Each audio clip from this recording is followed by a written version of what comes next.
Happy Monday. Welcome back to the Dennis Herrera Show. My name is Dennis, and I thank you guys for being here with me today. If you are here for the first time, welcome to the Dennis Herrera Show. If you are watching this, please don't forget to hit the like button, share, and subscribe if you haven't done so yet. Now, there's a lot of subscribers that subscribe literally just to argue with people. That's not what we're looking for. We're looking for people to have legitimate questions, people that are actually trying to have a conversation. You know, this whole thing of having a conversation. When you have an extremist group or a group of people that have already made up their mind on what the truth is, as long as they keep believing that lie, what kind of conversation can you have with someone like that? Well, not a very pleasant one, but we do hope that as we tell the truth, as we shine the light on these people, that they will actually come and realize that we are the same and that we should be looking out to be the best for each other, not be selfish. Socialism, it's not a way to go, let me tell you that right now. Communism is the same thing as socialism. Now, you might think that definitions are different. Sure. But the end results are always the same. They always end up in communism, in a godless nation. And well, this is why I describe the new Democratic Party as a Marxist, socialist, communist. There is no difference between the three when it comes to the Democratic Party. They like to say they have a big tent, they say. And in this big tent, it's not made it's made for everybody, even the people that are mentally handicapped and mentally, retarded. That's something. They're just mental. You know what I mean? They're crazy. Something ain't right, and it's not just it's not just to it's not to insult the handicapped people. It's not about that. We're supposed to take care of them. That's fine. But what I'm saying is that there is a lot of people out there that are given a voice that, well, they shouldn't because they have no common sense. And I don't mean that to be saying that we're better than anybody else. No. It's that they really have no common sense. That there is a fact. There is no way, any way around it. I wish that there was something that I can change on the way that I explain or express myself. It's just too much. You see it. You see it too much. You see it with the candidates that try to replace. Just look at every single candidate that's running for Democrats right now. It is ridiculously crazy to think that these people are in their right mind. It's unbelievable. It's unbelievable. I'm going to tell you that right now. If you want to get all caught up with this whole, what is socialism? What is communism? Well, go look the damn meaning up. But what I am here to tell you is that it's not good. You want to find out about communism? Go to Russia. You want to find out about communism? Go to China. You want to find out about communism? Go to Venezuela. Go to Cuba. Ask the Cuban people, why are you coming into the United States of America illegally? What is the reason? Cuba, beautiful island, tropical. You think nobody wants to live in a tropical, beautiful island? Communism. And you know what all of these countries have in common? Socialism. Every single one of them. Socialism, socialism, socialism. But I'm going to tell you what, in the end, in order for people to make socialism work, they had to be ruthless. They had to not care about people. They had to kill millions of people in order for socialism to be imposed on the people. So don't be fooled. Don't be fooled. We have been in this country has 250 years of real country history. You know, obviously the land is older than that, but this country is 250 years old, and we have proven that the system that we have works. What we need to change is not the system. It's what we need to do is change the way that we appoint people. And by that I mean stop voting for stupid parties. Don't vote for a Republican because you're a Republican loyalist. Don't vote for a Democrat because you're a Democrat loyalist. Vote for a person that's going to represent your country, people that are going to fight for this country. That's the way that I vote. I don't vote because I like the colors. I don't vote because I am part of this affiliation. No, I vote because I believe that this candidate is going to do a good job. I could be wrong. If they're lying to me, I could be wrong. But that's the way I'm supposed to vote. For some reason, this whole big tent that the Democrats claim to have, it's so full of corruption. It's so full of ineptitude. It's so full of incompetence. It's like all the people that didn't have the IQ high enough to compete, and get things done. It seems like all these low IQ people, because it's such a big tent, you can be a pervert, you can be a racist, you can be all sorts of things as long as you are joining the Democratic Party. That's the big tent. You know what I call the big tent? I call it the Satanist cult. That's what I call the big tent. It's very interesting, right? Because if they say that they have a big tent and the conservatives have a small tent, do you know why we have a small tent? Because in the small tent that we have, we want people that respect the law, people that want order, people that are going to be fighting for their countrymen, people that want to defend this nation, people that want to secure this nation, people that, well, hopefully they believe in God, right? We want all of these things. That's why it's such a small tent. There is more criminality out there. There's more corruption out there. And because we stand against it, we have a small tent. You should be proud of that small tent. The Bible says that the wide is the road that leads to sin and destruction and to hell. It's very wide. Anybody can go in there. And it's very narrow, the one that actually leads to good, to God. That is very interesting. Something that you guys point out on me every day. It's the the fools lean to the left. It's biblical. And the Bible is thousands of years old. So I like to say that there's some wisdom in that. There's some history that we can point to it. With that being said, welcome to the Dennis Herrera again.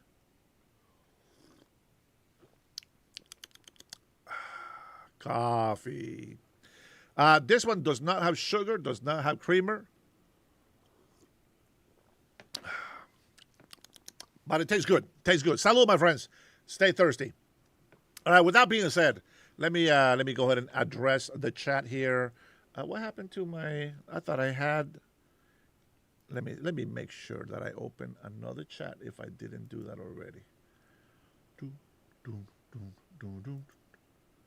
Here we go. Let me see. Yeah, there we go. Okay. Oh, there we go. There you guys are. All right, now that I have introduced myself and allowed myself to rant there for a second, now I can go ahead and address some of you guys who deserved to be addressed.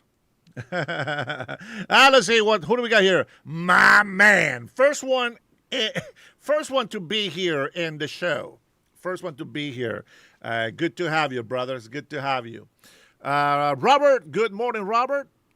Good to see you as well, my friend. Mark Cooper, how are you? Good morning. Bobby, hello from Petersburg, Florida. Ugh, lucky dog. Florida man. L1 Electro says, I love arguing. Already got blocked. Ah, man. Listen, I'm going to tell you this right now. I'm going to say, listen, I welcome you to my show, but if you call me a liar, you got to tell me why. If you disagree with me, you got to tell me why. You can't just say liar. You can't just say I disagree. You got to tell me why. And if you're not here to have that conversation, listen, I know that you hear all this negativity. You're used to fighting in all their podcasts and all the people that do this like live panels like I do, okay? I know you're used to fighting. I know you're used to cooking and trolling and doing that and the little, whatever it is, right? But I want to tell you, that doesn't help anybody. You understand? It doesn't take us anywhere. the reality of it is a couple of things. It's really more deep than that, but the reality of the thing is that we are in a spiritual battle.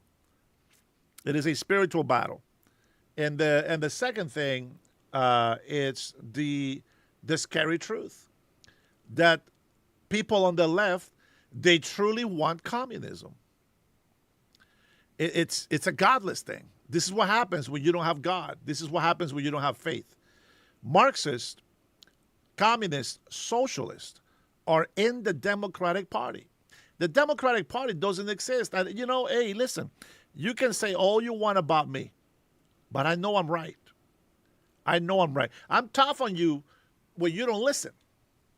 I'm tough on you when you haven't been disciplined. But that's because you are the one making the decisions to follow corruption, to follow what's bad. And then you're putting the blame on the wrong person. You're putting the blame on the wrong people.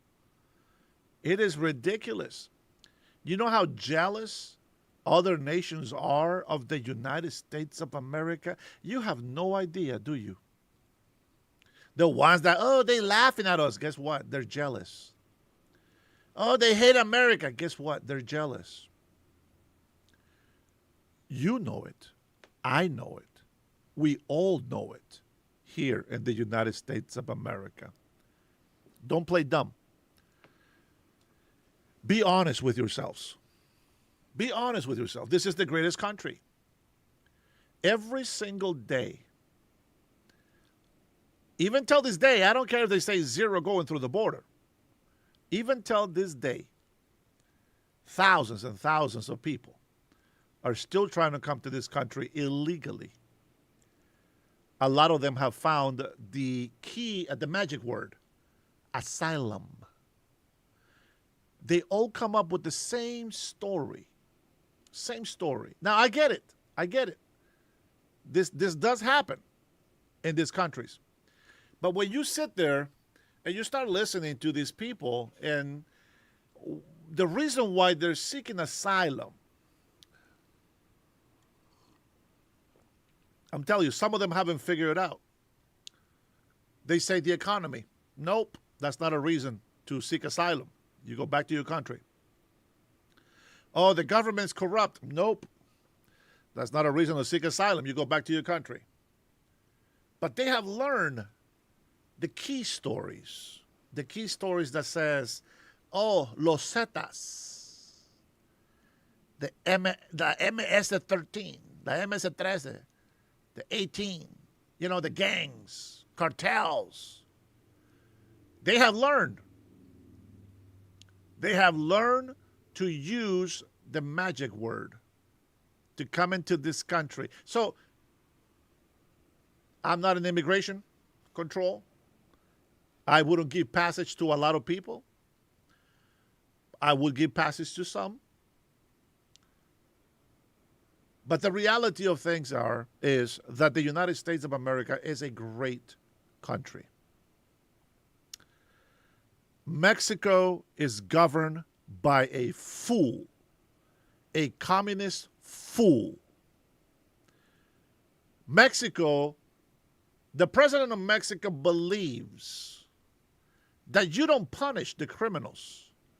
You don't punish the cartels. You know how you beat the cartels? This is the Mexican president. This is her own words.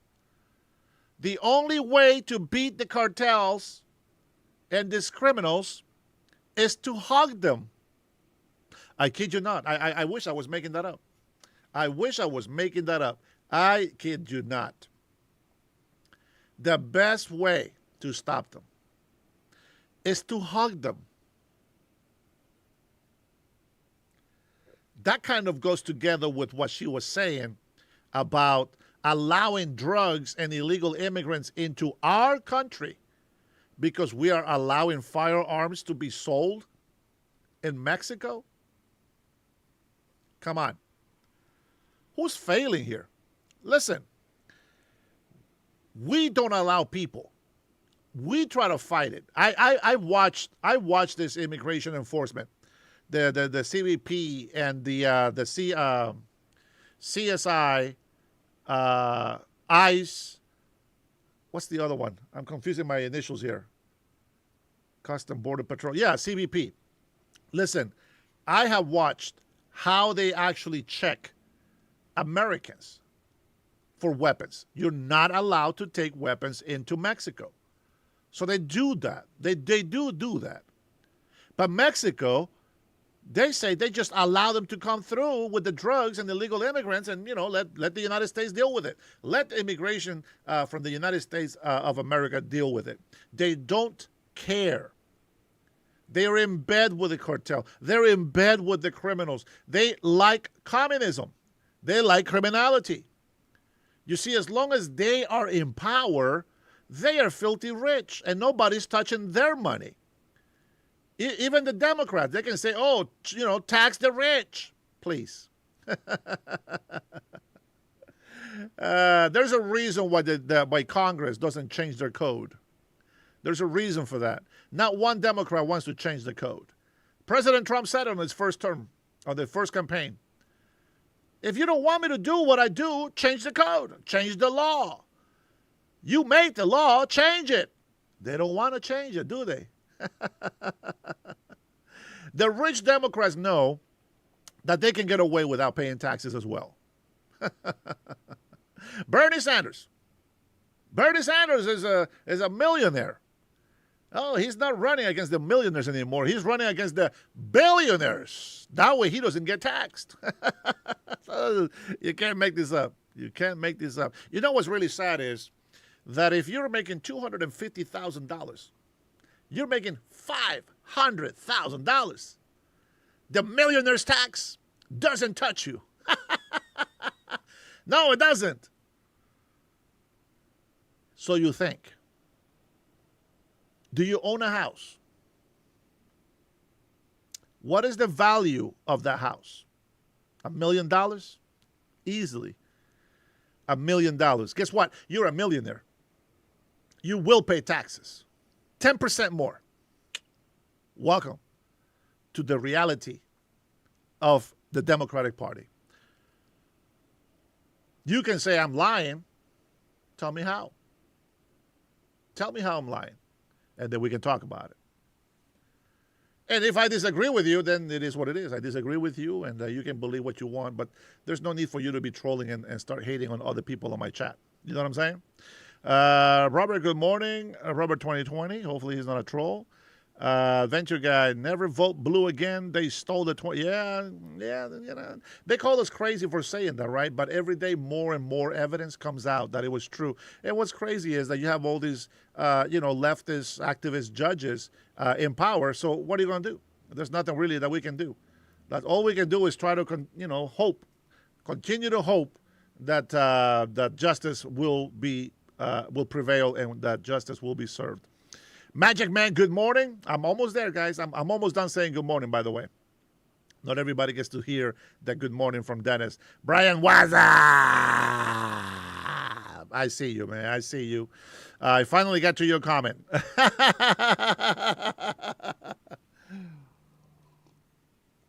Oh, boy. The Zinc Roofer, I'm going to have to ignore you, bro. You're asking some dumbass questions. As if you don't know my channel, this guy. Do you really think President Trump is a conservative? Come on, man. Come on. Why would you even ask me that? You're not even a conservative yourself. Bill Leslie, good morning, good people, and to the Tin Roofer. Oh, boy. All right, you guys are good. You guys are okay, I think. Let's see. Who else do we have in here? Man, people are getting blocked left and right over here already. Damn. Let's see. How are you? In and out in the house. Thank you, sir. Appreciate that. I appreciate that. Hey, Team Hype. Listen, my brother. Listen. Do you sag your pants? Let me see. Are you wearing just a leather covering for your privates? No? Guess what, bitch? You also dress up as a Westerner, don't ya? You know, for people, this is the problem, bro. I'm gonna tell you right now. If you should know already. If you clown on me or my outfit or whatever the hell I wear, I am going to fucking tear you apart. I will embarrass you to where you want to gonna hide under the carpet. That's how I'm going to tear you apart. You understand? So if you want respect, fantastic. If you want me to trash the shit out of you, make comments like that again. You know what I'm saying? All right, there you go. Okay, here we go. I think that's it. I think that's good enough. Hey, Travis, how are you, Travis? Be good. Yeah. Yeah, let me see. This what happened? I had to restart my computer. I had everything set up, and I had to restart my computer. But I was able to save a couple of notes. Yeah, here we go. I was able to save a couple of things that I wanted to cover with you. And so let me go ahead and grab the first link that I put down here. And now, there you go. There we go.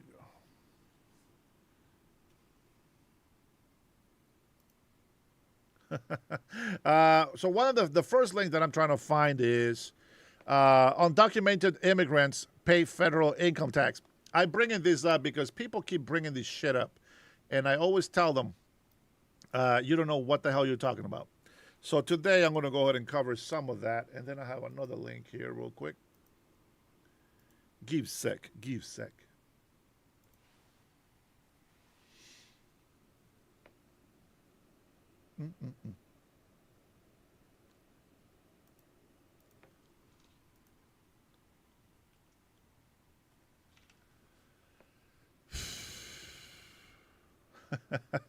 All right. Let's see. Do we have Scott Byrne? Scott Byrne, is he in the house? Scott Byrne. He is my Canadian friend. Scott Byrne. No, he's not here yet. All right, here we go. I'm gonna tell you this. We have a problem, people, and I want you to understand something. There's a lot of people on social media. There's new podcasters just popping left and right and doing this and that. But I'm going to tell you something. You know how some of the trolls come in here and be like, oh, this guy is the biggest Mexican. Oh, you can tell he's Mexican. Coconut, you want to be white. Blah, blah, blah, blah, blah, illegal immigrant, right? Whatever. They come in here and judge me, right, by my looks and, this and that. But here's the thing. If you see black people or white people, you don't know where the fuck they're from either. You just don't. You just don't. We got white people. There's a lot of white people that are out there being violent towards Americans that support President Trump. It is our freedom. We can support whoever we want in this country, right? And you got these white people slapping this shit out of these people that have MAGA, gear. Well, the biggest problem that I have is with the Maple Leaf. The Maple Leaf Menace. You guys already know about her.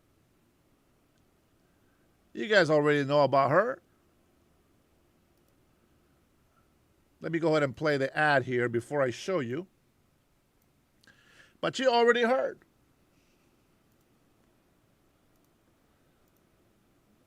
Here we go. Let me go ahead and bring up the screen for you guys. And put it right where you can see it. Now there's commercials, so we'll make sure that we skip the commercial. But I want you to guys get a hold of this. I'm sure that you guys already heard about it. If you haven't, shame on you. Pay attention. Here we go.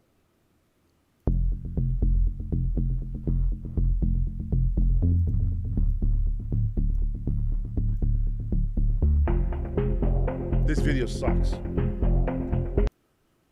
sucks. I'll just narrate it for you.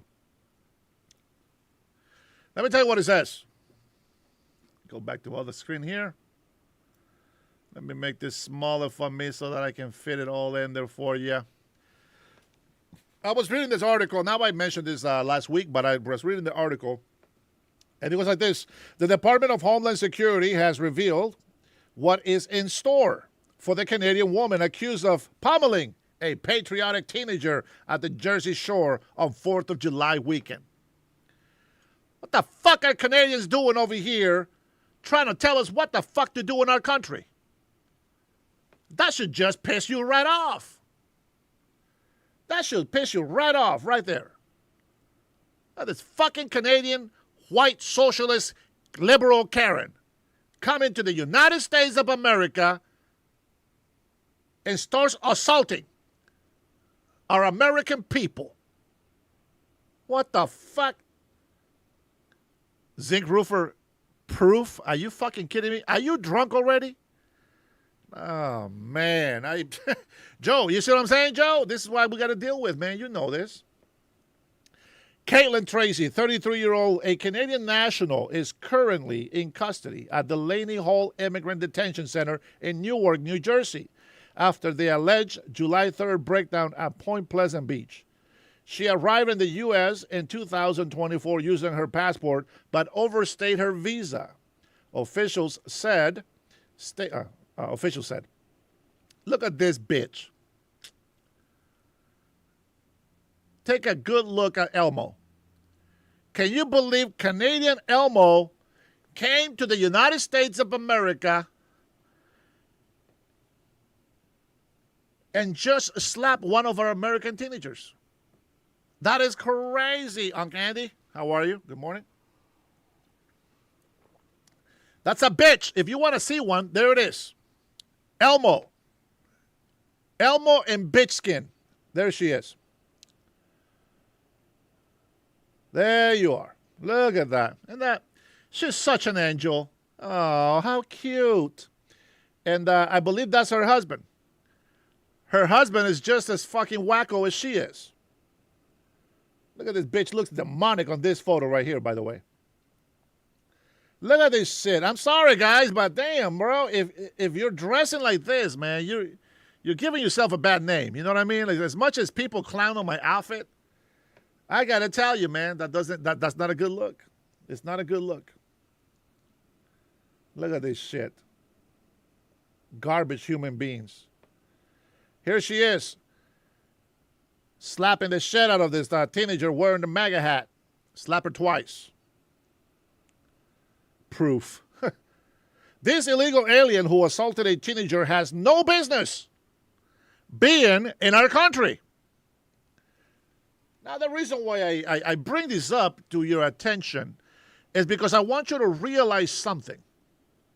And I've been saying this, and people, it doesn't matter if I prove it or not. People still don't want to listen. But I've been saying this. All those protesters that you see on the street that are pro-communism, socialism, these fake-ass Democrats, they're illegal immigrants. Most of them are not even American. Are they white? Yes. Are they black? Yes. But they're not American. Insulting American people is how you make money. Ziegler, what the fuck? She's fucking Canadian. What is this? Bro, I'm going to block your ass. I get tired of listening, of reading dumb-ass comments. That's what I call dumb-ass comments. That's a stupid-ass motherfucker. If you don't like it, bro, just leave. Go somewhere else. Why are you making yourself miserable in here? I just don't get it. Be productive. For Pete's sakes, put the damn Johnny Walker down. Be productive. If you ain't doing shit for America anymore, the least that you can do is be productive in conversations. Whew. Anyways, what I'm saying is that there is a lot of paid protesters. There's a lot of illegal immigrants voting. And when you hear illegal immigrant, you automatically become racist. Because the first thing you think about is illegal Mexicans. No, that's a white bitch from Canada. Illegal. There's a lot of Canadians in this country that are illegal. Yeah, well, yeah, I know. U.S. Navy spook, he's a stolen valor. I don't believe any American like that qualifies. He's a stolen valor. As a matter of fact, if you see him on here, just get rid of him. Oh, man. I don't know what the fuck you mean, Jen, but get the fuck out of here. You don't have the balls to stay on a real podcast. Get out of here, you wuss. That's right. Fuck you guys if you don't agree with me. I got to give them some love. You know I got to give them some love. It's starting to wear on me. Get the fuck out of here, you fucking pussy flake. Ah, man, I'm sorry, but I'm not sorry. Anywho, but that's one of the things that I wanted to point out to you guys here is the Maple Leaf Menace. And it proves my point. The United States of America is being invaded by a bunch of foreigners, and they come over here with their hate from their country, and they want to come over here and tell us what to do. And the worst thing is, according to the dumbass Democrats who allow birthright citizenship regardless of status in this country, this bitch can reproduce and make fake-ass Americans who will also grow up to hate the United States of America. Man, the truth shall set you free. I'm going to tell you right now, man. I want to tell you right now. The video quality in here sucks, but, man, these people are the true example of what I'm talking about. All right, don't need to show that here anymore. And a beautiful American flag right there. They escaped their country to try to make our country like theirs. That, I don't know. This is what I'm saying. They're jealous of you, Americans. TG, you're a fucking illegal immigrant. Shut the hell up. Listen, they don't love you. They don't love our country. They are not our countrymen. Zinc Roofer is always drunk, so that's why he always talks like that. But I'm going to tell you, these people don't love our country. It's a matter of fact. Don't worry. I got some clips. I got some clips that we can watch. Let me see. Let me start off with. Let me see. Let me go to my history. See if I have it on here. I really want to play. Who was it that showed this?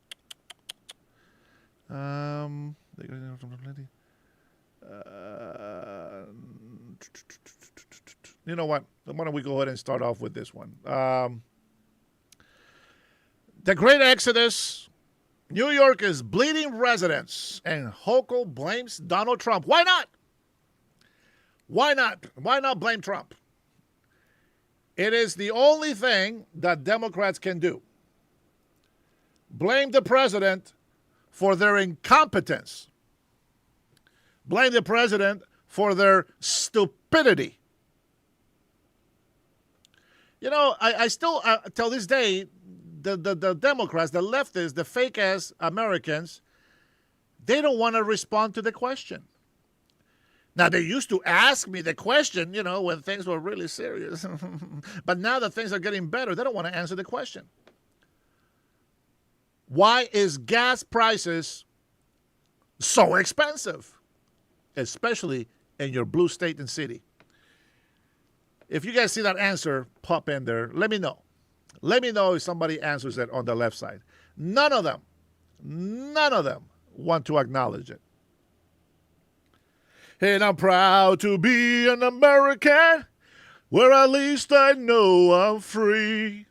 How can I be an anchor baby when my passport says that I was born in Honduras? I was born in Honduras. Huh.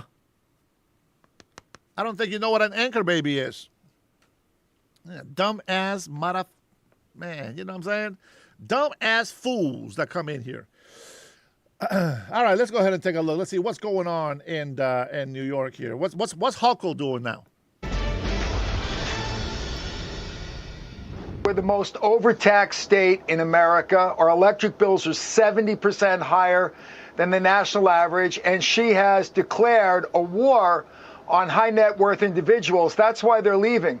On your stools. America's economic map is transforming as people flee New York and California in droves. IRS data showing the 10 counties losing the most taxpayers are all located in those two states. And, well, they're going to red states, with Texas and Florida leaving the pack. But New York's governor blaming the president. Back then, big driver of people leaving, and you could draw a through line from when the Donald Trump administration and Congress got rid of the state and local tax deduction. All of a sudden, everybody in New York paid higher taxes, so it got more expensive to be here just with the signing of that law. 2017, 2019, those were the years when people started the out-migration of businesses and individuals. And then what happens in 2020? Gets slammed with the pandemic.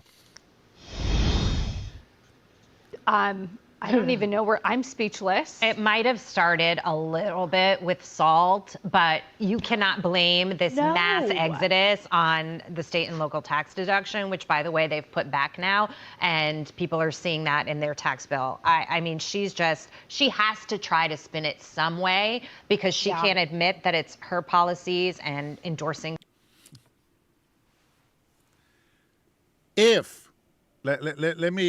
Let me shine some light on you guys. I know there's only a couple of people watching. You guys are the smart people and the lucky people that get to watch this and listen to this. Let me put something. Let me shine something to light for you guys. Okay. I hope that's right. I hope I said that right. So she starts off by saying that this bill made everything more expensive in New York, which we know fucking New York is hell expensive. There's one reason why I never wanted to move to New York. Number one, it's overpopulated. It's fucking hella crowded. People are fucking rude. I will never want to live in New York, number one. It's always been very expensive. Number two, if that is true, if it is true that this bill has put a burden on people and has made New York more expensive, unaffordable, and it's Trump's fault, tell me, what is the logic on this? The bill was put back by Democrats. So that tax is already put back. On top of that, they added a billionaires and a millionaires tax. So how does that help, again, to make it affordable? How is it Trump's fault? You didn't take the taxes down from the people. The people didn't pay less taxes when the bill was put back in place, right? Not only did you keep those taxes, the people paying those taxes, but you added the bill back. And then you added another tax. And you continue to add more taxes. That is the reasoning. That is the reasoning that the Democrats have. Here's another reasoning. Right? Allowing millions of illegal immigrants. The housing industry is already suffering. Housing is getting more unaffordable by the day. Why? High demand, low supply. Americans need more housing. And they allow millions of illegal immigrants as if they're not going to need a house. Where's the logic? You bitch and complain about gas prices, and yet Democrats continue to vote to raise taxes on gas. You bitch and complain about unaffordability, but then Democrats vote to raise taxes. For Pete's sakes, I pay 575 excise tax dollars because they want money for transit. I don't give a shit about transit because I don't use it. But regardless, if I was to pay something, let it be something that is affordable, something that is reasonable. But paying $575 every fucking year that I have to renew my tabs, that is ridiculous. I show you guys how much I paid. $800, almost $900 just to get tabs on my car. That is fucking ridiculous. Who goes to a dealer and gets a car and says, hey, I want to pay as much as I can. I want to get ripped off paying high prices. Nobody. But every single year, you got to pay those tabs. Unfucking believable. You see what I'm saying? And then you got trolls. Thank you for blocking these trolls, Aunt Candy. That you got these trolls just throwing nonsense in here, saying liar, hypocrite. I don't give a shit what you put on there. Tell me why. Show me. Show me the error of my ways. When I give you facts, I give you common sense arguments. California pays $2 per gallon, and it has nothing to do with Trump. We pay almost $1.50 a gallon of gas. It has nothing to do with Trump. $575, $800-something to get my car tabs has nothing to do with Trump. You understand? The prices of rent has nothing to do with Trump. When you allow your population to go out of control, what do you expect is going to happen? You said the American unemployment is so high. I wonder why. I wonder why. We'll touch up on taxes. Zohran Mamdani and what's happening in New York City that is driving people out. This has become one of the most expensive states to live in, city as well. People are sick of it. I think educated people understand that it's a policy issue. We're talking about what if we did man on the street yesterday and we asked people on the left, were people who voted for Mamdani or Hochul, do you understand that electricity prices that you complain about here are high because of the policies, and that in red states they're not that high because of their policies? People just love to blame Donald Trump, Trump derangement syndrome. It's all his fault. The prices are still too high, blah, blah, blah. And what she's doing right there is just trying to deflect and spin the mess that she has created. By the way, she shouldn't even really be in office. She only got in office because Cuomo messed up. Yeah. I mean, yeah. Right. Nobody really wanted her there. Brian, what if I say, well, of course the top 10 counties who are leaving are in California and New York, because those are within the top 4 populous states. California is the top populous state, and then you have Texas and Florida, but then you have New York. Yeah. So of course you're going to make the top 10 because you have the most people. Do you buy that? No, they're populous states because people went there. They wanted to be there. Yeah. So if they're leaving because they don't want to be there. Even if people left because of the SALT thing, Jackie. I just don't buy it. But yeah. But the root of the SALT thing is taxes are really high here. Right. Yeah. So as soon as you lose your special deal to neutralize high taxes, what are you left with? High taxes. When people leave your state, it's like somebody's doing an intervention on you. You have a problem, and we want you to see it. And Kathy Hochul is in the middle of the intervention, and she's like, you're all wrong. Right. You're the Right. problem, not me. It is Denial. not going to end well if that's how you handle your intervention. I think a lot of it is just a simple math problem. If you make $100,000, I ran the numbers on 100 and a million. If you make $100,000 and you live in Florida, after you pay taxes, you have $78,000. If you live in New York, you then have $72,000. Yeah. It's just you're losing 6 or 7% of your income, and New York City's 68 because you Yeah. get the city tax in there too. On a million, you're losing almost $100,000 Yep. difference between living in Florida versus living in New York City. Wow. That's real money. Yeah, if you can go and Real work your money. Wall Street job as they're all building down in Florida and go and live down there, be in the sun and make $100,000 more. It's not like the That's homeless. a decent pitch to me. The West Side homeless encampment isn't worth the $100,000 extra you're paying. It just isn't, right? That's the pitch Hochul's trying to make. It ain't working. Is there any good news for us, Dagan? Give me a reason to stay. She's coming to you for good news. Besides you. Jersey beckons. Uh-oh.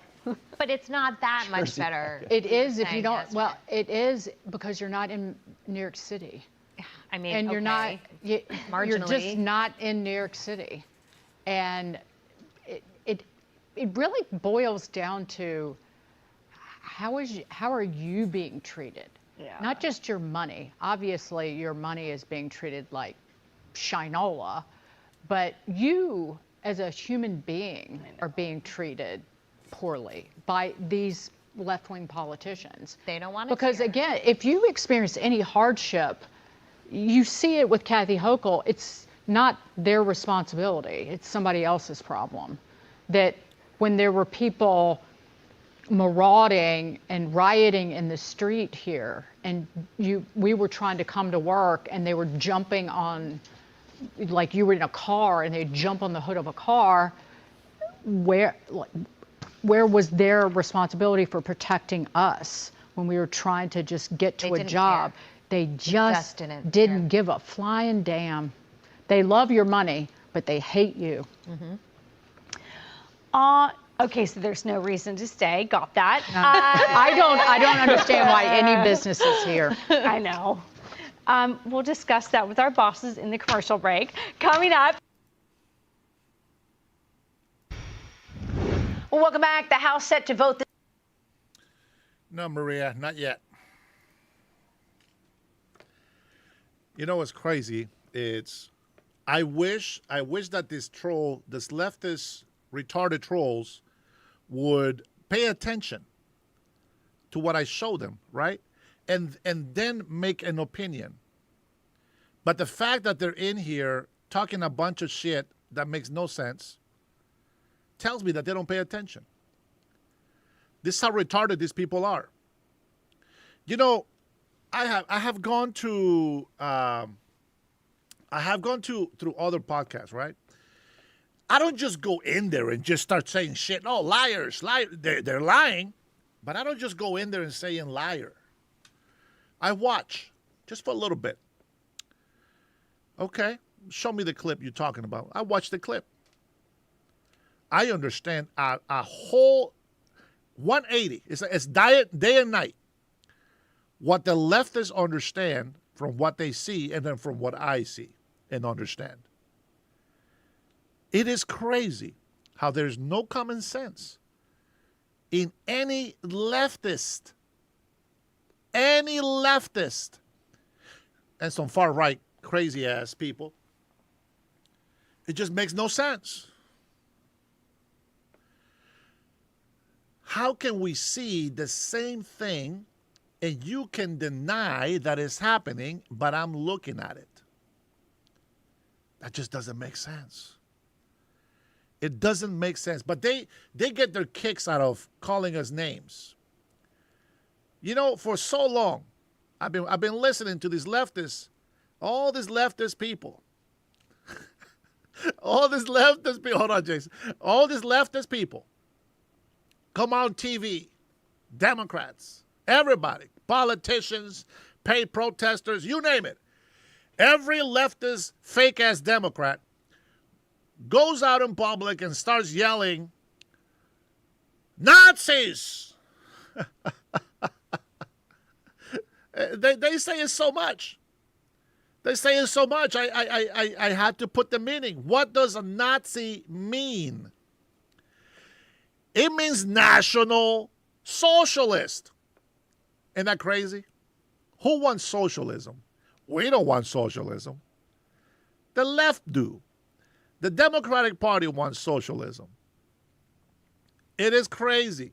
You know, President Donald Trump left the Democratic Party because they turned on the American people. That is a fact. That's why I don't support Democrats. Zinkrufer, I know you're probably hella drunk on Johnny Walker, but tell me why you support Democrats. You certainly don't support Republicans, that's for sure. I haven't gotten one comment from you supporting or acknowledging the truth. Tell us, why do you support Democratic Party? As a matter of fact, if you are here, if you're a troll, I want you to just go ahead and write down on the chat. Listen, if you think I'm lying, okay, fantastic. What I want you to do is, I want you to promote the Democratic Party that you support. How do you do that? Tell me what you support about the Democrats. Tell me what Democrats are doing. Put that on the chat. See, instead of insulting us, which you have you haven't earned the right to insult. Put it on the chat. Tell me, I love Democrats because of this. And that's it. Shut me up. Shut me up with the great things that you want. Let me tell you why you won't do it. Because if you do it, not that your morons don't do it in public anyways, we see it all the time. But if you won't do it, because if you do it, it'll show your true colors. Instead of just having the secret warrior keyboard tool guy that you have, your incognito of insults, you will come in here and show your true colors. And the moment that you say open borders, un-American. The moment that you say pedophiles, Mohammed, Muslims, that goes against you, doesn't it? It shows your true colors. If you say you want socialism, you prove me right. If you say you're a Marxist, you prove me right. If you say communism is better than capitalism, you will prove me right. There is nothing that you can put on that chat to promote how great the Democratic Party is. The Democratic Party, they like to call themselves the Big Tent. I find that very interesting. The Big Tent. Anybody is welcome in the Big Tent. I'd rather belong to a place where only good people are accepted. Well, who's good, Dennis? I said it many times on this channel. Those who love this country, believe in secure borders, believe that benefits belong to American citizens. That's what this nation is for. It's the United States of America. And it belongs to American citizens. See, that's how you distinguish ownership, nationalities, the privilege that you have, the privilege to be an American citizen, to be a green card holder. Those are privileges and the rights that come with it. Being an American citizen is the only one status that gives you the right to vote. So go ahead, promote your Democratic Party by putting some chats in there saying how great the Democratic Party is. We already know you hate Trump. We all know the negativity about Trump. Fuck Trump. I got you. Fantastic. I got you. Fuck Trump. Everybody. Fuck Trump. We don't give a shit about Trump. Now, with that being said, now you tell me, what are Democrats doing to better this country? That's what I want. All right? So, my dear Americans, I want you to keep an eye out for that on the chat. I want to see Democrats arguing why Democrats are better. Fuck Donald Trump, fuck the Republicans and the conservatives. Guys, we're a bunch of losers. Now, tell us why Democrats are so much better than us. Watch the chat, guys. These guys have so much knowledge. I believe I can fly. I believe I can soar. I see me running through that open door. Come on, let's go. Let's go, Democrats. Tell us why you are so much better than us. IQ.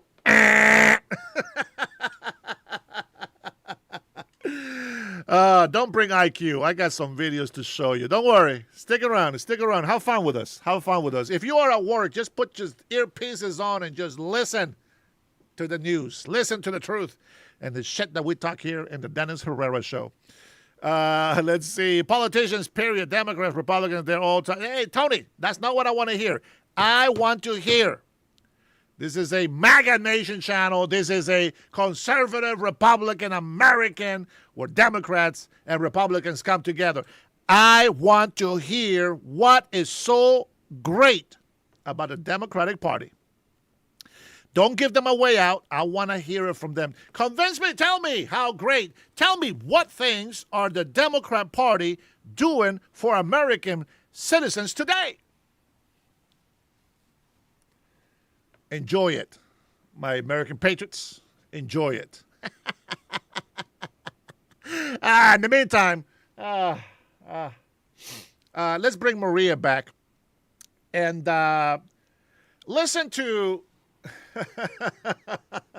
listen to an American who, oh man, you know what, Cutting Edge, I think you said something earlier. I was busy talking, but I don't know what you said on the first Super Brother.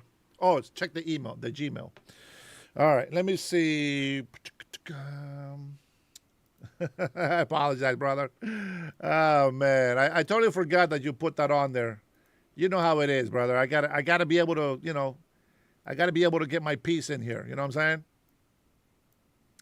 All right, let's see.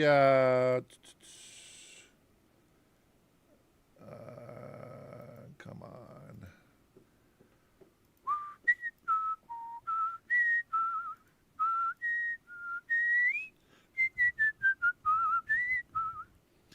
Sour Anchor Baby. Marvin, time out for 30 minutes. Get the hell out of here. Go take a break. Come back when you have common sense. I want you to put down what convinced me. I want you to tell me how great your Democratic Party is that I should listen. That's all I'm asking. That's all I'm asking. Stop putting dumbass shit on the chat. Just tell me, what is the Democratic Party doing so great? What does the Democratic Party stand for? That you support them unconditionally. And you hate Trump so much because the Democratic Party is so much better. Tell me what makes it better. Yeah, you notice how the comments kind of drop down a little bit, right? Don't block people. Rush, babe, good morning. Good morning, sis. Rush, just so you know, I'm waiting for my actual physical license to come back, okay? And then we'll talk, because I really want to go and visit you over there with your family, your girls and your man. All right, I got the Cutting Edge. Send a link. Now, Cutting Edge gets some of my attention because Cutting Edge he's one of my Hispanic American brothers, and he has been supporting my channel for a very long time. So I'm going to play you a clip after this. I don't know if, let me see what it is first. And we'll see if it's a video. Okay, it's a post. Okay, I got you. All right, we'll go ahead and play that post in a little bit. Let's get back to Maria, and I want you to watch this. Watch this. The American patriot, and I've said this before, I want you to go look at the difference between a loyalist and a patriot. A patriot, the heart and mind goes towards the country and their countrymen. Okay? That's what a patriot is to me. That's just part of what a patriot is. And then go find out what a loyalist is. Right? So if I am a Trump loyalist, it doesn't matter if Trump is guilty of something or if he does this and that. I'm going to support it no matter what. But I have said this plenty of times before. Hey, Jeff, I have said this plenty of times before. If there is concrete evidence that President Trump is what they say he is, he gets to go to jail. So there's no loyalism for that. I have no loyalism to criminals. I just don't. This whole bullshit about snitching, bruh, you're fucking destroying society. And you're going to tell me you have morals to say you're not a snitch? You're a bitch. You should snitch on people breaking the law. Anyways.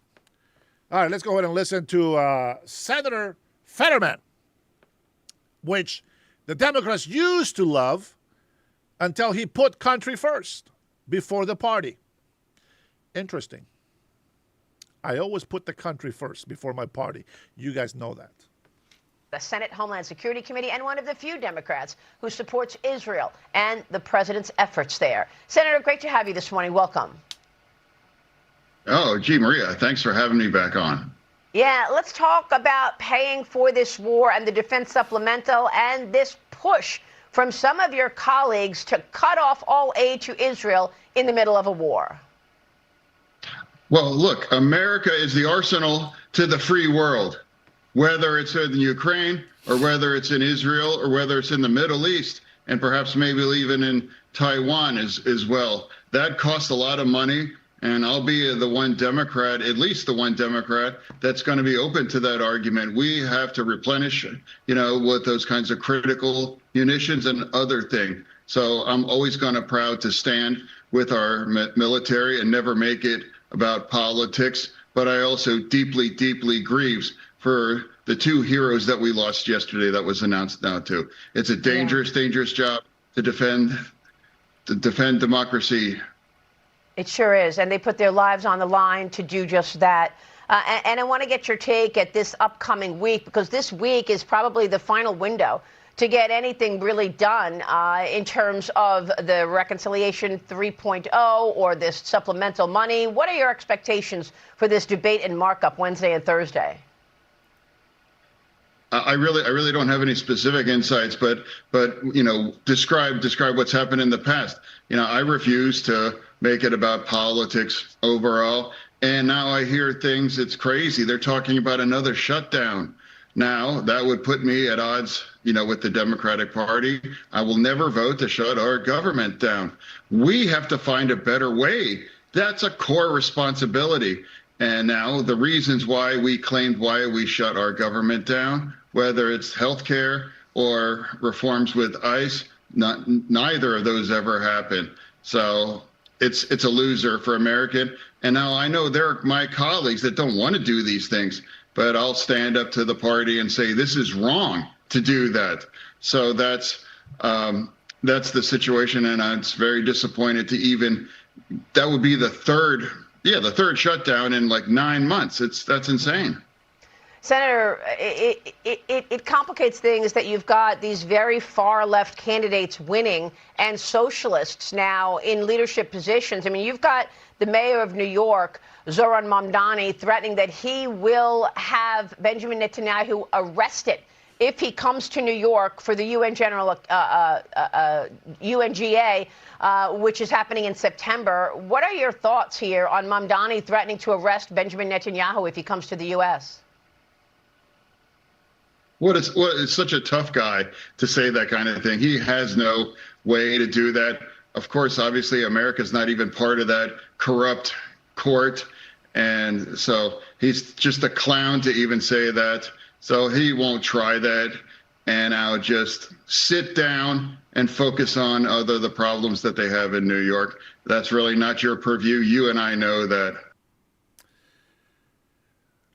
The American gunsmith. I only hate Dennis because I have a personal vendetta against him. He insulted my family and trashed them for fighting in the American Revolution 250 years ago. Well, fuck you and your family, and fuck you very much for your comment. Now get the fuck out of my chat. How's that? You like that?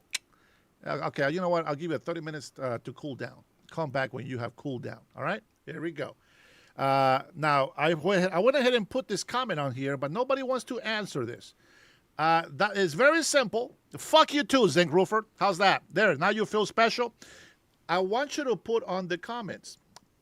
Answer the question. I ask you 2 questions right there. I want you to tell me right there. Here, let me. I'm sorry. It's because I copied my little eye emoji here. Yeah, there we go. All right, there we go. So that's what I wanted. I want you to answer that question. It's very simple. Just answer those 2 questions. Don't put anything else on the chat. Just answer those 2 questions if you want to participate.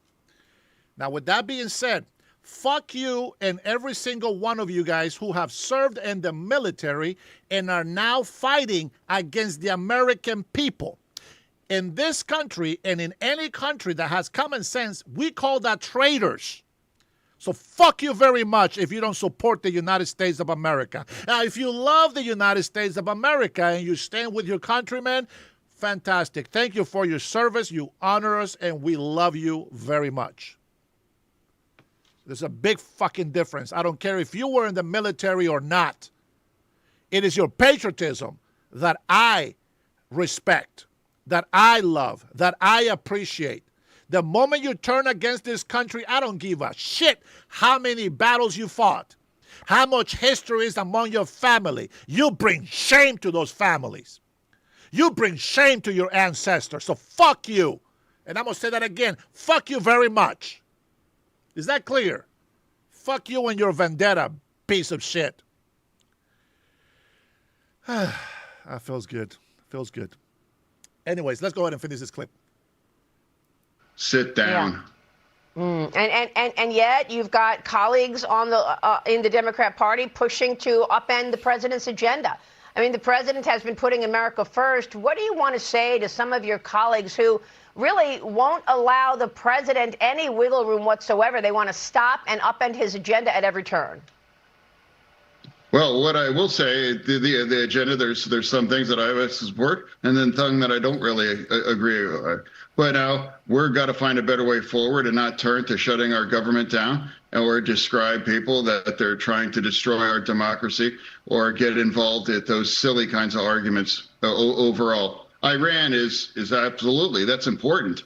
Now, remember, they have nuclear dust. Why isn't that important? Why doesn't that justify to justify these kinds of strikes? I think it's an important thing to break the Iranian military regime as they continue to do. Now, Democrats, people that are running, like the guy in Michigan, he refused to even criticize Iran. We'll criticize America, we'll criticize, people in the Democratic Party, but not the guy that just massacred 30,000 young Iranians in the streets.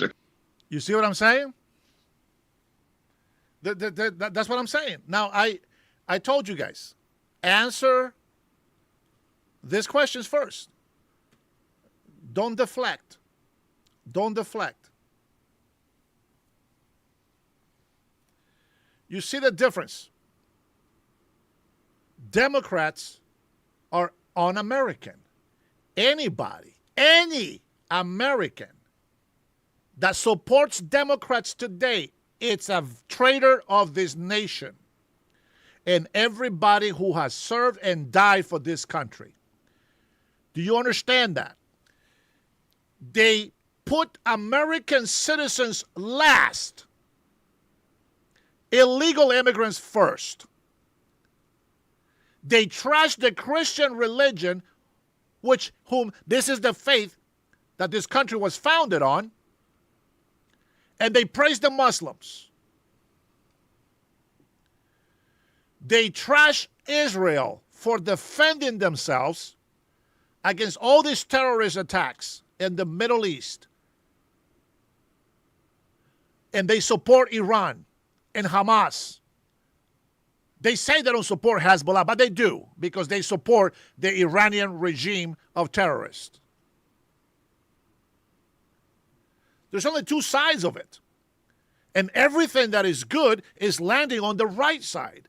Everything that is evil is on the left side. See, I put these two questions right here. I put these two questions on the chat. And the reason why they can't answer these questions is because they know how evil they are.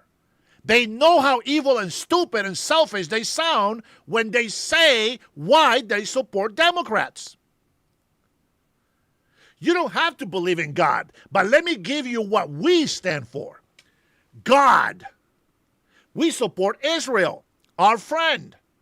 Israel has never said death to America. Israel is the only country in the Middle East fighting against terrorism. Not even the other Christian country nations are doing that. Think about that for a second. Israel has attacked a lot of Muslim areas because of their attacks on them. Israel has been defending themselves for thousands of years.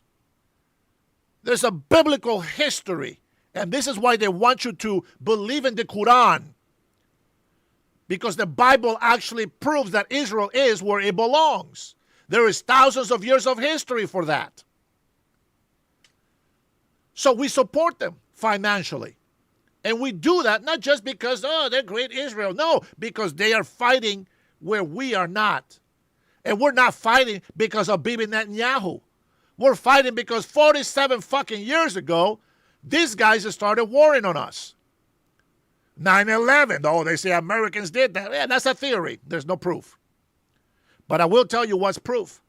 Death to America by this Muslim terrorist. Death to Israel. That tells you everything. That tells you everything. You have all these blacks and whites, and they claim to be American, but they're not. The majority are foreigners.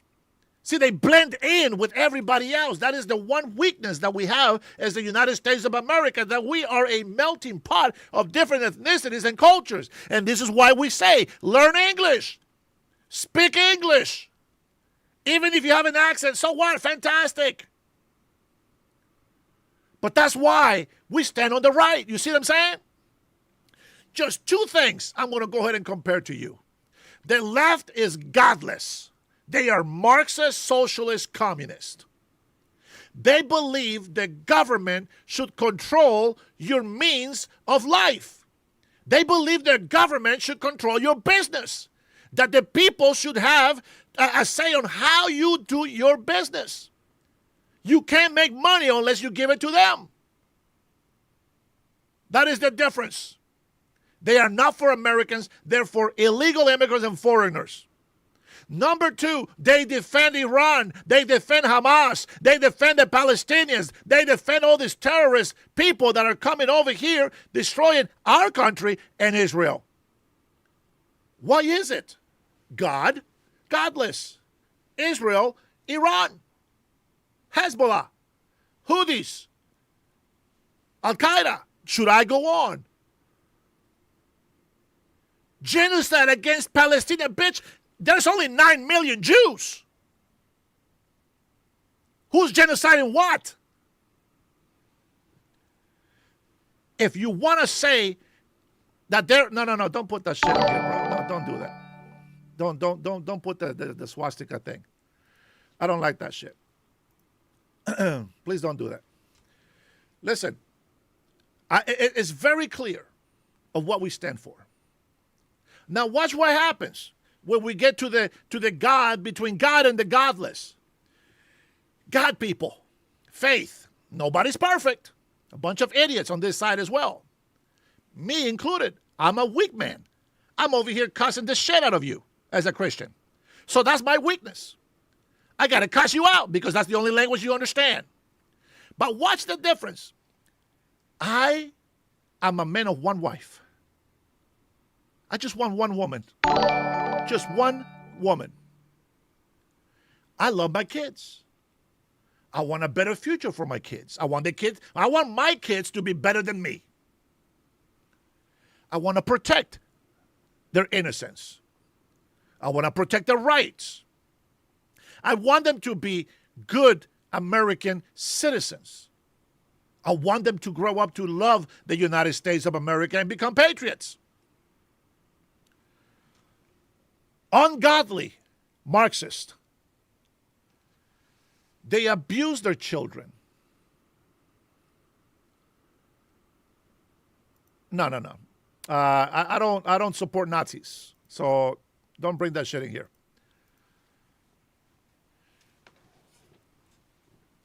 They want to mutilate your children. They want to corrupt their innocence. Whether they're a male or female, they want to corrupt their minds. They don't teach to love this country and the countrymen.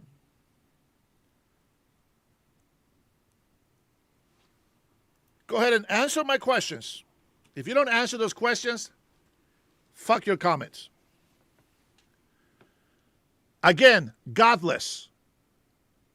All the ones that are atheists, hypocrites, all the LGBTQ, you all fall on the same side. Watch the difference. You're going to see some gay people. They're wrong as well. But we don't hate on the people. We just don't want their sin. This is why gay people are more likely to support Trump. LGBTQ and their big tent. They support Nazis, pedophiles, child abusers, sexual predators, and they claim that that's who they fight against, but that's exactly who they are. They don't believe in God, they say, but they worship Satan. There's a big difference. There's a big difference. They don't care about marriage. They have feminine demand. All the leftist men are a bunch of pussies. All the leftist men are queer. This is how they have aligned themselves. They have aligned themselves that way. It's not me saying it. They say it. I am a queer, gender fluid, shut up. Fucking dumbasses. This is what I mean by low IQ. They have all this knowledge and no wisdom. I'm just saying, man. I say it like it is. I don't give a shit who likes my language, who doesn't. I don't care who wants me to say this or say. I don't give a shit. I tell you the truth, no matter what. Yeah, they, them. You know what I'm saying? That is the leftist. This is why they can never answer these two questions right there. And I keep putting it on there, and they still can't answer the questions. They want to come in here and tell me, oh, gas prices, Trump's fault. How? How? Look at my low IQ. I just got rid of the guy putting the swastika, and this guy thinks that I support the swastika. How fucking moronic is that? You know what I'm saying? Like, I can't let these fools just try to intimidate me. You just can't do that.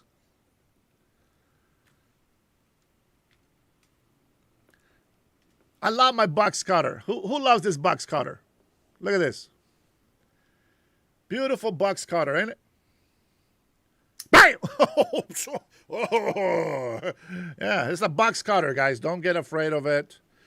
Love it. Love it. Love being an American. Love it. Love it. The leftists don't have answers to the problems, just complaints.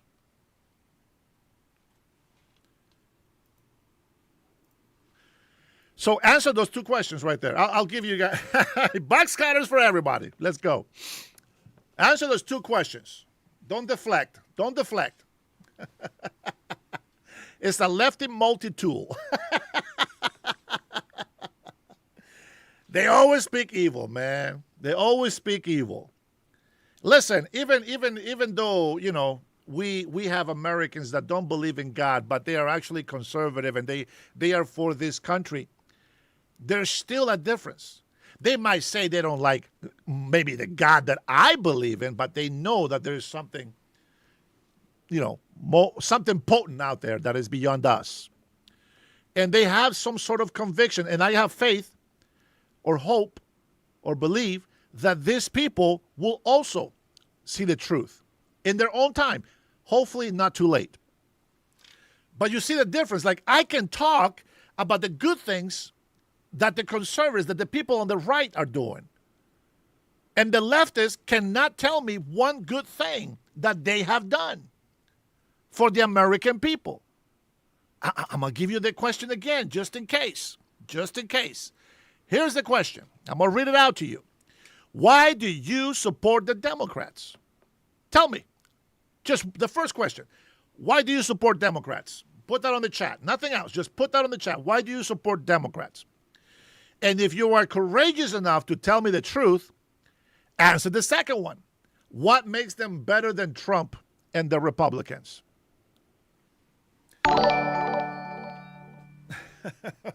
What's going on, Jake? Good to see you on here. Jason Martin, my general. Good to see you on here. Great Substance. Good to have you. Man, good to have you guys. Man, you guys are tremendous. You guys are fantastic. All right, let me go ahead and finish. Let him. I keep saying I'm going to let this video finish, but let's go ahead and let it finish and see, and then we'll get to the next article. A couple months ago. Yeah, that's a great point. And, I've seen you with Lindsey Graham. I've seen you with other Republicans trying to work together. You are a Democrat, and yet you are not afraid to reach across the aisle.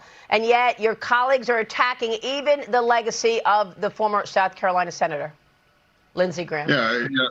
Yeah. I'm proud to call Senator Graham as a friend. We bonded over our love and devotion to Israel. Senator, he was working on important work. Now, great, there's this picture. Yeah, he was a great American. It doesn't mean that he was just a Republican. That doesn't change that he's a great American. And now his legacy, and I can't wait to vote on that, the Ukrainian, bill, the Russian kinds of sanction, and now also what he's involved, normalizing Israel and Saudi Arabia. That's important stuff that he was doing.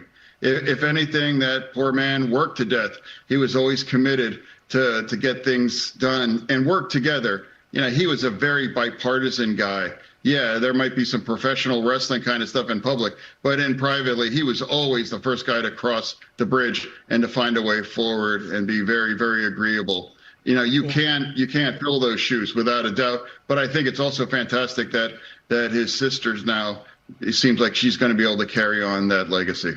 Yeah, Darlene Graham was voted in, was named his replacement. But Senator, you've said that the Democrat Party has officially become the anti-Israel party. And you said that you've got no plans to leave, but if they were to go even further into that would be your breaking point. What do you mean? Yeah, well, candidates in a party runs on the party's platform. If the Democratic Party puts anti-Israel kinds of terms in that platform, that would force me to kind of reevaluate, should I remain as a Democrat? Now, if you look and you reference that vote, now 103 Democrats are voting supporting Israel.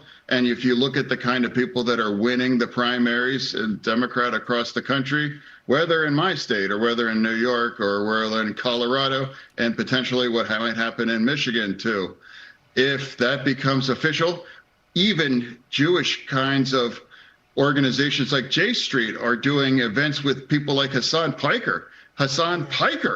I mean, how can you embrace people like that? That Hamas is 1,000% better than Israel. If we became the kind of party that would embrace someone like Hassan Piker, maybe my party doesn't want like a reasonable, common sense kind of Democrat that reminds people that standing with Israel, that at least used to be part of our core values, and one of the reasons why I've been proud to be a Democrat. That's right. Senator, thanks very much for your leadership. We so appreciate your time this morning. Thank you, sir. Thanks, Maria. The thing that people come in here, you guys got to stop being stupid. What do you mean? Let the politicians put their families on the front line before going to war. What the fuck do you think war is? Do you think that the fucking Americans that sign up for the military don't know what a war is? Do you think that they're just signing up for the military so they can fucking waste American dollars and wear their uniforms and play with fucking guns and tanks and shit? They know what they're signing up for. Stop talking about stupid-ass ideals from the Democratic side. You guys are a bunch of fucking cowards. You guys have brought no liberty or freedoms to the United States of America, so shut the fuck up. Our American military are smarter than that. If you make your pussy children go into the military because you want the free education and some money, you got the wrong reasons to enlist children in the military. Every 18-year-old that signs up to says, I want to get me some enemies. I want to fight for this country. That's what we sign up for. And I'll tell you what, I wish that I can do it right now. But you fucking morons on the left with your dumbass argument, oh, you should go to war yourself. Shut the fuck up.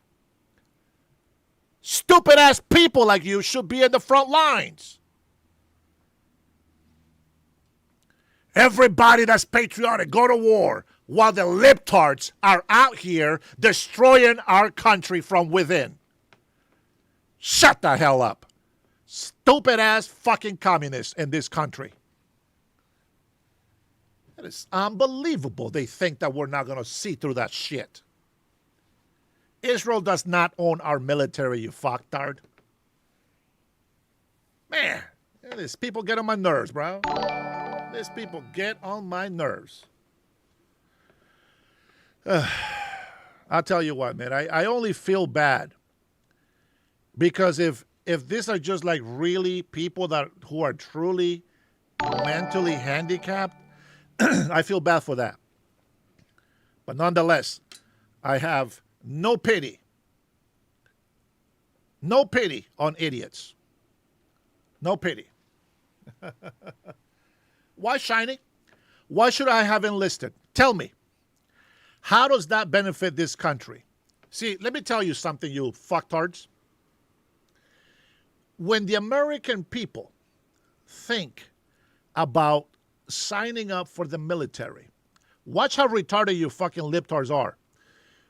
When the American patriot signs up for the military, they're doing it with the intention of standing up for America, protecting this country, fighting to protect their countrymen, fighting to protect the freedoms of this country. Now, you fucking libtards only talk about the military when you are wishing death on somebody. Oh, why don't you go to the front lines in the military? You don't say it with the intentions of what I just described about real patriots. You say it with the intention of getting rid of somebody. But see, we're not getting rid of our patriots. We support them. We want them back. We never say Iran has won. We never say the terrorists are before our military. We never say Hamas before Israel. We never say that dumb shit that you libtards always say. You see what I'm saying? That is the difference. Fuck you, Shiny. You don't fucking know me. I'll fucking do you any day, you piece of shit. You don't know me. So fuck you very much for your dumbass comments. Man, there's people that just come in here. Keyboard warriors. Fucking keyboard warriors. Let me tell you something. Been boxing and doing martial arts since I was 10 years old. Listen, I'm going to tell you something. In every sport where I dominated, every single time that I dominated was because of my native warrior spirit. You understand?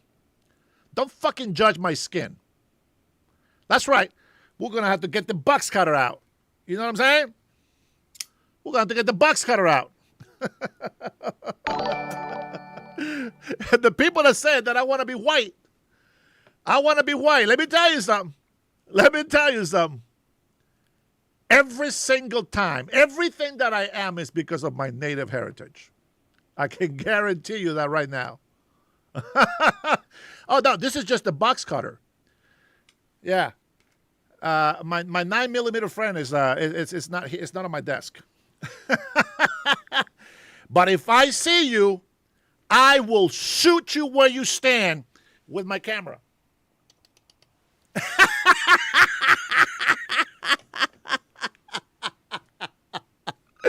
I'm gonna tell you, man. I'm gonna have to go get me a shirt that says "I will shoot you where I see you," and just have a camera next to it. Oh man, I'll tell you. I will shoot you where you stand, and then just have a picture of my camera on my shirt. I got to get something like that. Oh man, I'll tell you what, man. I know some Americans, man, that just make me so proud. Listen, you can hate people for their cuss words and whatever, but for some people, it's normal to talk that way. Tell that to the sailors. That somebody said something about sailors swearing all the time. Listen, you can't hate them for that, man. That's just the way. I mean, what do they care? They're ready to go. You know what I'm saying? so many courageous Americans. I was sharing this documentary that I was watching about some Air Force pilots, and they were doing they were competing for 100 missions in Vietnam. And there's some badass pilots in there that they, how would I say this? A lot of people sign up, whatever the reason is. Number one, I love and I appreciate and I thank every single person who has signed up for the military. Just by signing up for the military, I'm telling you that right now. Just by signing up for the military with the intention that you do it for the love of your country, that you're willing to die for this country, no matter what, you are willing to die for this country. Thank you for your service. Thank you for your sacrifice. Man, my love for you, you have no idea. My love for you is nothing, but you got all of it, okay? That's just me. That's just me saying it, okay? With that being said, there were so many pilots that were just dropping like flies, dying, boom, boom, boom. People were scared to go fly, and there was the American warrior spirit, which is crazy because the American warrior spirit, it comes from Scottish, Irish, some German, you know what I'm saying? Asians. It is crazy. I love it. The United States of America is so great. And they were so proud to get 100 missions. 100 missions. 100 mission patch. And they will give them a victory. They'll give them a party. They had these little traditions that they did, dunk them in the water, give them this hat, ridiculous looking hat and whatever. They loved it. And there was this one tradition, if somebody can remind me, maybe you know about this if you've been in the military or the Air Force. There was a guy, I forget what his name was, but he was a colonel in the Air Force. And he had this mustache with a little, the big mustache, right? They actually have that on the Air Force. There's actually a mustache day. If somebody can put the name on the chat in there, who the colonel was, I'll appreciate it. I always butcher his name. I don't know if it's Oren. I always butcher the name. But if you know who I'm talking about, I'll be surprised. Put it on the chat and let me know if you know what I'm talking about. But anyways, you have soldiers who are afraid because they know. The pilots, they knew that there was almost 100% chance that they will not come back from a mission to do some bombings in Vietnam. Now, Vietnam is what is crazy. Well, not what's crazy. What is awesome about this? It's not that the war was fantastic. It is the mind behind it. The mind behind it. One of the soldiers said something like this. All these hippies and libtards don't understand why we war sometimes. But one of the pilots said, I am afraid of flying a mission in Vietnam because there's a high chance that I will not make it. And he says something along these lines. What am I supposed to do? Am I supposed to fight communism right here or wait until communism comes to Virginia? Powerful. You don't know what the fuck I'm talking about. Powerful. Our American pilots. This is just specifically for the Air Force. They celebrated 100 mission because most likely you wouldn't make it that far. But many pilots made it. They had their parties, and they honored those parties.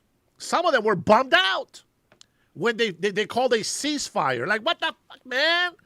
I got to go do my missions. You know what I'm saying? Like the American warrior spirit. Again, Irish, Scottish, even Asian descent, blacks. You know what I'm saying? Like, come on. They wanted to go and get the job done. That's it. Get the job done. China was helping them. Russia was helping them. It's crazy. Communism is what we have been fighting for, and the reason why the world is not as bad as it could be.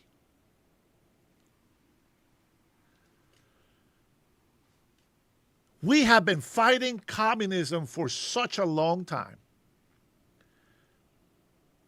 And every time that we have leadership that have no balls to stand up against communism, they get stronger until the next president comes in and says, wait a minute, wait a minute. No, we're not going to put up with that. And they do some things to slow it down.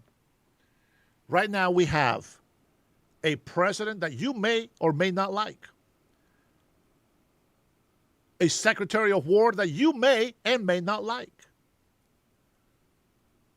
A Department of Home Security Secretary that you may or may not like.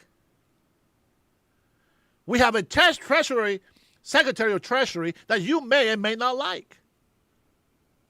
We have an Attorney General that you may and may not like. We have a Trump administration that you may or may not like. But the fact is, this is the perfect people to be in office for the times that we live in today.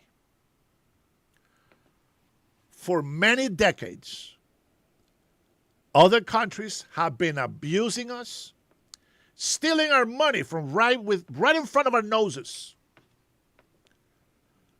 with tariffs. Unbelievable. With tariffs. Here, high IQ people, answer these 2 questions. There you go. Answer that and shut the hell up if you don't answer those questions. 2 questions, very simple. Answer those questions, or if you don't answer those questions, shut the hell up. President Trump comes in, puts tariffs on, everybody comes in and negotiates. Wow. Nobody has ever done that. Ever has ever done that. And even after their lies and their fear-mongering and the smearing that we were going to go into a Great Depression because of all these tariffs, President Trump was going to destroy the economy. Well, none of that happened, did it? None of that happened. None of it. None of it happened. You libtards don't know how to answer that question. Do ya? Answer the question. Go ahead. Tell me. Do you support pedophiles? No? Then why are you a Democrat? Do you support child abuse? No? Then why are you a Democrat? Do you support children mutilation? No? Then why are you a Democrat? Do you support our enemies breaking into our country and destroying it from within? No? Then why are you a Democrat? Do you believe that American citizens should be first before illegal immigrants? Yes? Then why are you a Democrat?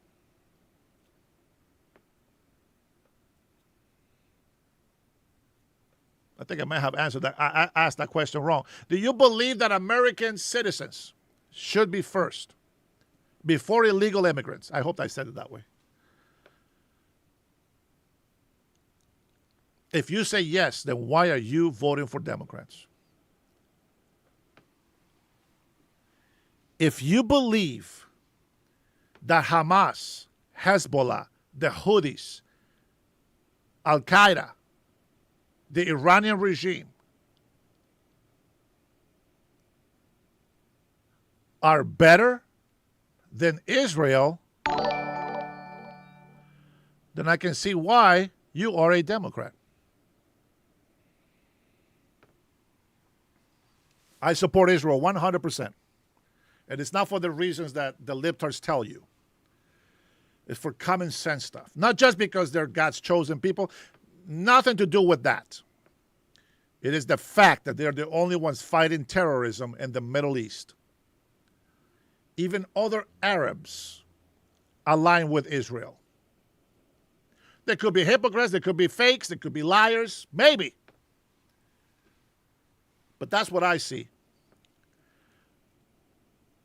I says it as I sees it. Oh, man. Let's watch this little clip that Cutting Edge has shared with us here.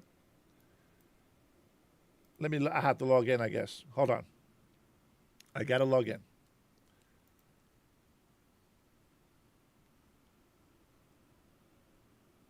Come on.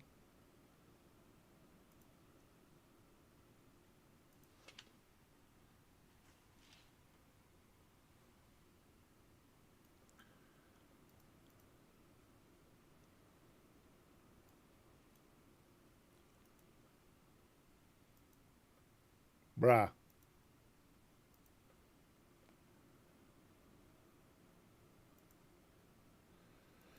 Oh, boy. All right, I tell you what. I had to sign in first, I guess. Son bitch. Stupid ass fucking X account.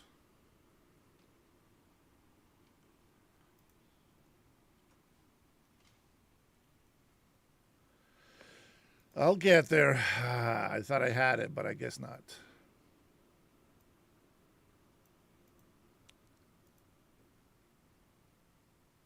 Activates. Yeah, there we go. All right, here we go. Make that nice and big for you guys. Here we go. The Trump administration activates the never-before-used alien terrorist court.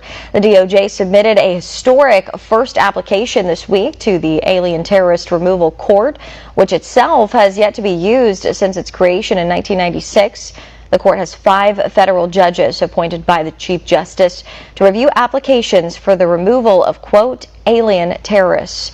With applications submitted by the Attorney General, details of the sentencing are classified at this time, though a district judge issued a subsequent order asking the DOJ to make a more thoughtful consideration. The Trump administration activates the never-before-used. I don't think you guys know what that is, huh? No more games. Illegal alien terrorists and their families can now be immediately deported. Filings are sealed. Left-wing activists, judges, and Democrat officials cannot interfere. Terrorists get 0 asylum claims in these hearings. The DOJ already filed its first sealed case.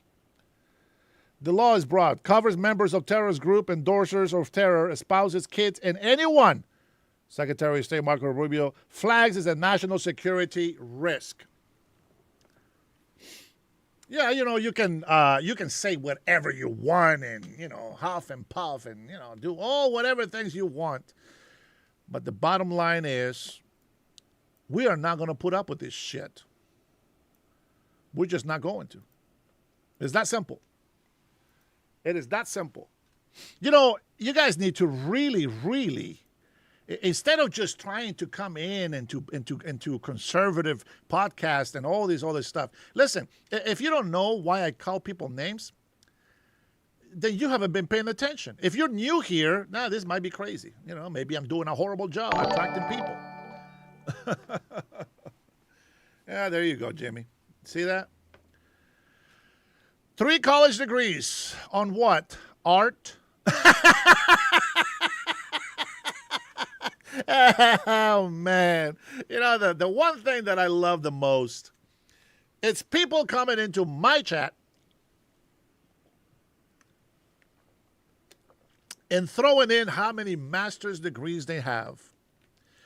And the one thing that they always prove to me is how retarded they are. It's crazy. 3 degrees and they're still retarded. I just don't get it. Ah, man. Well, as they say, pardon won't cover that. I wonder what that means. Let's take a listen to this truth coming out here. The House vote on reconciliation 3.0 before recess. Discuss. I'm going to tell you something. Listen. There are things that I don't blame the socialist, communist, Marxist, Democrats for saying. For example, the communists, they want to get rid of the Senate. They literally want to destroy the legislative branch. That's it. They really do. They want to abolish the electoral vote. Now, you know, what makes me laugh about this is I understand that, you know, I've had these questions myself before. Why do we have electoral votes? Why do we have that? It should be the majority of the people. Here is the biggest fake-ass argument that Democrat politicians say when they want to oppress the black people. Oh, Democrats need to represent the black people. The Democrats never represent the black people. Let me tell you that, number one. Okay? So with that being said, it's about representation. There are states with very small populations, but the people need the representation. So when President Trump brags about winning the popular vote and the electoral vote and winning, just cleaning house, won everything, which, by the way, it causes me to laugh when Democrats or libtards come in saying that Trump is a loser. He kicked the shit out of all of you libtards. Every single Democrat. You guys are the fucking losers. Trump, mop the floor with your dumb asses. They can't stand that, can they? They can't stand that, bro. They can't stand that they got their ass kicked. Very ironic that they call President Trump a loser. But anyway, the point is that the communists want to abolish that. They want popularity only. Now, tell me, they want representation, they say, and yet, they're the ones abolishing representation. They're the only ones abolishing the electoral vote. These people they don't understand what it's for. They don't understand what it's for. The other thing that they do is, you just can't make this shit up. They hate America. Every single one of them. They hate America. I don't understand what that is. Listen, we have a bad government in Honduras. I don't hate Honduras. I love Honduras. There's a lot of crime in Honduras. I love Honduras. Why can Americans just love their country? No matter what. Just love it. And if you don't, go somewhere else. See, I have a choice. I can live in Honduras or I can live here in the United States of America. I believe the United States of America is a better place. So that's where I'm at. And if I choose to live in Honduras, well, that will be my choice. But the point is, I have a choice. You too have a choice. If you don't like the United States of America, we've been saying this all along, then get the hell out. You know what I'm saying? Oh, boy. Anywho, let's go ahead and see what Maria has for us. I mean, this has happened, here this weekend. If you guys missed the Maria in the morning show, well, you get to get the replays here in the Dennis Herrera show. I love listening to commentators, to journalists, to people who give you the news and give you a comment or an analysis for the American people. Okay, for example, if you watch CNN, MSNBC, they will automatically take the terrorist Iranian regime side and trash the Trump administration, which represents the United States of America, And they think that's okay. They think that's okay. Not once do they condemn the terrorists. They don't condemn Hamas. They don't condemn Hezbollah. But they sure as hell condemn Israel every single time they get. Well, a lot of us see right through their lies. And this is why, well, I choose to listen to Fox more. I don't always agree with them, but they have given the most accurate information that I believe. I see it.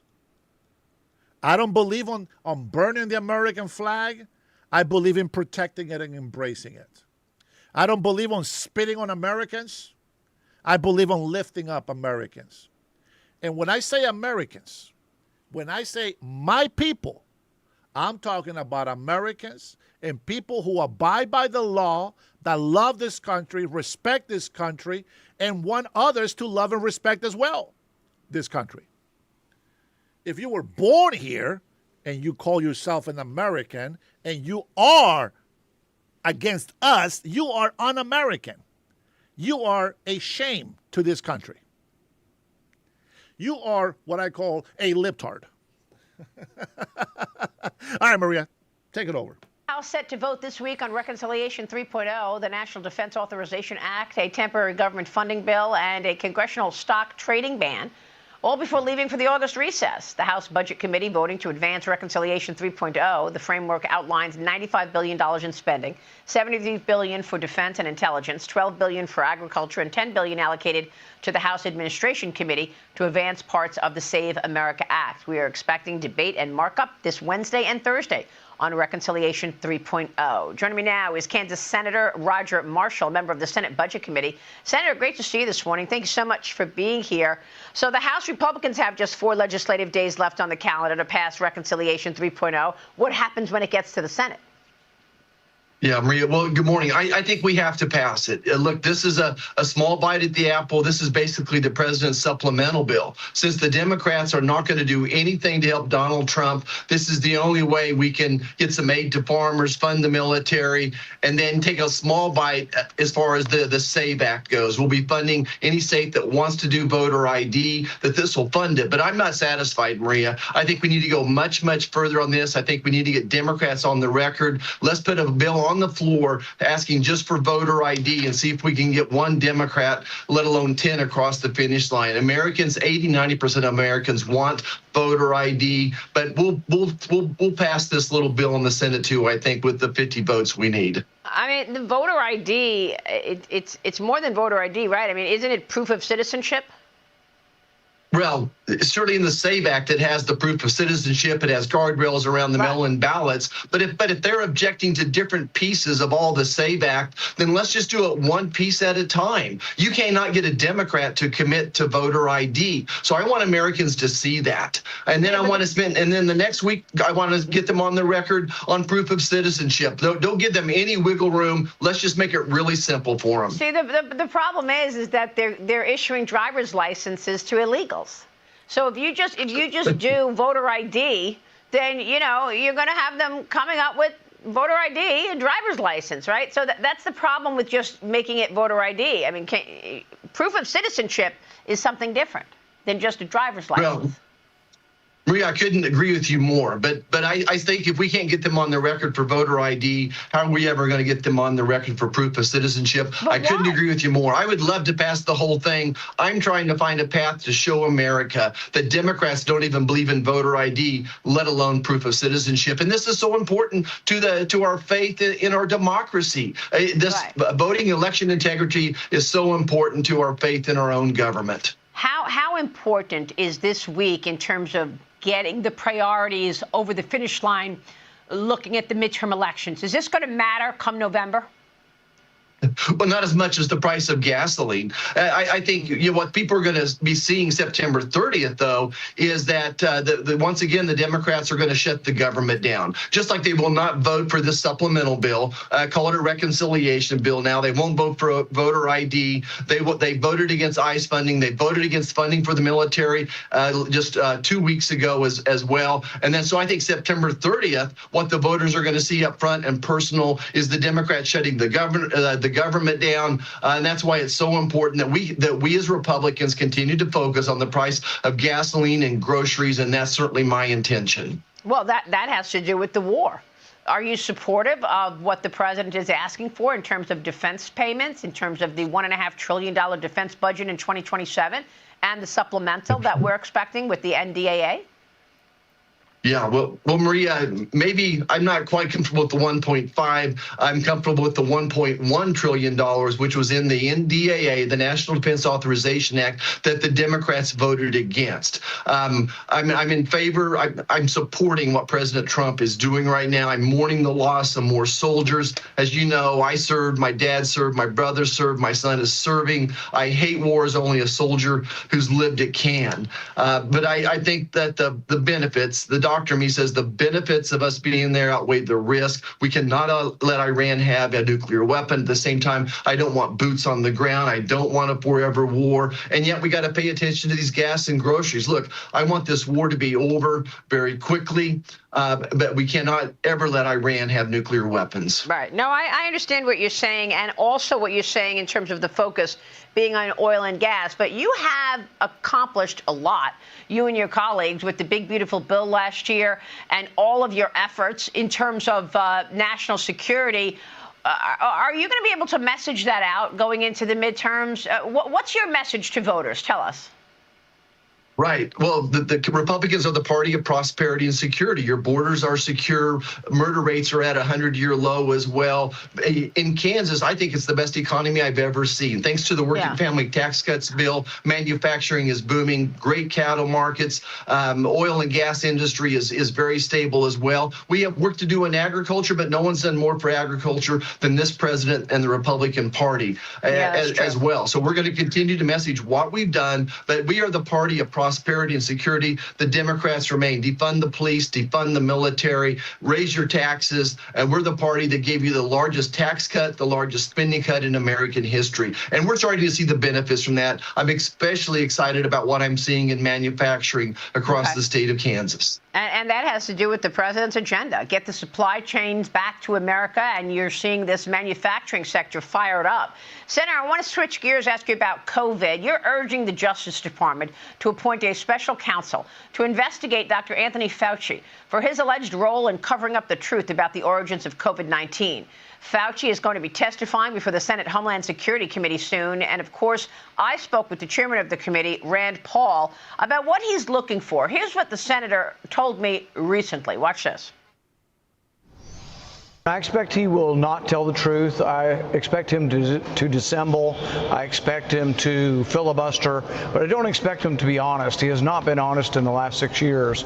But we have the evidence now that he destroyed records, that he encouraged others to destroy records. We have evidence and the opinion of many of the people who worked around with him that the research that was funded in China and Wuhan was dangerous, gain-of-function research, and that this was perhaps the worst public health decision made in our lifetime, maybe in history. And we know it was made consciously because Fauci has told us repeatedly that he supports this research, even if an accident should happen, even if a pandemic should occur. Lying to Congress is a felony. Will there be any accountability for lies? Yes, and that's one of the risks he has in coming, is if that he lies during the hearing. That's a new lie, and the pardon won't cover that. Wow, imagine that, Senator. So here we are in the year 2020. The president, in his first term in office, is told that a pandemic is coming and that it's going to be real dangerous. We start seeing China corner the markets for PPE, et cetera, et cetera. President Trump asks his cabinet, what's this all about? What's going on? One man knew everything, right? Anthony Fauci knew it all. He knew what we were doing in terms of funding EcoHealth and sending that money to Wuhan. And what did he do? He told us, oh, it probably was coming from a wet market. In fact, very few people thought that. And now here we are, and he gets pardoned. And that pardon, I'm told, was extraordinary. Nobody's ever seen anything like this pardon. That it's like, you know, shielding him from anything 10 years ago and 10 years, anything he will do. I mean, what about this pardon? Is it legitimate? And what do you want to see happen here? Yeah, Maria, and this is of course one of the auto pin pardons, and that's one of our requests for this special investigation that we're asking the Justice Department to do. Look, why is this important? A million people, a million Americans died. 20 million Americans still have long COVID. Loved ones suffered. Our children suffered, not getting to go to school. All the things that how it affected us from COVID. And there's no accountability. Thanks to Tulsi Gabbard, she unleashed a treasure trove of documents right as she was leaving that really confirm everything that my informants have told me, that Anthony Fauci not only funded the research in Wuhan, he led the charge for covering it up. Look, this makes Watergate look like a situation where some kids broke a window at recess and they're trying to hide that from their teacher. This cover up was exponential in so many ways as well. And then he covered up whistleblowers. Somehow he was able to suppress whistleblowers as well. And that's why we need a special investigation. Rand Paul will do everything he can here. He's brilliant and he knows this inside and out as well. But Fauci's going to take the fifth. That's probably what he'll do, because he should go to jail, and we should be stopping all of his government pensions as well. Wow, just incredible. All right, well, we'll be watching all of that, Senator. Thanks so much for being here this morning. Good to see you, sir. Thank you, Maria. I love it. Gas prices. Here we go. Woo-wee. You know how much I love about gas prices. Let me see. Family gamers. Brent crude oil was $75 back on January 20th, 2025. Now, that's when President Trump took over. Now, how much was the gas price on January 20th, 2025?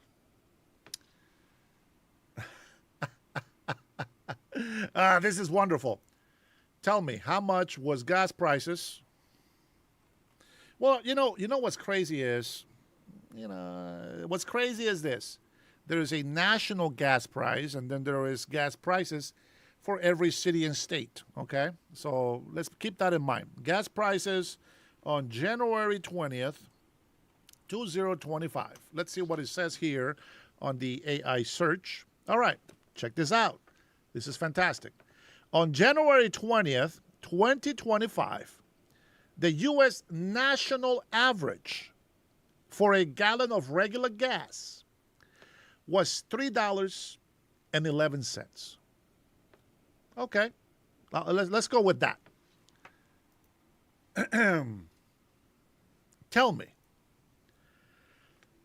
how much was the gas price when it hit $69 under President Trump? $69 a barrel of oil. How much was gas prices? Go ahead, I'll wait.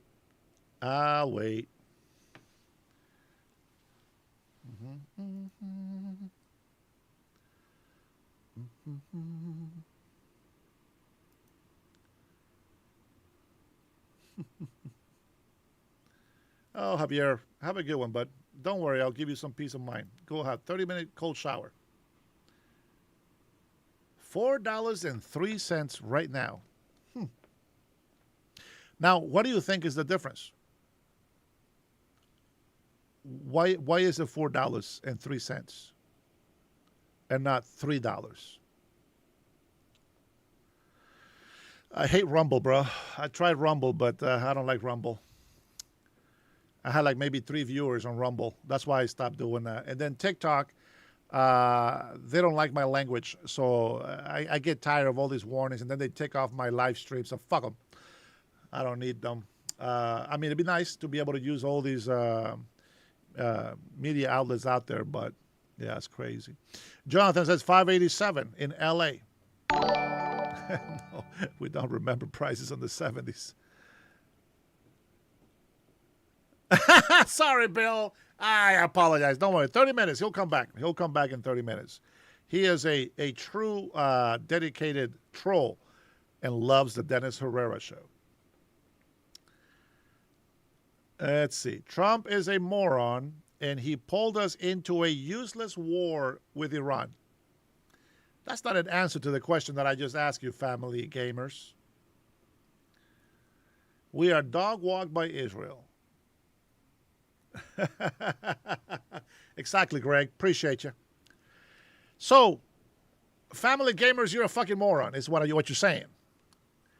Don Mitch, how are you, big bro? Man, I had a good time. Matter of fact, we're going to do a sidestep right here because Don Mitch is in the house. Let's see. Pure example of complete failure: California, Oregon, Colorado, Washington, Illinois, Massachusetts, Hawaii, etc. The list goes on. Well, Hawaii will give them the excuse that they're an island. You know what I'm saying? Prices are a little bit higher in islands. So we'll give them an excuse. But I was hanging out with Don Mitch this week, and he invited me to come over. I normally don't go, I don't know. I just don't like being around too many people. But and not that I'm ashamed or shy or anything like that. Don Mitch is, his witness that I actually talk to everybody. I don't discriminate. I love everybody. I just don't like, I don't know, man. It's just something about it. I don't like it. But anyways, we were walking around, and he was showing me all these food business, and they were selling a bunch of clothing and stuff. Now, what I find interesting is, I don't know if you noticed this, Donald, but I noticed every single food that was out there, except for the Filipinos, was Mexican cuisine. All of it. Mexican cuisine. Oh, there was one barbecue, and there was one Filipino. Everybody else was Mexican cuisine. I mean, Latin cuisine. So Mexican businesses, tacos, whatever. And one of the things that we noticed, it's the they were selling Mexican hats, cowboy hats like this from the Mexican areas. You know what I'm saying? And sombreros and all that stuff. And clothing, Mexico, the Lucha Libre guys, the WWF, whatever they call that in Mexico. It's, the masks and all that stuff for the Mexican wrestlers. And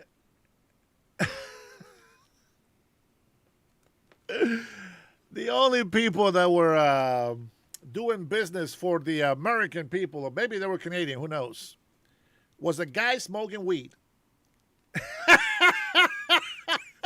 Was the guy smoking weed inside a tent, selling some rusted old shit. There was a lot of Mexicans, it was mostly Mexicans, I'll tell you that right now. There was a lot of Mexicans selling a bunch of used tools. I told Donald, I said, they're stolen. Those tools are stolen, bro. Oh, man. But this is what's crazy. You would think that here in Washington State, this is the United States of America, you would think that there is some burger joints, you know what I'm saying? That you would have some burgers and fries, and that the Americans, right? The American cuisine will be, in all its glory.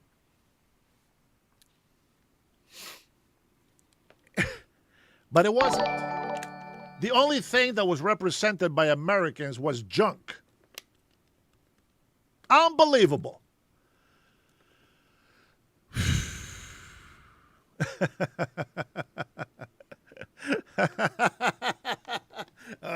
Look at that. Look at that.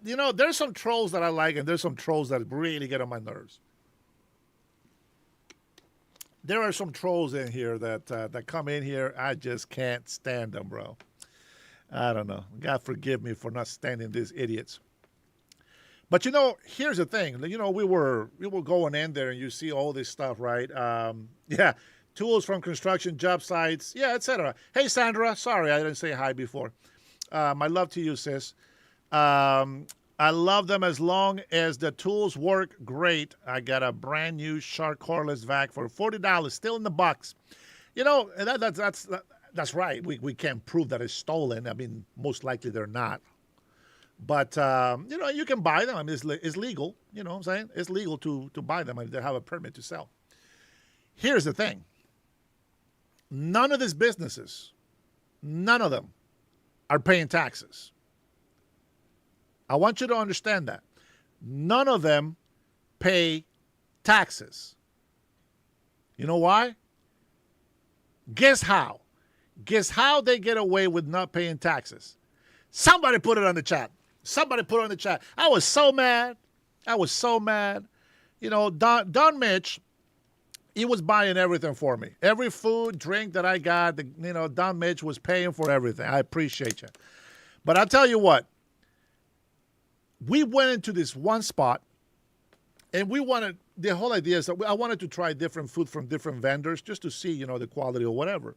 And, we ordered this one taco, from this place, and with two different styles of tacos, and they were okay. Yeah, it's missing a lot of flavor. But then we went to another one, and Jonathan. And, so we got into this place, and I only ordered 2 tacos because every single taco, just one taco, was $4, bro. I kid you not. $4 for one taco, and it was like a little taco. You know what I'm saying? I kid you not. 2 bites, and the taco is gone. $4. $4. Hey, Don, do you remember how much you paid for the Diet Coke for the can? I don't know how much that was. But I'm sitting here and I'm observing. Everything in this place, it's like a flea market type of thing, like a little, I don't know, just like a flea market. And every single thing, hey, Jose, how are you, my friend? Every single thing in there is expensive. Not the junk stuff, but the food. The food. $2 for a can of soda. You can go get 36 cans of soda. Costco. Never mind. Anyway, so expensive. Okay, so expensive. So 2 things that I observed. They didn't want us to pay with credit cards. They wanted cash. Cash. They even had an ATM in there so that you can get cash and give it to them. No taxes. What's crazy is this. No, there's nothing wrong with my Latinos. I love my Latinos. But what's crazy is this. This is in a reservation area, the Native American reservation, okay? I didn't see Native Americans. Maybe a couple. I saw a couple of white people. Everybody else was Mexicans. You know what I'm saying? I love Mexicans, but bro, come on, man. I'm telling you, it's not the credit card. It's not the charge. You know why? Because they charge us. They make us pay the fee for that transaction. It's not that. Trust me, I've done business. I know how that works. But what I'm saying is, okay, so you get cash. You pay them cash. They don't pay taxes, but you're paying a higher price for a product that should be half the price. And half the price would be expensive compared to what it should really be for the amount of food that they give you.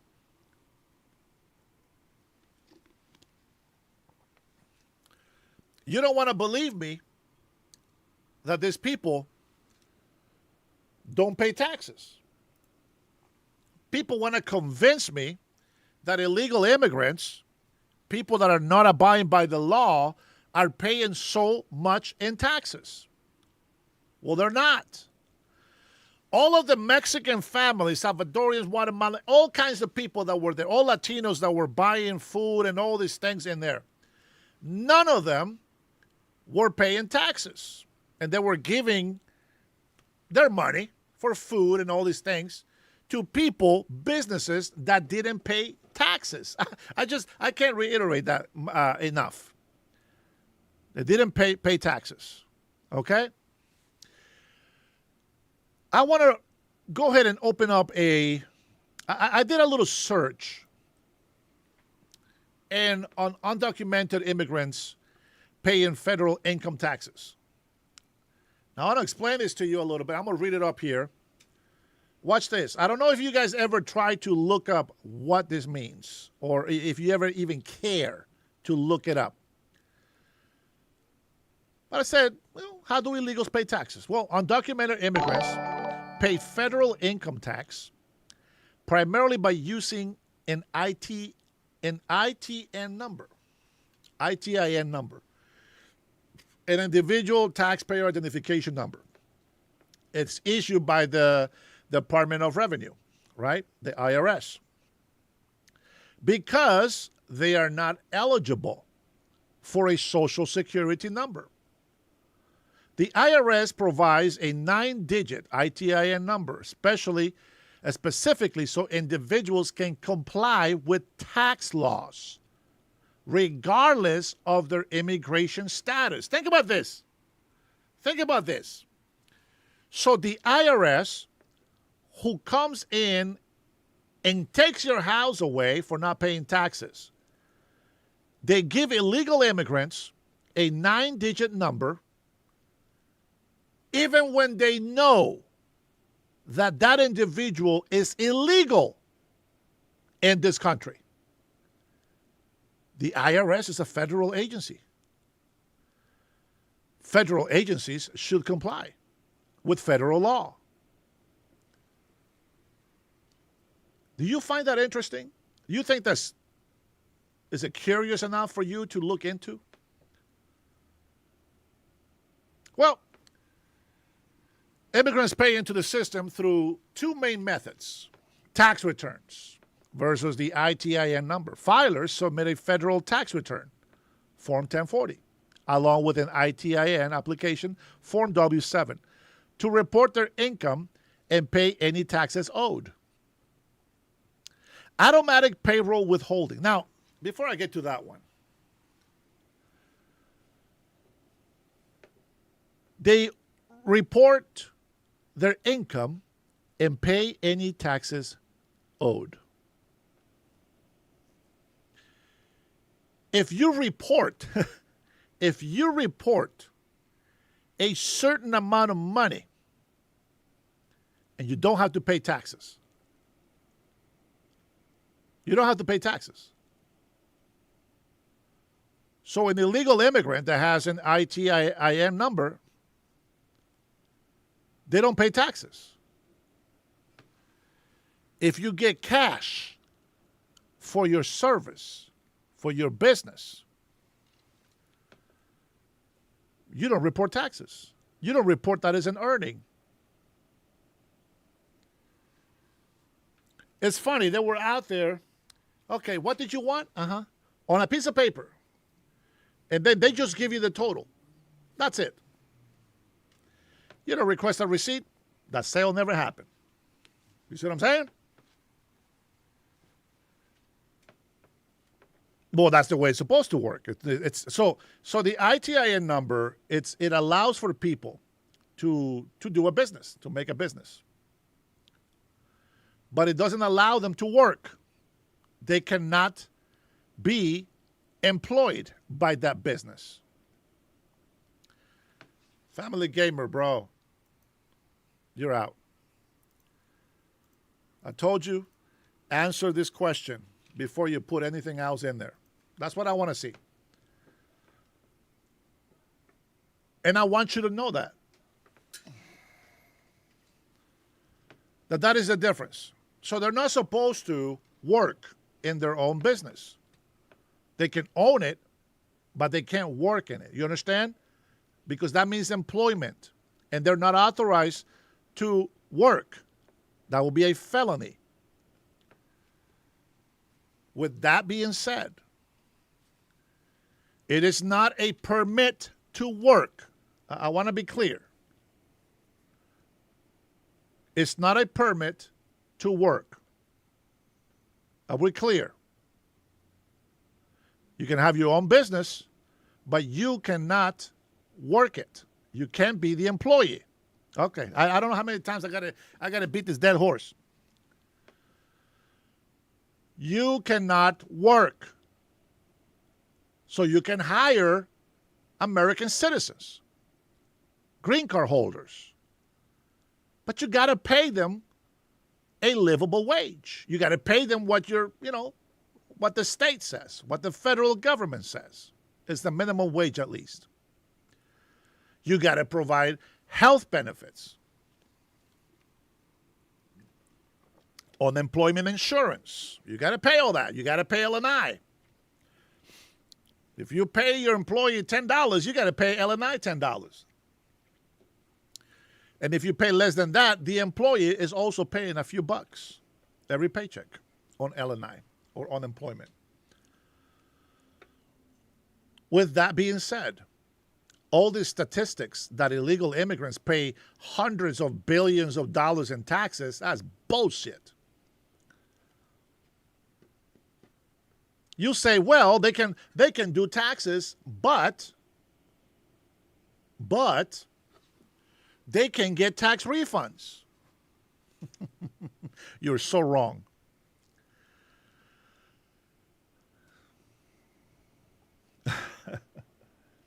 Let me tell you why I have a problem with these $4 tacos. Yeah, you better remove that shit. Listen, there is a place where I go buy tacos. Listen to this. I can get 12 tacos for $21. 12 tacos for $21. You understand? Check this out, Magic.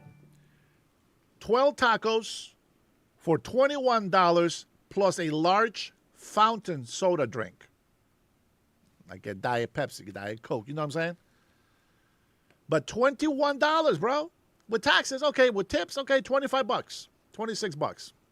Sometimes I just pay $30. But $21. And you can grab your veggies. You can put as much sauce as you want on it.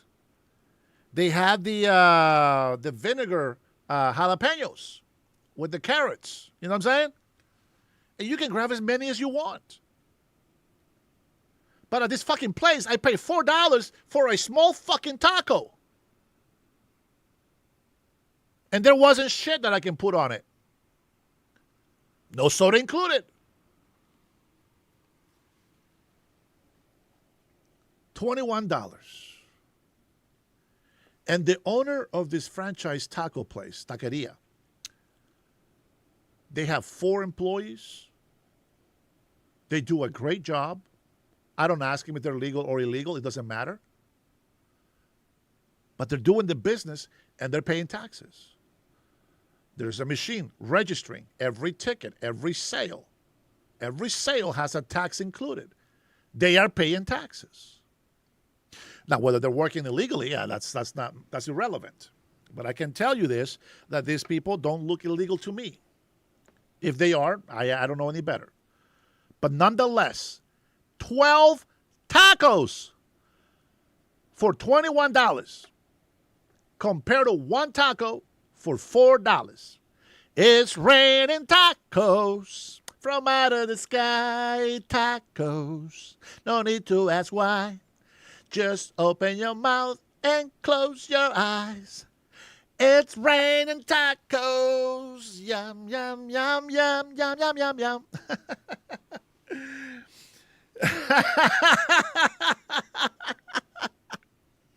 It's a little song that my kids used to play when they were little. You know, my daughter used to love the taco song, and my son used to love the chicken nugget one.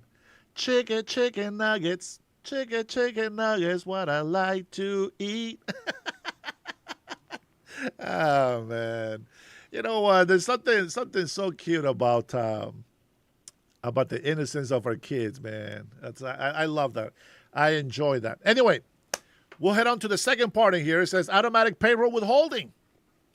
Many undocumented workers have federal, state, and local income taxes automatically deducted from their paychecks by employers. Now, I want to know why. Why are they taking taxes? Now, this is why. Listen to the question. Why are they taking federal, state, and local taxes from the paychecks of undocumented illegal immigrants by their employers? The question here that you have to know is this. If they know that they are illegal, why did they hire them? Think about it. Why did they hire them? I said, I know the feeling, Dennis. I went off about a $6 milkshake once, and this was nearly 15 years ago. No, I understand the convenience, right? I understand the convenience. But listen, this is a restaurant who is paying taxes. You see what I'm saying? I don't think you understand I don't think you understand why I get so upset about that. They are paying taxes, and they're giving me $21. I mean, they give me 12 pack of tacos, and they're packed. I'm talking about the tortillas are bigger and more meat. I kid you not. As a matter of fact, I'm going to ask him next time I go to this taqueria. I'm going to ask him if I can film, and if they say I can film, I will make a short video. I will advertise their business for free. They're not going to pay me. I will advertise it for free just so that you guys can know what I'm talking about, okay? There's other places where you pay a little bit more. I get it. You're more than welcome to price your food however you want. But the point that I'm making is this business is paying taxes. And they have a 12-pack of tacos, double tortilla, asada or beef, right? Chopped beef or pork or chicken. Double tortilla, regular size tortillas, by the way, not the little mini ones. Regular size tortillas, packed with meat. Onions, cilantro. You can put the sauce that you want. You can put the vinegar, jalapenos, and the carrots, and you can put green sauce, red sauce, and you know what I'm saying? Like, you have all these things that you can add to it if you want more flavor. $21 for a 12-pack. They pay taxes. When I go to a place where they are not paying taxes, I expect my food to be cheaper. I wouldn't mind paying $2 per taco. $2, it's all that I would pay for those tacos. And I would order 6 of them. That'd be $12. Cash. No taxes. Even though the tortillas are smaller, even though the meat is less, $12. 6 tacos. And $1 a soda can. It's $2, says Don Mitch. But $1, you still make a profit. But that's not the way it works. That's not the way it works. One time I tried to go and give some of these Home Depot migrants, undocumented people. I offered them $20 an hour to help me put some pavers down. You will not believe the response.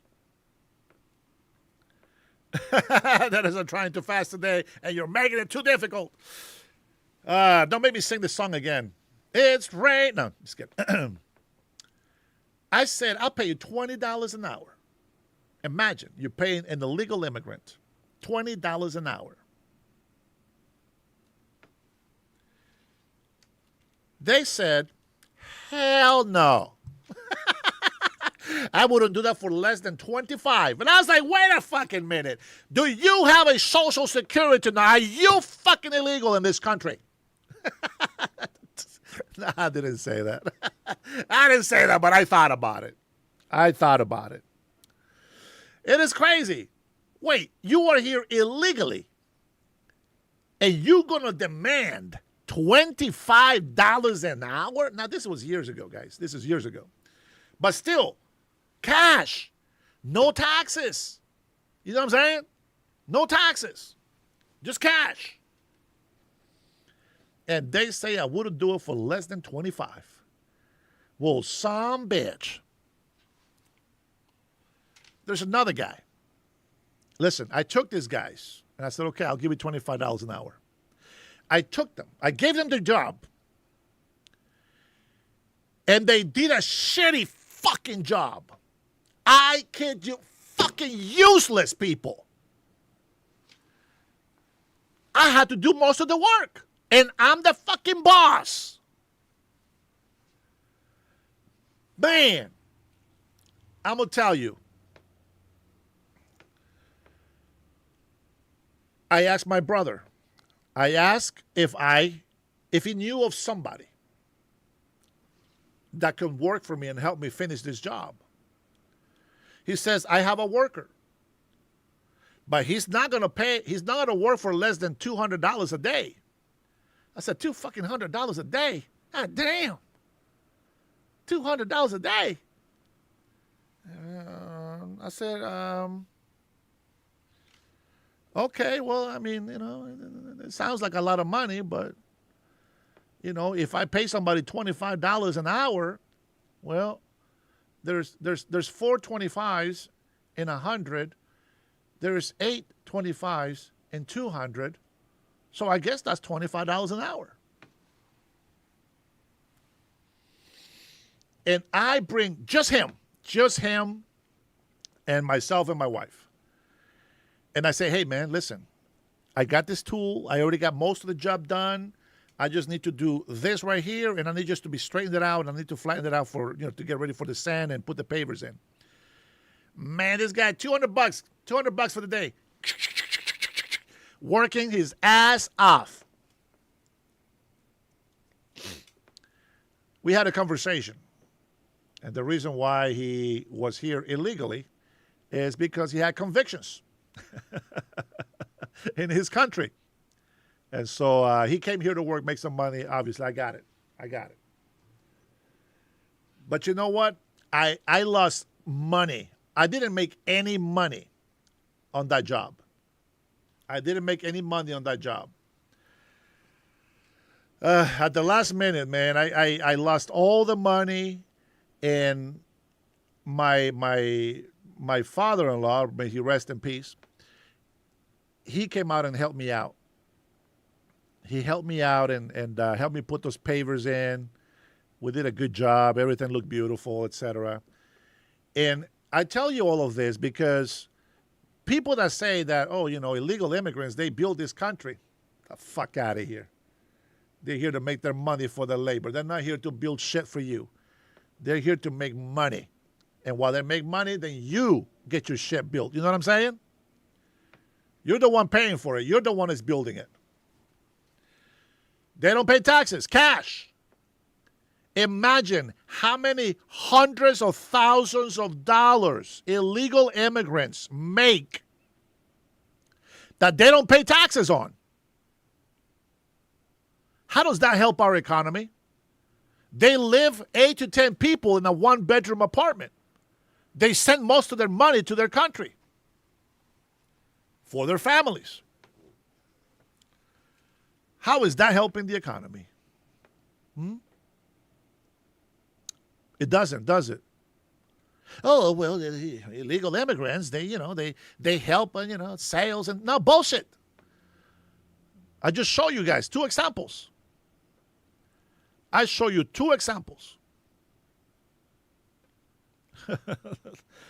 Fucking ignorance is bliss amongst the libtards. Go look it up, bitch. It's funny. They want data. What the fuck? I just gave you my own personal experience. You want data? What the fuck is wrong with you? Go ahead. Give me some data and tell me how many taxes do illegal immigrants pay? And you come over here with this bullshit $300 billion? Prove me with that data. What is that data going to show? Huh?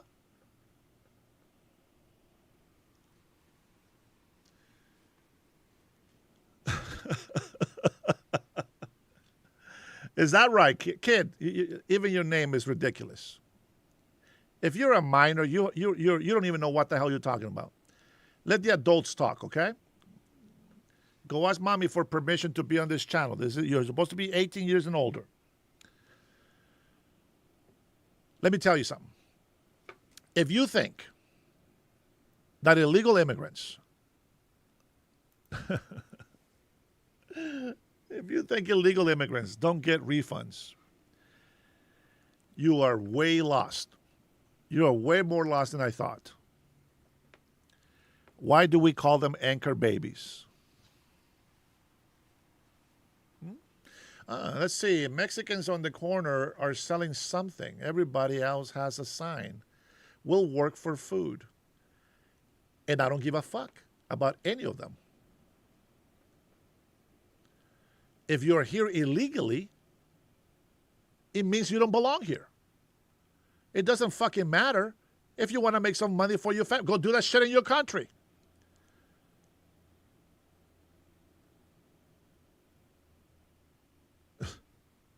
Well, I mean, yeah, you think this is not working. That's fine. Shit. Believe me, this channel, just so you know, it might just go off air at any moment.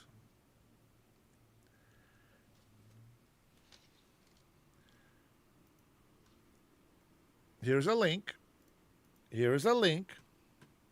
Go do your research. I'm reading off documents, of data. Look, quick Google search. Quick Google search. How do illegals pay taxes? Research that. This is not anecdotes. They're not anecdotes. Go ahead. Research it. How do illegal immigrants pay taxes? And those who don't pay taxes, why are they selling their products so expensive? Should be cheaper. You can't fucking work illegally. You can't have an illegal business selling shit on the street for the same price that you can get it at a restaurant who is actually fucking paying taxes.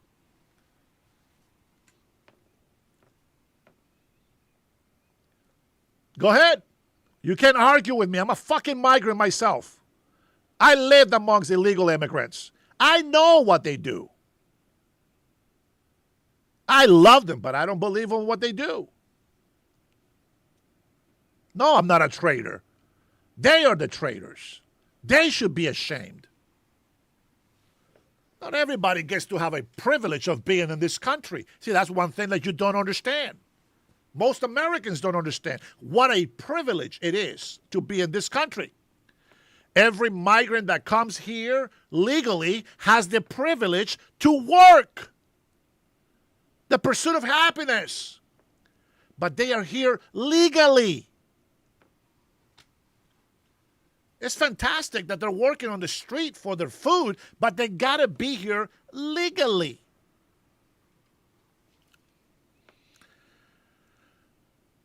Albert Rodriguez, minorities have bad attitudes. Why? Yeah. Good question. You know, my wife and I, we actually watch a lot of border and immigration shows. From anywhere from the airport to crossing the border in Texas, to crossing the border in California, to coming into this country illegally by boat, Cubans, Ecuadorians. A lot of people try to come into this country illegally. And they get caught and they get deported. They have learned how to get a TPS. Being poor is not a reason. Every country has poor. We have poor. We have violence. So what's the difference? What is the difference between the violence in Honduras and the violence here in the United States of America?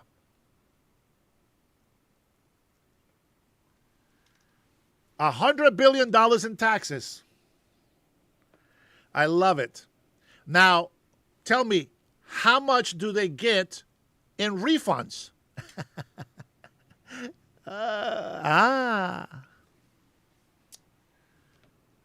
Go find out. How much do they get in refunds?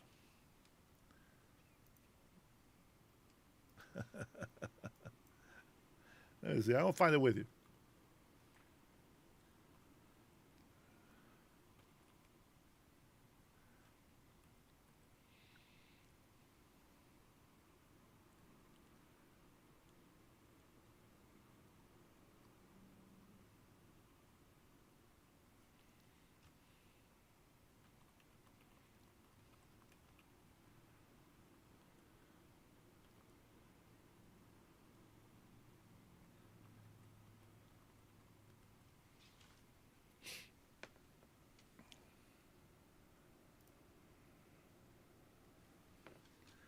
Let's see if you can find it. $1 trillion, says Jason.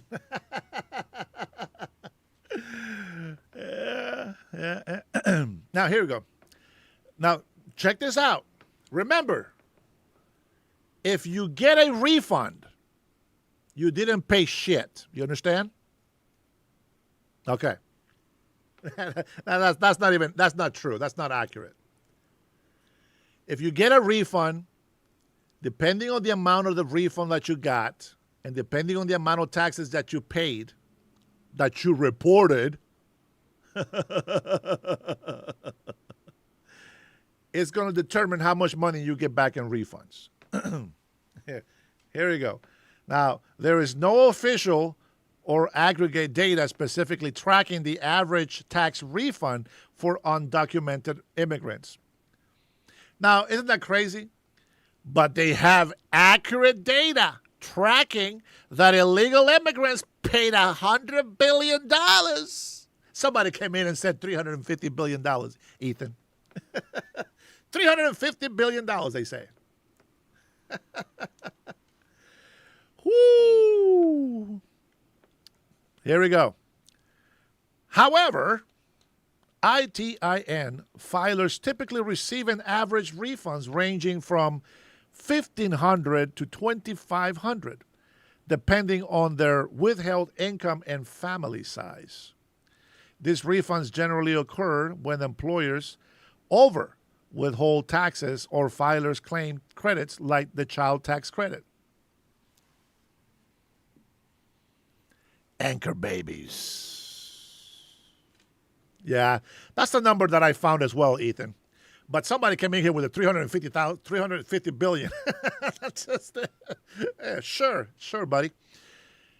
But again, you know, people want to believe the numbers that they want to believe.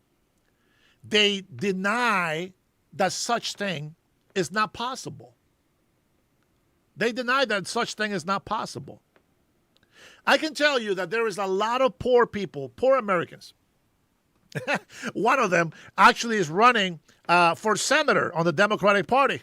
He's a trans guy, a trans woman, whatever. It's no joke. I kid you not. But they're on welfare. They have free health care. And they're getting tax refunds. How much money does undocumented get? How much does undocumented get on free health care? You can fact check everything you want.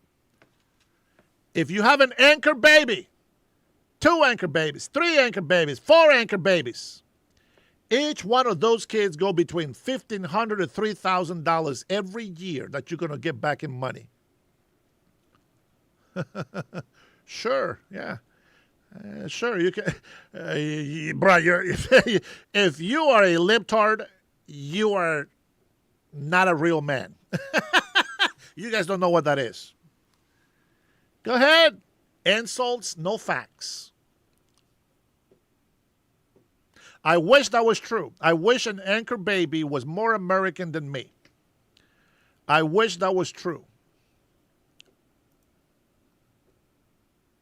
Let me tell you something, Gene. Just because you're in the military doesn't mean that you are better than me. You understand?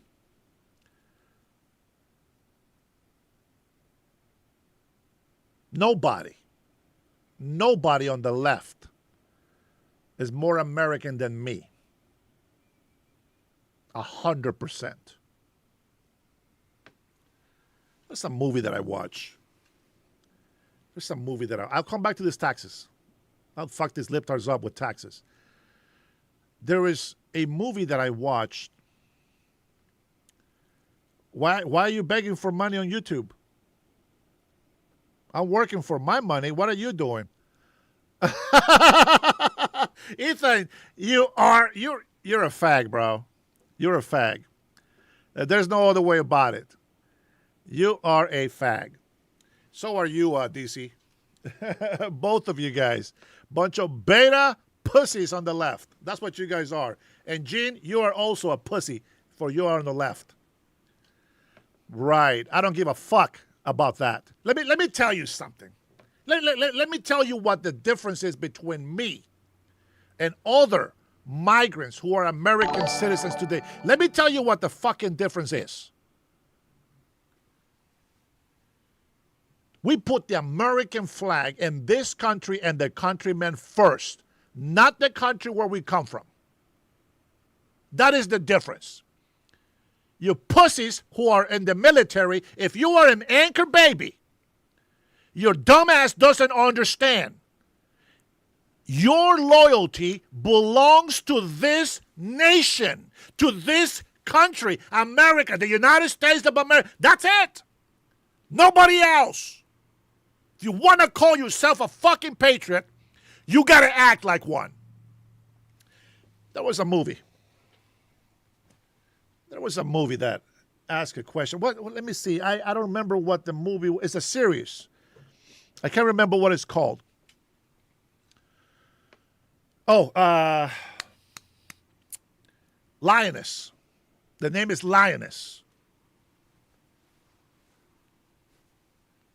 Now, the whole family, it's legal. The whole family is legal. They're all Americans. The soldier, she's Mexican descent. She was born here.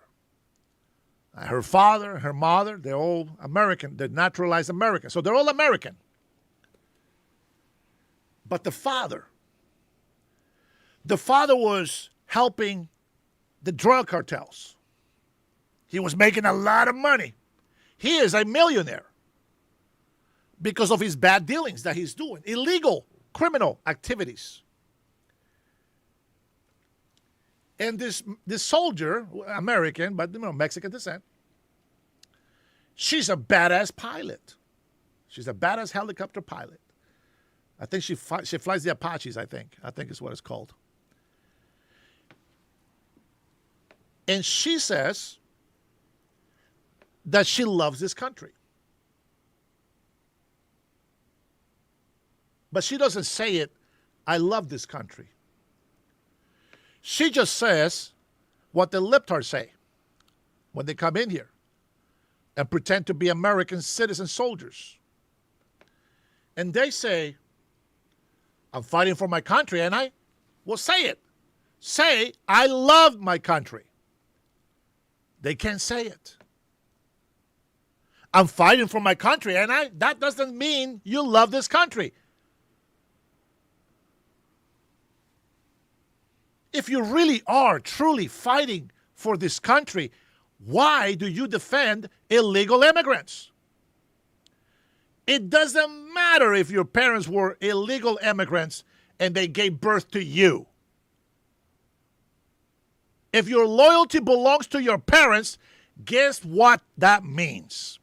That you agree with me, that you shouldn't be an American citizen.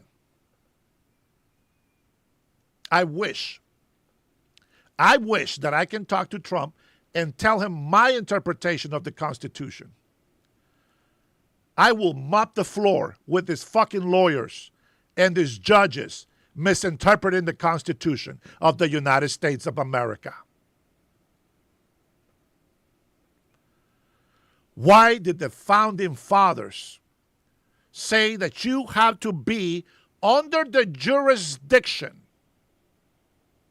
of the United States of America? If you are from another country and you are here illegally, your children are under your care. They are yours. They are part of you. They belong to what nationality you have allegiance to. That's the common sense approach. Your children are going to fall under the loyalty that you, the parent, have. And if you are here illegally, you don't have loyalty to the United States of America. Your loyalty belongs to the country where you come from. And therefore, your children will call themselves, for example, Mexican when they are American. If they call themselves Mexican, it's because it makes sense to them. Well, my parents are Mexican, so I am Mexican. Argue with me on that. Argue with me on that. Ask any anchor baby. Very rare. They're going to say I'm American. Very rare. Ask any anchor baby. What are you? I'm Mexican. They're going to tell you that. They're going to say I'm Mexican American. What really interests me about this scenario is how loyal they are to their parents' country of birth and how they turn against the United States of America, even though they say they were born here and they're rightfully American citizens. I call bullshit on that. Thank you, Grant. Thank you, Mr. Reed. I want you to understand the difference. Because of that one simple example, the Constitution needs to be amended.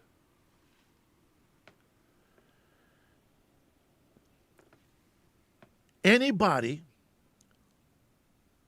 who is a citizen in this country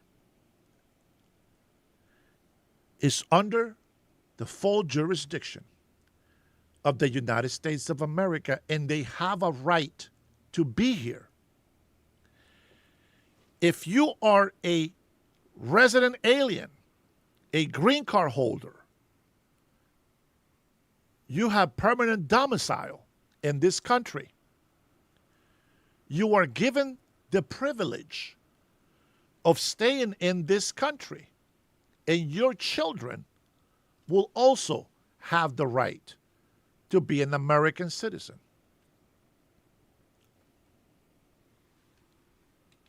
That makes sense to me. Because permanent resident aliens are under the jurisdiction of the United States of America. Now, just so that you know, if you're a green card holder, you can lose your green card status, your privilege. Your children may not, but your parents can. They can lose that green card status and be deported. And you can say, oh my God, well, I'm an American citizen. Why are you deporting my parents? Well, because they're fucking illegal. They decided to support terrorist groups. They decided to turn against the American government, against the American people. They are violating the requirements, the requisites to stay as a green card holder. You can lose that privilege. So there's the difference. These libtards, bro. These libtards will never, ever be on my side. I get it. Go back to your country, you pussies. Listen. If you are, I'm going to tell you this. If my mother By the way, before I tell you, my mother waited 5 years so that she can come to this country. Waited 5 more years before she can come and get me in Honduras. 10 years. I waited to come to this country. Not that I wanted to, but my mother was here. With that being said, if my mother was illegal and I was an anchor baby and I was born in this country and I was an American citizen and I signed up for the military and I served my time in the military, if I never fix papers for my mother and she got deported, I got to stand with the United States decision. That is the country where my loyalty belongs to. If I was not born here, but I happened to get a green card and I served in the military and I finished my time in the military and my mom was still illegal and she got deported, I still have to support the United States of America. Going back to the movie, I love this part, and this is the question that you should ask yourself. This Mexican pilot, well, American pilot from Mexican parents, the parents are also Americans now.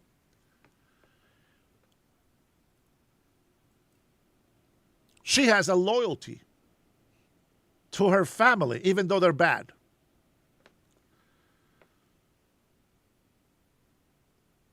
So the recruiter asked her to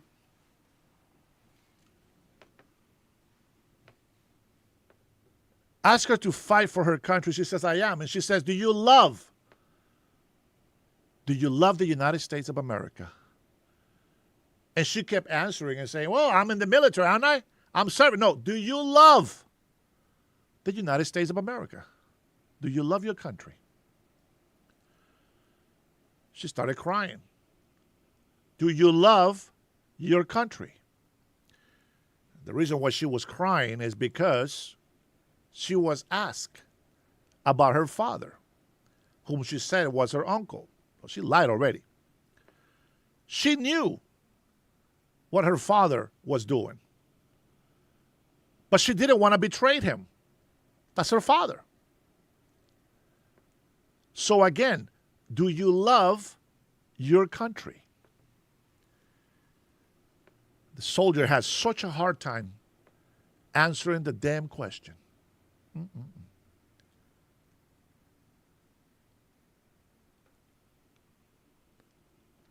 She finally said yes.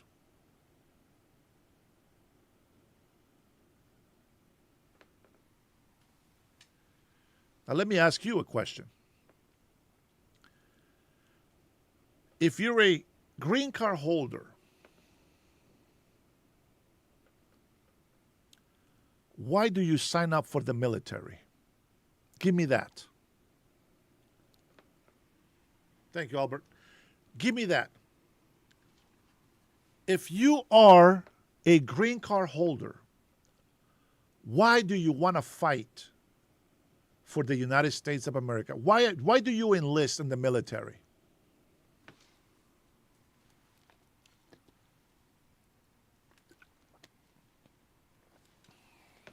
Come on, I'm gonna give you guys a chance to participate.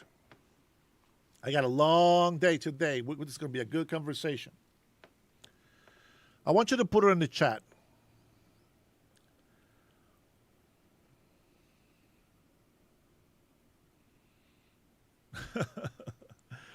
You haven't learned shit, good gamers. You haven't learned anything. That's the problem. People don't learn. That's right. I am a naturalized legal American citizen. And I say that very proudly. Magic man, for the love of your country. Now, here's See, I know real patriotism. I have seen generals, colonels, lieutenants, sergeants, soldiers in general, that they get recognized. Purple Hearts, Valor, etc. You know what they all have in common? They just represented the United States of America. They don't want credit for it. They give credit to those who have fallen on these missions.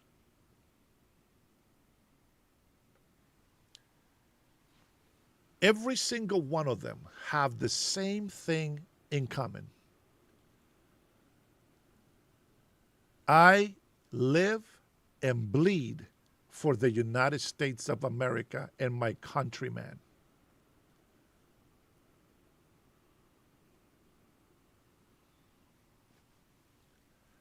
I ask other people, hey, bro, why did you serve in the military? Oh, shit, I just need to get an education. You want to go back? Hell no. Fuck no, I don't want to go back. Why? You know why? Because he just enlisted in the military to get a free education. Now he's an engineer. Fantastic. Congratulations. You're a fucking idiot. Why did you join the military? Well, they were going to make me a citizen. They were going to make me a citizen after I completed my service as a permanent resident guy. They were going to give me papers. And now, would you go back? Fuck no. You know why? They only did it for papers. It might be pointless wars to you because you're a fucking moron and un-American. You don't know about the sacrifices that need to be taken or need to be done to protect not just this country, but everybody around us. And then I have those soldiers who signed up for the military. I said, why? Because I love my country. Why? Because this is the land of the free. This is the land where I was born. But you finish your service. Would you like to go back? Fuck yeah. I wish I could. Why? Because I love my country. It's a big difference. There's a big difference.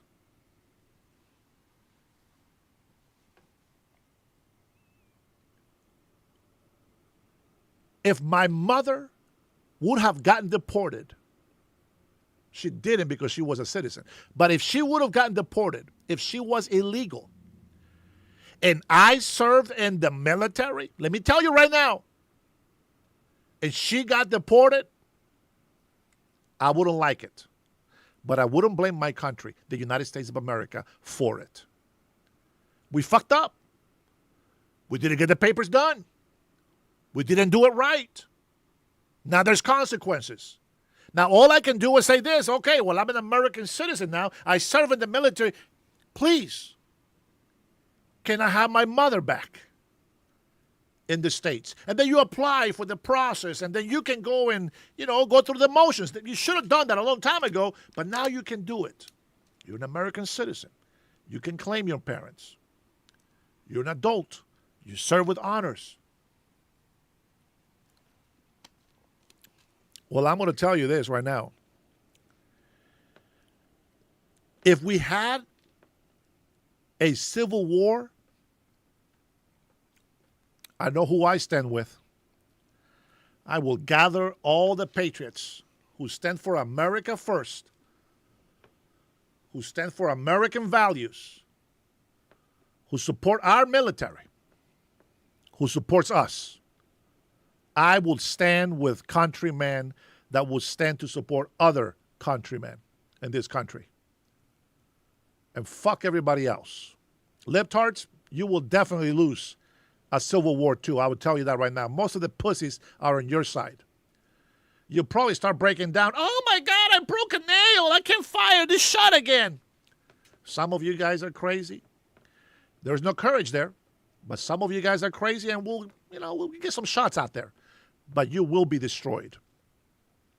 If they make a mandatory draft and they accept me, first of all, I don't know how much help I can be running or going miles and miles with a bunch of weight on my back with arthritis on my tailbone. I don't think that will do anything except be an obstacle to other people's success. I ain't trying to intimidate nobody. I'm just making a promise. I am willing to die for my country. I'm not willing to die to prove to people that I'm willing to die. Fuck you guys. But I am willing to die for this country. Especially my family. Some of the libtards, they just don't understand what it's like to fight for something that is worth fighting for.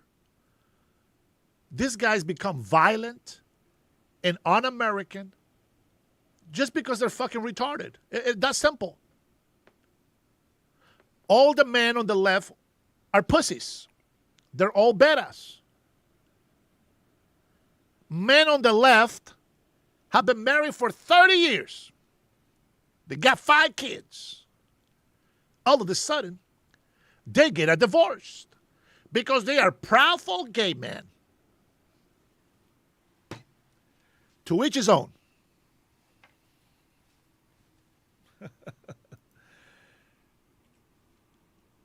To each his own.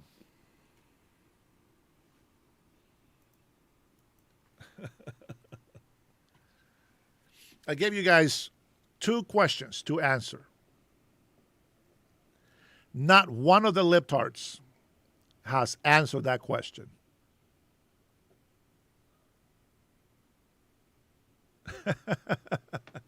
Good job. Good job, Reg. Reg Troll. Hexa pushed trannies out of the military. All right, let's see. How about, I already gave you undocumented people pay no taxes. They get more money than what they pay in. Interesting fact. American voters overwhelmingly support Iran peace deal. 60%. 23% oppose. The other 16% of the morons don't know what the hell to think about it. Oh, man. Listen to this genius socialist mayor from Seattle. What you say? Watch this. I'm gonna put this here, and let me adjust the screen so that you guys can see it better. All right. Socialist mayor in Seattle, dressed like a soccer player, even though she don't know how to fucking play soccer. It doesn't matter. It's okay. It's my bad. I'm judging the character. Anyway, here, this is the socialist mayor of Seattle. Said it's zero tolerance at 12th and Jackson, and you're going to spend $1 million to clean it all up. What does it mean?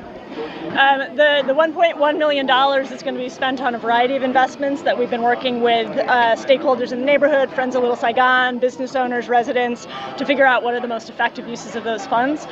So some of that is going into drug treatment related work.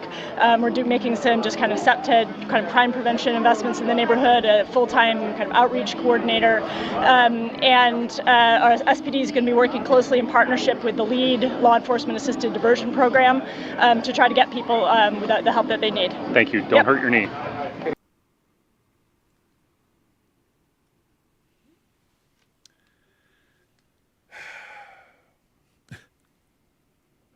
Zero tolerance. You guys got that?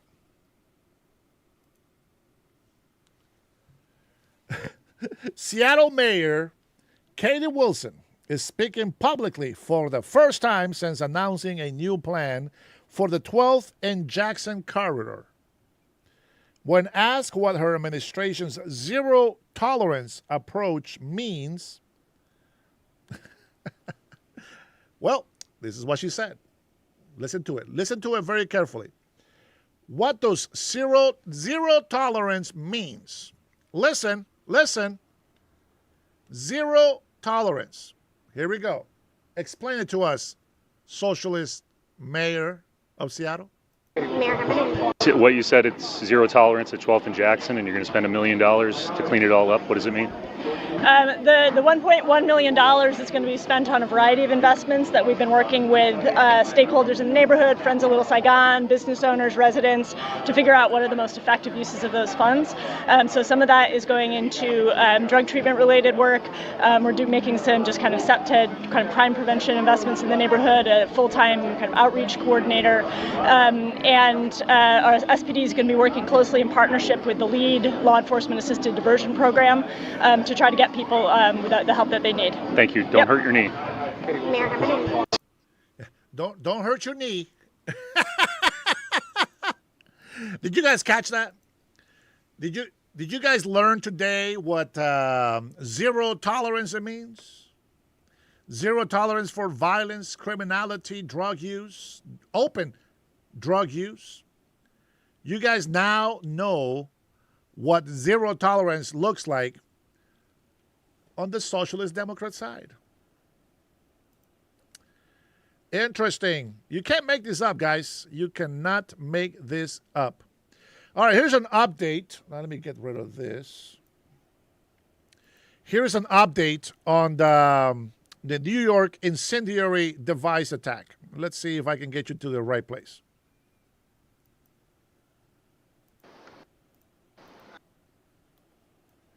Let's see. A deputy United States Attorney for the Southern District of New York. Today, just before 9 a.m., a man by the name of Andrew Herrera, A-R-R-A-B-A-C-A, arrived at 26 Federal Plaza, just behind us on Worth Street, at the employee entrance to the building, where he ignited gasoline. He poured gasoline onto the ground and ignited it with a lighter and an incendiary device. That device was a firework, a large firework in a canister. That proceeded to catch on fire, pretty big flame as you've seen on the internet. He then pulled out an airsoft rifle and fired 5 to 7 pellets, if you will, in the direction of 26 Federal Plaza. At that time, Federal Protective Services, 2 officers, a gray suit, a contractor with Allied that is employed to guard this building. And those 3 people and the 2 officers standing behind me in the blue shirts are the officers that intervened and took Mr. Herrera into custody. Well, he had him on the ground. An FBI agent jumped in and they put handcuffs on him and took him in the building. He is currently in custody and he has been interviewed. Herrera is a former United States Army soldier. He was enlisted for approximately 4 years, serving from 2001 to 2005. He was a repairman or mechanic on Patriot missile systems. He is 43 years old. There were injuries in this. 3 people were injured, minor injuries, 1 civilian and 2 government employees. Right now, our evidence response team is out working with NYPD and our New York Joint Terrorism Task Force to collect evidence, to conduct interviews. We have located a vehicle of Mr. Herrera's. We have seized that vehicle. We are procuring or obtaining a search warrant. Mr. Herrera came armed with bad intentions. I will say that 26 Federal Plaza has long been a target of extremists, of terrorists, and today the extremism was brought here. The building was attacked. Mr. Herrera was looking to injure people and harm people. He had 2 axes, a hammer, a machete, and 3 knives, fixed blade knives. He had, as I said earlier, 6 incendiary devices or fireworks, and he had some other destructive items. Going forward today, like I said, we'll do more interviews. We'll collect more evidence. and we will, and I'll leave to Mr. McDonald to talk about charges. We take this very seriously. On his cart, he had a cart. He had anti-ICE literature on it. When he was being arrested, he yelled derogatory terms to ICE, used bad words, obviously. He is an anti-American, anti-government extremist. We know that from what he said. We know that from what he has said post-arrest. And we know that from what his actions that he tried to take today. So I will turn it over to Police Commissioner Tisch.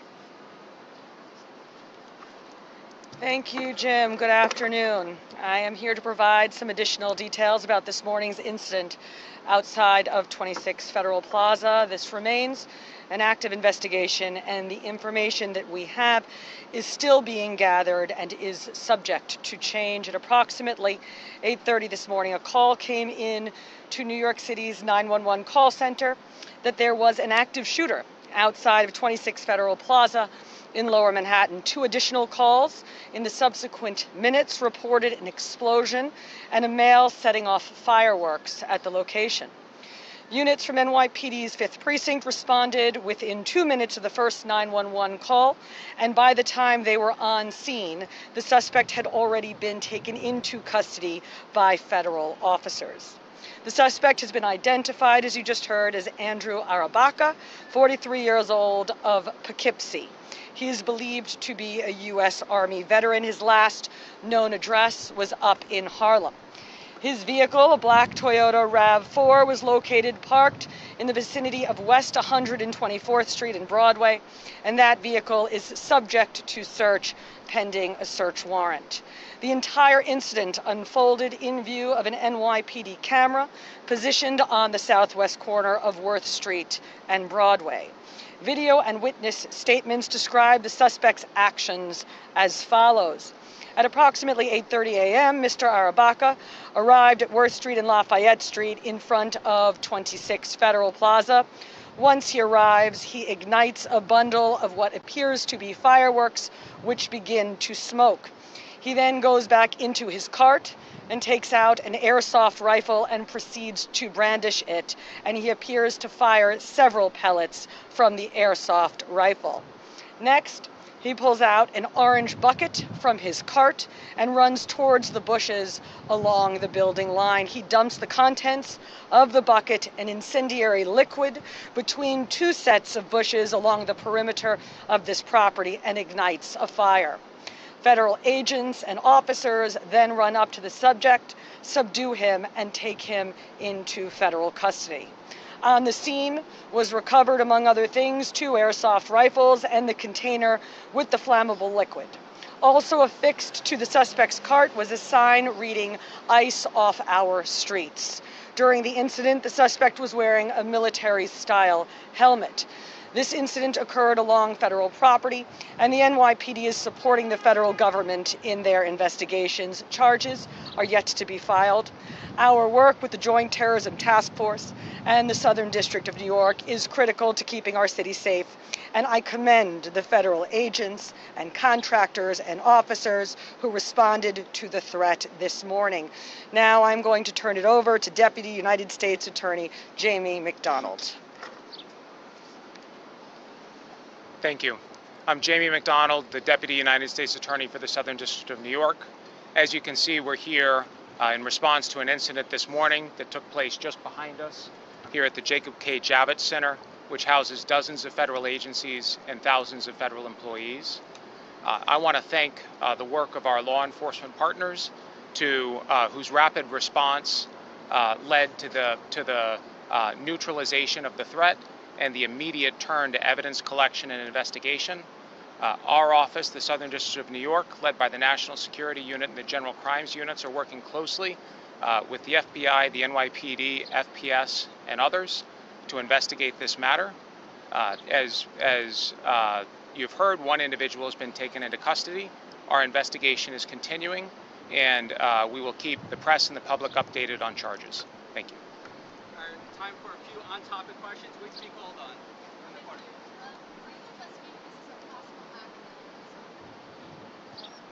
Look, we're collecting the evidence, and we know there were anti-government and anti-American statements made, and we know that an incendiary device and gasoline were used to start a fire. Charges are determined by the U.S. Attorney's Office. Right now, the FBI, the New York City Police Department, the New York State Police Department, all are members of the task force, the Joint Terrorism Task Force, are out collecting evidence today. We will present that evidence to the United States Attorney's Office, and the United States Attorney will make that charging decision. I don't know what those will be. Aaron.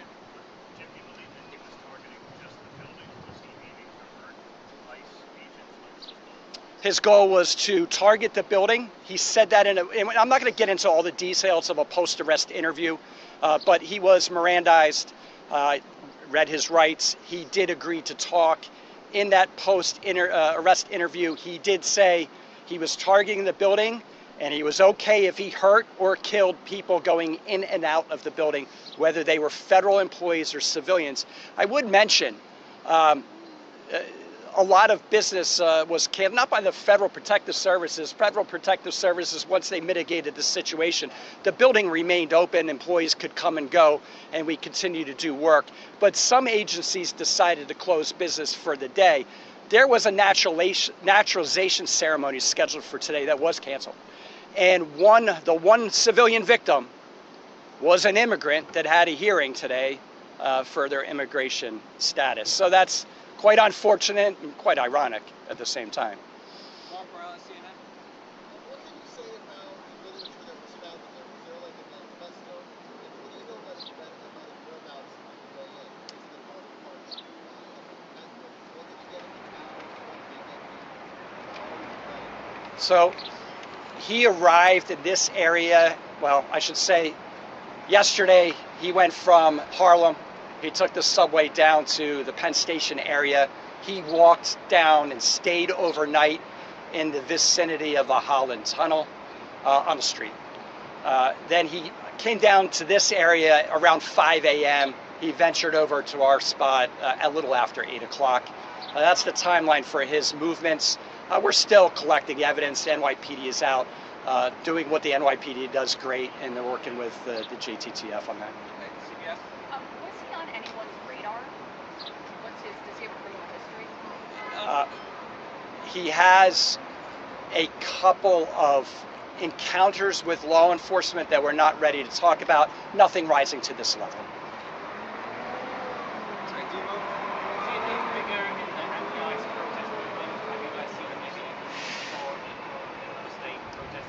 Look, I would say that protesting in the United States is protected by the First Amendment. We do not track protesters. We do not know who comes and goes as far as protests.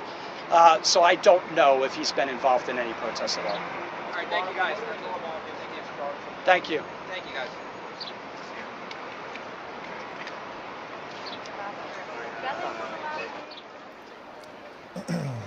Well, there you have it.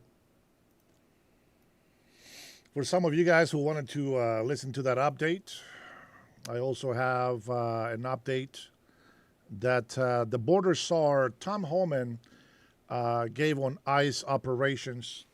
So let's get to it. I was going to play MSN's bullshit take on it, but you know how they talk. Let's go ahead and get Tom Homan, the man in command. You know what I'm saying? I love Tom Homan. This guy is fantastic. You know, what a great American he is. And I will say this, I'm like this close, to be honest, I'm very, very this close to joining ICE and helping them out on this fight against illegal criminal aliens. But I also I got to fight against all these libtards. I got to run for office. And I can't wait. I just can't wait to debate politicians. Listen, I'm a clown in my show. This is my safe space. It's my safe space. But I'm going to tell you, I'm looking forward to debating some of these leftist politicians. You know why? because I can't wait.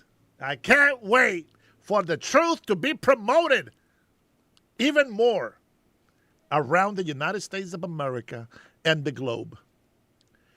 And everybody's gonna know that this migrant from Honduras waited 10 years to be able to come to this country the right way, legally, with the permission of the federal government of the United States of America. Not only that, but I also waited 2.5 decades by choice. 2.5 decades to become an American citizen.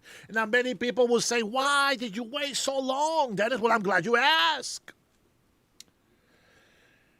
I waited so long because, you know, it's sort of like, that's right, Leon. It's sort of like when you wait till marriage, right? You wait to marry the right one. Not that I did. I'm just giving you an example. Just like a person that actually waits for the right person before they make a commitment.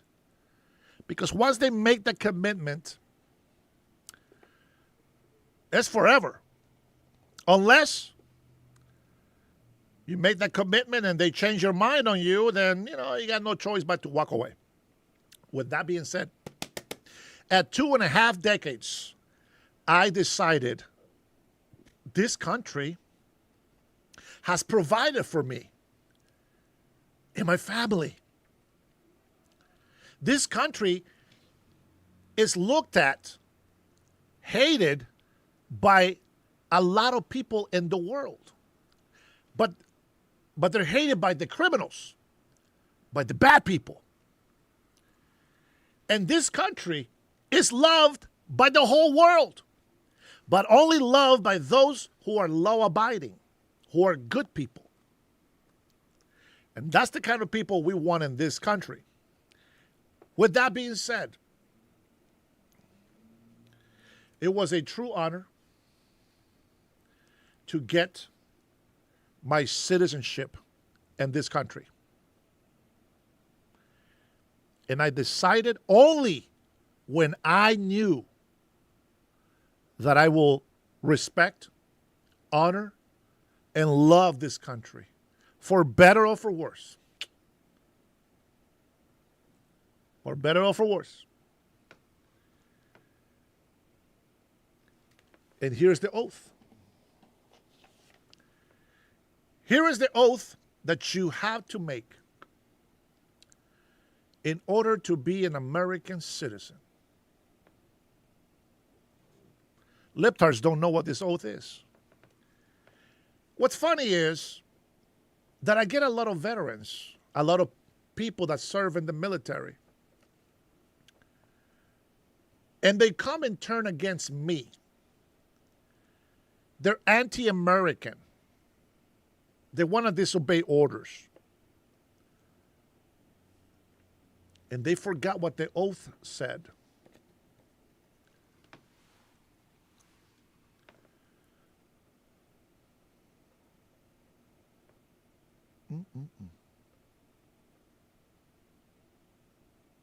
I will support and defend the Constitution and the laws of the United States of America against all enemies, foreign and domestic.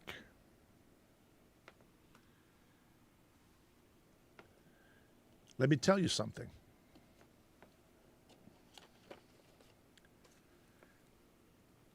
If you don't love this country, go find a place where you do love. It's that simple. It is that simple. Go find a place that you love and stay there. All these ungrateful fucking illegal immigrants. Ungrateful fucking illegal immigrants. They gotta go. And again, there is whites, blacks, Mexicans that are illegal in this country. They all got to go. Starting with the Maple Leaf Menace, that Elmo, redhead, socialist, liberal, Karen, Canadian woman that assaulted a American teenager for wearing MAGA gear.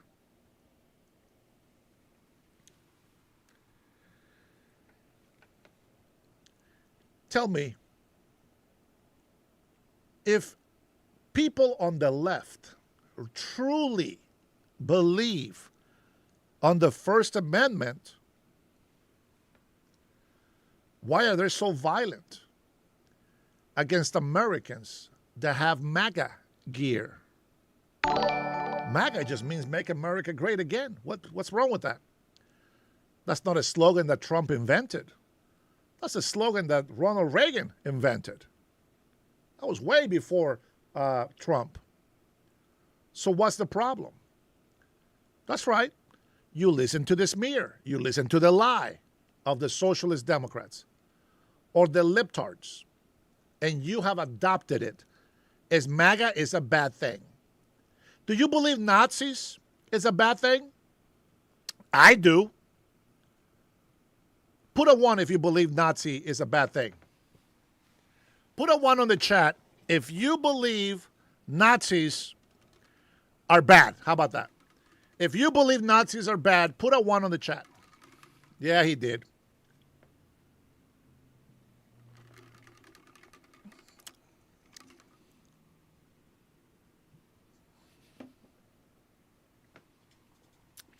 DC, this is how I know you're a fucking illegal immigrant. This is not your country. Go fuck around with somebody in your own country. Right? Right? Oh, okay. Nazis is not a bad thing for ASW. That makes sense. Nazis are horrible.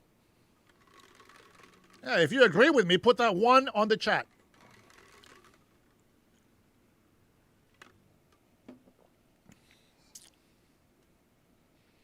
See, I know some of you guys should be on my side, but you're not for some reason. I think that one reason is that you hate Trump. But you got to get over it in order for you to see the truth.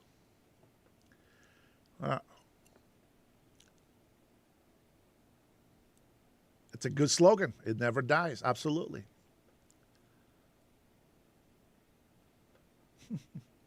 ASW, you believe that Nazis are a good thing. Shut the fuck up. Get out of here, you racist piece of scum. That's right, Sandra. Yeah. And that's why I can't support Democrats. Democrats support Nazis. They repeat it more and more and more each day. I'm a socialist Democrat. They're saying they are a Nazi. Nazi, it's a national socialist.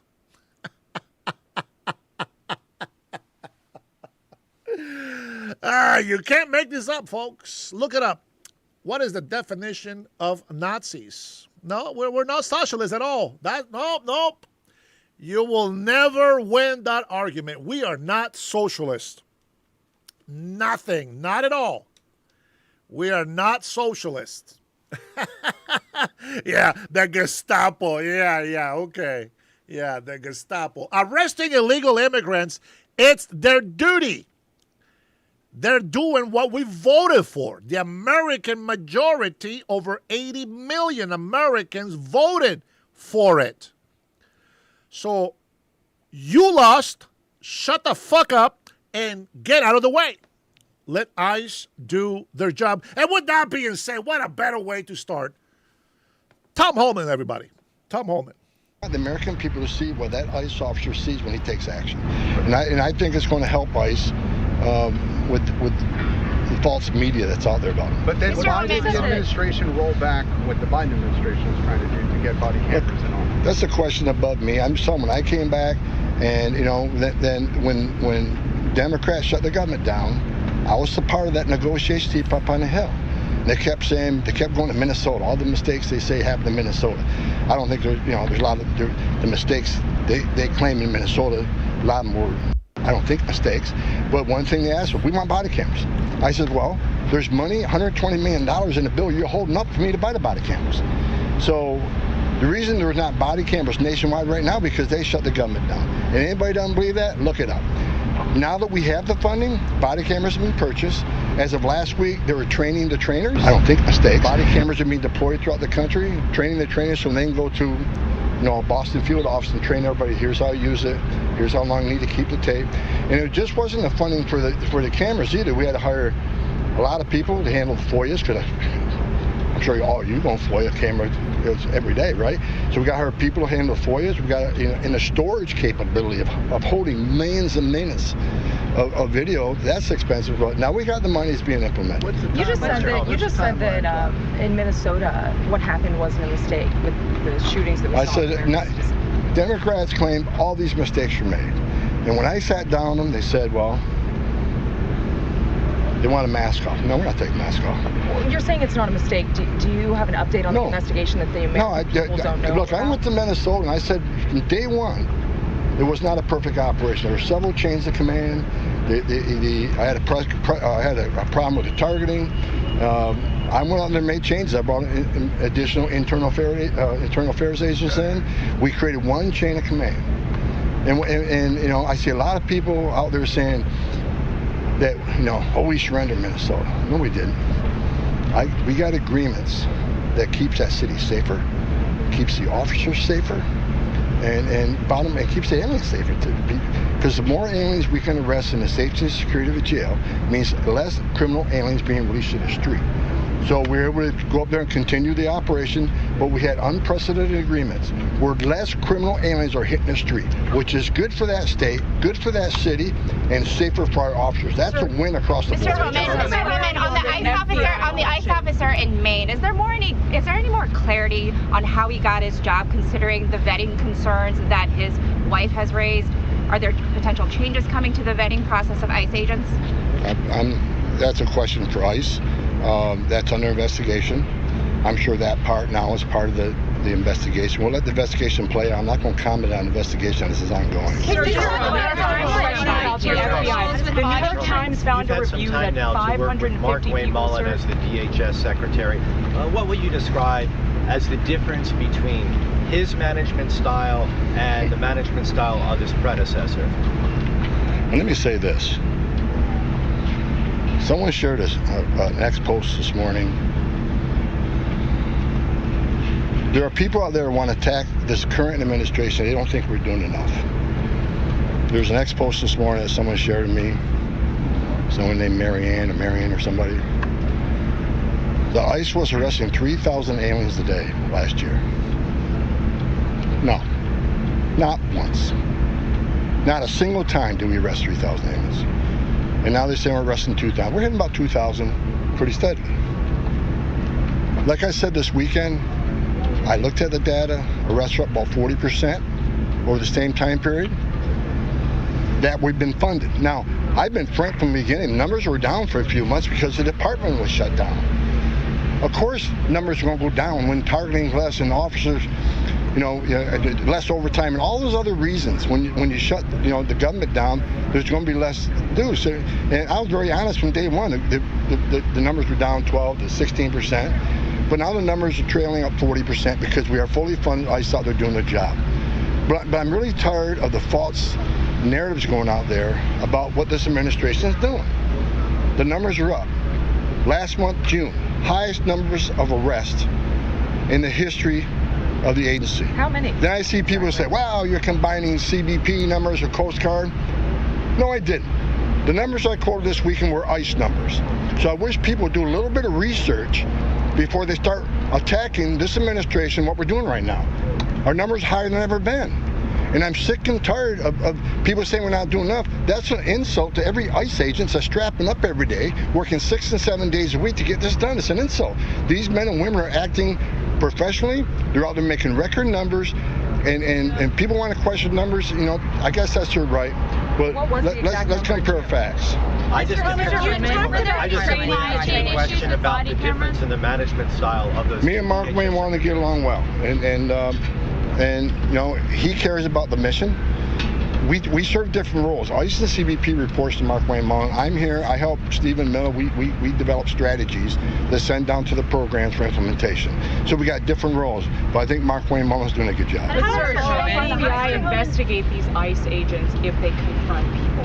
That is what the New York Times is saying. That's what their reporting is. They have something that 550 people had charges brought against them for assaulting federal officers. Of the more than 400 cases that were resolved, nearly half had unraveled.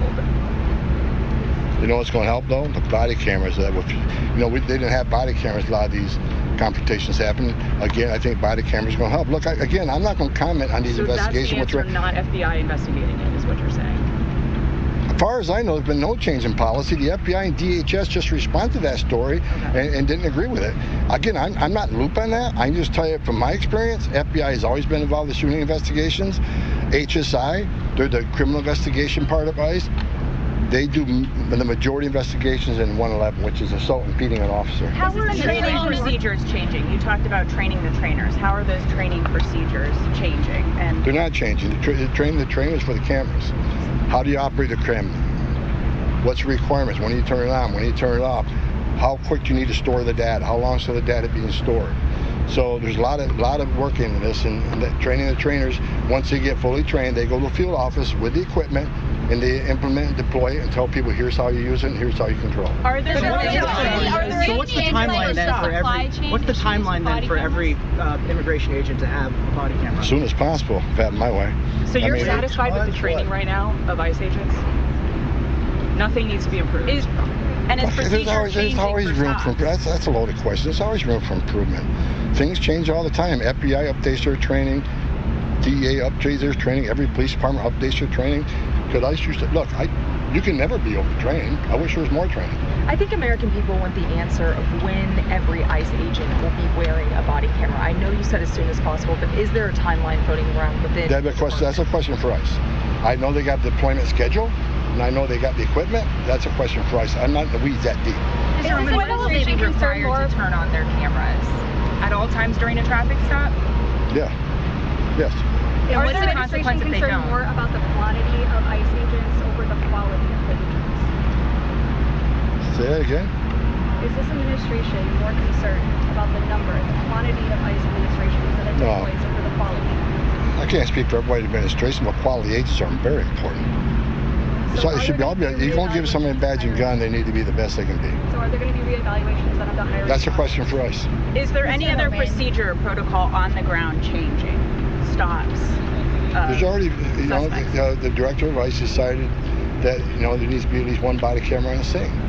And again, I'm a big supporter of the body cameras, and as more body camera gets out there, they all happen. That's the only change. But let's be clear, you can attack the men and women at ICE all you want. It comes down to one simple fact: these people fail to comply with law enforcement. Even some of the major chiefs in this country, who don't necessarily agree with this administration, says you always comply with law enforcement. But the hateful rhetoric that ICE isn't a real law enforcement agency. I see these signs that were resist. ICE are let's abolish them. They're fascists. When you keep that hateful rhetoric up for a year and a half, there's going to be that percentage of that part, that left population that's going to be emboldened to take action because they're not a real law enforcement agency. I should resist them. All they had to do is simply comply with law enforcement. If you don't like what law enforcement did to you, then go to the courts, sue, call the ACLU, do whatever you want to do. But you should always comply with law enforcement. If they did, they'd be alive today. Now, I'm not going to comment on the investigation itself and wait for it to play out.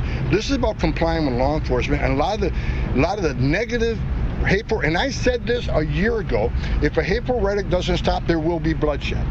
And unfortunately, I was right. And I'll tell you something else, it's not over yet.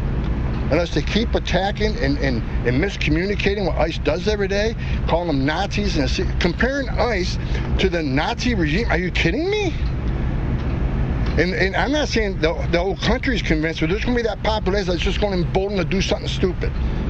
And I'm afraid that we're going to bury an ICE agent. I'm afraid I'm going to hand another folded flag to a spouse or a child of an ICE agent for simply doing his job. And for any member of Congress to keep attacking ICE and calling them fascists and Nazis, I said it 1,000 times. If they're a Nazi for enforcing the law, what's that make them? They wrote the law. We're not making this up. We're enforcing laws they wrote, and that they appropriate us money to enforce. Now, I'll say it once again, if ICE agents acted inappropriately or illegal, they'll be held accountable, just like they were held accountable in Minnesota. Everybody, you know, guys, ICE agents are mom and dads too. They don't hang their heart on a hook every day to do this job. And it's just not attacking the ICE agents, it's attacking their spouses and children, and no one knows that better than me. I can't even go get a quart of milk at a grocery store without a security detail. Why? Because I'm enforcing laws in this country. It's pathetic and it's disgusting. Thanks, Tom. Damn. Good afternoon. Pathetic, pathetic, and disgusting.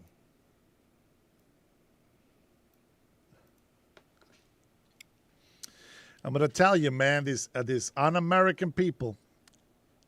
You know, you see white people protesting and acting like a fool,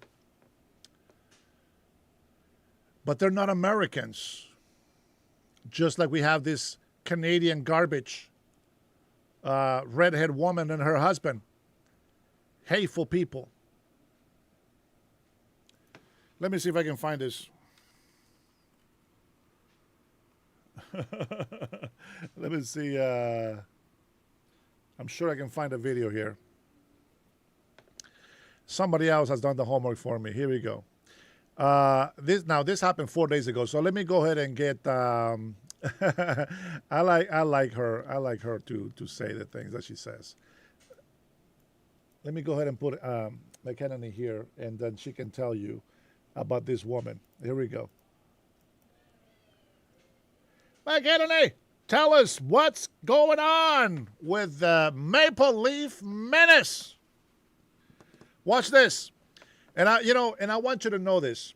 There is a lot of blacks that are Haitians, Hondurans, from Guatemala. Well, I don't know about Guatemala, but the Dominican Republic, from Cuba, etc. There is blacks from all over the world that are here in this country illegally. A lot of people from African countries here illegally. And they go out there and protest as if it's black Americans. But black Americans are actually underrepresented. They're not represented at all. This Elmo-looking Canadian Maple Leaf Menace coming over to our country, assaulting our American people because they don't like them wearing American supporting MAGA gear. Unbelievable.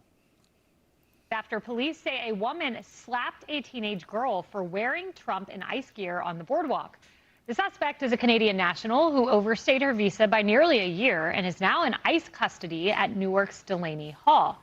Police say that 33-year-old Caitlin Tracy recorded herself striking the teenager twice with an open hand during a confrontation on the Point Pleasant Beach boardwalk, all because of her patriotic colored sweatpants with political wording. Tracy was arrested and charged with simple assault, neglect of a child, compounding crime, and harassing communication. DHS says that she entered the U.S. in 2024 under the Biden administration. No shock there. And has since overstayed it. She has been transferred into ICE custody while immigration proceedings move forward. Rosanna, I was struck by a video from someone purporting to be her husband. Fox News Digital reported on it, but it was not independently verified, who was tearful, saying, "I need help. I don't know what to do. I need an immigration lawyer." I mean, maybe you don't record yourself committing a crime. Well, obviously she felt empowered to do something like that. I don't understand it. Whether you support President Trump or you don't go and attack somebody because of the political messaging that they have on their clothing. I'll never forget when my son was in college, the first time around President Trump was running for president of the United States. He wore a MAGA hat into his first day of college classes, and the professor told him, "Go back out, take the hat off, and come back in again." And he did, because it was the first day of classes. He was like, okay. He came home, though. He was incensed. But there are certain people who feel empowered that they can tell you what to wear. This is a grown adult hitting a child over political messaging. What did they not learn that you keep your hands to yourself when you're a child? A child, that's a stretch. She's a big teenager. Come on. She's in college. 16. She's not a child. I'm not excusing a rush. Don't get mad at me. But come on. She's not a child. Okay? She's almost a full-grown adult right there. 18 years old. What's the difference? 2 years. Nothing. Nothing's different. Nonetheless, I wish I would have seen that. I don't know about you guys, and you can get mad at me for days, but I probably would have slapped her back myself. Whack! Welcome to America, biatch. And now as an adult, you think that it's okay to do that? Yeah, Kaylee, there is some irony. She's at Delaney Hall. I mean, maybe the Democrats will go visit her. Well, this is the thing. It's actually the system working as it's supposed to. This woman was arrested for assault by local law enforcement, who then realized that she had overstayed her visa and was in the country illegally. So they contacted federal immigration authorities, who are now processing her to deport her. If this had happened in New York City, if she had slapped a teenager up here, guess what? She would be back on the streets to assault another child, because here, Zohran Mamdani and the other local Democrats and local state officials, for that matter, refuse to cooperate with federal immigration authorities on this issue. And they do the same for legal residents and for citizens as well. If you commit a crime in the city, you can basically be guaranteed to be back out on the street as long as you're a part of their ideal niche activist groups. So I'm glad to see that, at least in this case, New Jersey officials did the right thing and are processing her for deportation. Laura, the degree of hubris it takes to know you're in the country illegally, attack children, and film yourself, I mean, that really is a special level. It's another level, but I think kind of to Rosanna's point, you know, it kind of feels like we've allowed this behavior, that this has been championed behavior by a lot of folks on the left, unfortunately. I would say I hope she's deported back to Canada, but before she's deported, I hope she spends time locked up somewhere, really thinking about what she did here, because it feels like the left can do things like riot, burn down police precincts, attack and, you know, threaten law enforcement. And yet whenever a kid is wearing patriotic pants, that is a problem for these people. It is totally outrageous. Now, I don't know, maybe the Canadians don't even want her back at this point. I don't know if they want to take her. Yeah, no, that's a good point. And Marcus, I mean, I just think you're out enjoying the 4th of July, and you just want to, you trigger and you target a child? I think the issue is bigger than this. I think that politics have now become certain people's religions, and opposed to being rooted in your faith and loving God and loving other people.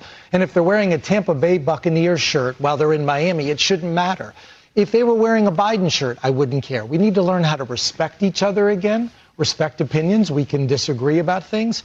But when religion leaves the room and politics and ideologies are replaced, that, for me, is where the problem is. That's such a great point, Kaylee. And some of those on the left, they make that their identity. For me, I see a Biden, I see something, whatever, Kamala Harris, I just go about my day. I'm like, oh, that person thinks we different. judge you and we think you're probably crazy, but we don't attack you like that. Totally. It will surprise no one to know that leftists did set up a GoFundMe for this woman, which has since been taken down. But in the man who is reportedly her husband, I think we should deport him too, to be honest, because he is also online. He's posted multiple videos calling for political violence against people he disagrees with, including in one video which I watched, which he said he was praying that, quote, the entire Trump family gets cancer, and I mean everybody, including the little kids. He also posted a video celebrating the assassination of Charlie Kirk. So, Lara, I mean, this is the reality of the left at this point, especially for your family. It is. It's disgraceful. It's disgusting. But this is, I think, Marcus, you hit the nail on the head. Whenever religion leaves the picture, which we know there's been, it feels like a concerted effort to get religion out of our country. We need to bring it back, because this is what happens. You have people saying that they wish cancer on it. I don't wish cancer on anybody. But yeah, let's deport them all. And he said he was praying. Praying for it. Isn't that interesting? Be sure to like and subscribe for all the Fox News latest on YouTube. And Hold on. Wait, what is this shit? Hold on. I gotta explore this clip. What is this shit? Masked ICE agents make arrest in Maple Leaf. Where's this shit at?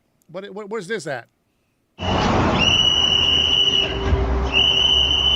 It's the whistles in this video that caught Leslie Lord's attention. All of a sudden, I heard a whistle, and I'm like, wait a second. I know what that means. From her office less than 20 feet away, Lord saw masked agents in unmarked cars and covered up license plates arrest 2 men from this landscaping truck. By the time Jasmine Joshua came down, neighbors were mobilizing. Who were able to take video and take pictures and get the license plates and the make and model. Notice the green hair. Never fails. Of the car. Others drove through the neighborhood, warning people to see if there were any other gardeners. There's a lot of construction around here, and just to do a check to make sure that people in the area knew that ICE was around. In the beginning of 2026, the Puget Sound region saw 2 to 3 arrests per day. Now that has increased to up to 10 per day. According to the New York Times, ICE has a new daily quota of 2,000 arrests a day nationwide, and 80% of all officers are on arrest operations, with many working 7 days a week. By the time my boss got here, the truck was gone. Back at Leslie Lord's real estate office, she keeps her own whistle nearby. Have 2 of them here. Hoping she won't have to use it. Love your neighbor. You know, I mean, we're all the same. We're all trying to support our families. We're all trying to make a living. We are all not breaking the law. You know, you make a point. Those whistles, I don't know if you know, but these whistles are very loud. And it brings me back to my point when they killed that guy Preddy. Resisting arrest. My biggest concern, biggest point was that these libtards go out there with these very loud whistles, banging on metal, making noise to disrupt ICE agents from doing their job. And this is what I mentioned to people. It's their fault that Preddy got shot. Well, it's Preddy's fault, really, to be in there in the first place. But these clowns are not helping. And I think that that is one of the biggest problems that we have. Bro, get this cancer out of my chat. Let me just get rid of him. You American piece of shit, malice garbage. Get out of here, bro. Get out of here.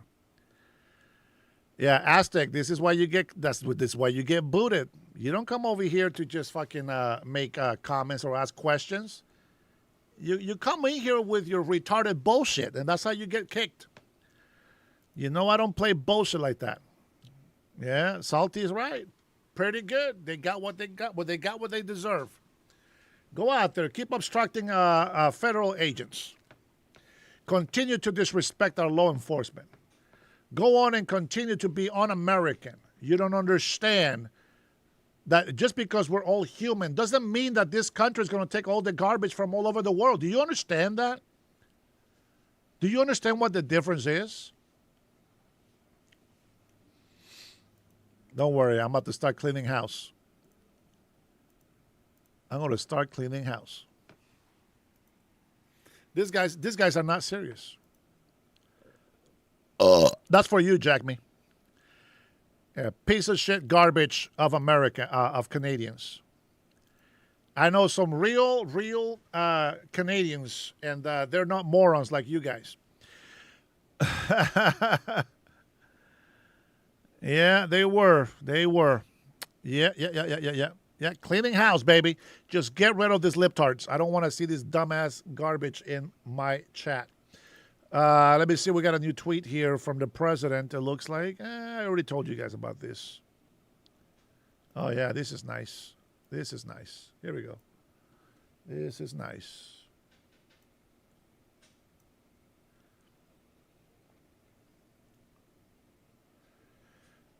My beautiful POTUS. God bless America. Messi, it's okay, buddy. You did a good job. You did a good job, Messi. Oh, man, I'm going to tell you, man, I got these feelings about the World Cup, bro. Look at Claudia Sheinbaum. What the fuck is she doing there? Ain't nobody giving nothing to Mexicans. What the hell is she doing? Oh, you don't see her. Oh, thank goodness. I'm glad you don't see her. Nah, you know what? I'm going to show you. She's in there. Let me go ahead and expand this all the way. Yeah, there you go. There is Claudia Sheinbaum right there, guys. Right there. Right next to the president. Huh? What? All that garbage that she be talking. Look at her. Look at her trying to get some attention. Trying to get some attention from President Trump. Well, maybe just messy. Man, I'm gonna tell you, man. I was hoping that Argentina would win. I was hoping Argentina would win. I was rooting for Argentina, but I'm gonna tell you what, man. I was watching this live, obviously. I was watching this live, and I'm watching, and I'm like, what the? Argentina is not playing like they want to score a goal. Like they're not attacking as they did at the end, right, on extra time. The way they played in extra time is what we expected to have through the whole game. The only thing that I can say about it is, you know, when Messi and Argentina, they beat Egypt, the Muslims and all the retards that follow them made such a big deal about Messi and Israel and this and that. And I'm just like, what the fuck is wrong with these morons? Like, I don't understand. What is wrong with these idiots? What the hell is wrong with these idiots? And I think that because of that, now this is just a theory. Yes. And they shook my hand and say thank you for being an American citizen. And you know what I don't understand is they get insulted, they get their lives threatened. You know what I saw on Messi's face? What I saw on Messi's face when he lost. Now, this is just me. I didn't see him cry as they normally do. He didn't cry. He had a face like, we could have owned these guys. We could have beat Spain. And I believe they could have. And they said somehow they were forced to lose. Now, you can go with the other side and be like, FIFA, paid them off, blah, blah, blah, to make a lot of money, etc., whatever it is. You can go either route. But I think that the Muslims threatening Messi's life and the Argentinian team had something to do with it. But man, Spain though. Spain didn't give a shit. Spain kicked ass. And I'm gonna tell you, Argentina didn't play like Argentina. I think something held them back. I don't know if they were paid. I don't know if there was corruption with FIFA. I can tell you. And if you go and watch the game, I watched the whole game. If you go and watch the game, watch how they play. The whole regular time, right? Spain is up. Spain is up by 2 goals. Well, 1 goal and then the second goal. But by 1 goal, Spain is winning. Argentina literally took 0 shots at the goal. 0 shots on goal. That's crazy. No fucking way. Argentina is a badass team with a lot of freaking talent. Disclaimers. Now, me, myself, I'm more of a Ronaldo guy. I'm a CR7 guy. Messi lost his first place as a goal scorer, I believe, in this World Cup by a Frenchman. I think it was a Frenchman. By the way, I like a lot. Very talented player. But Argentina is a lot of athletes that play football or football. They're a bunch of drama queens. They're drama queens. They're actors. They're fake. They're not like Erling Haaland. You know what I'm saying? Haaland. He's a badass. Erling Haaland is a badass. That guy gets chopped, gets hit, gets knocked down. The guy just kicks ass. I love Erling Haaland. That's a strong soccer player right there. But they're drama queens. You know what? Fuck that. When I play soccer, I dare you to take me down, shoulder to shoulder. Never can they knock me down. Ever.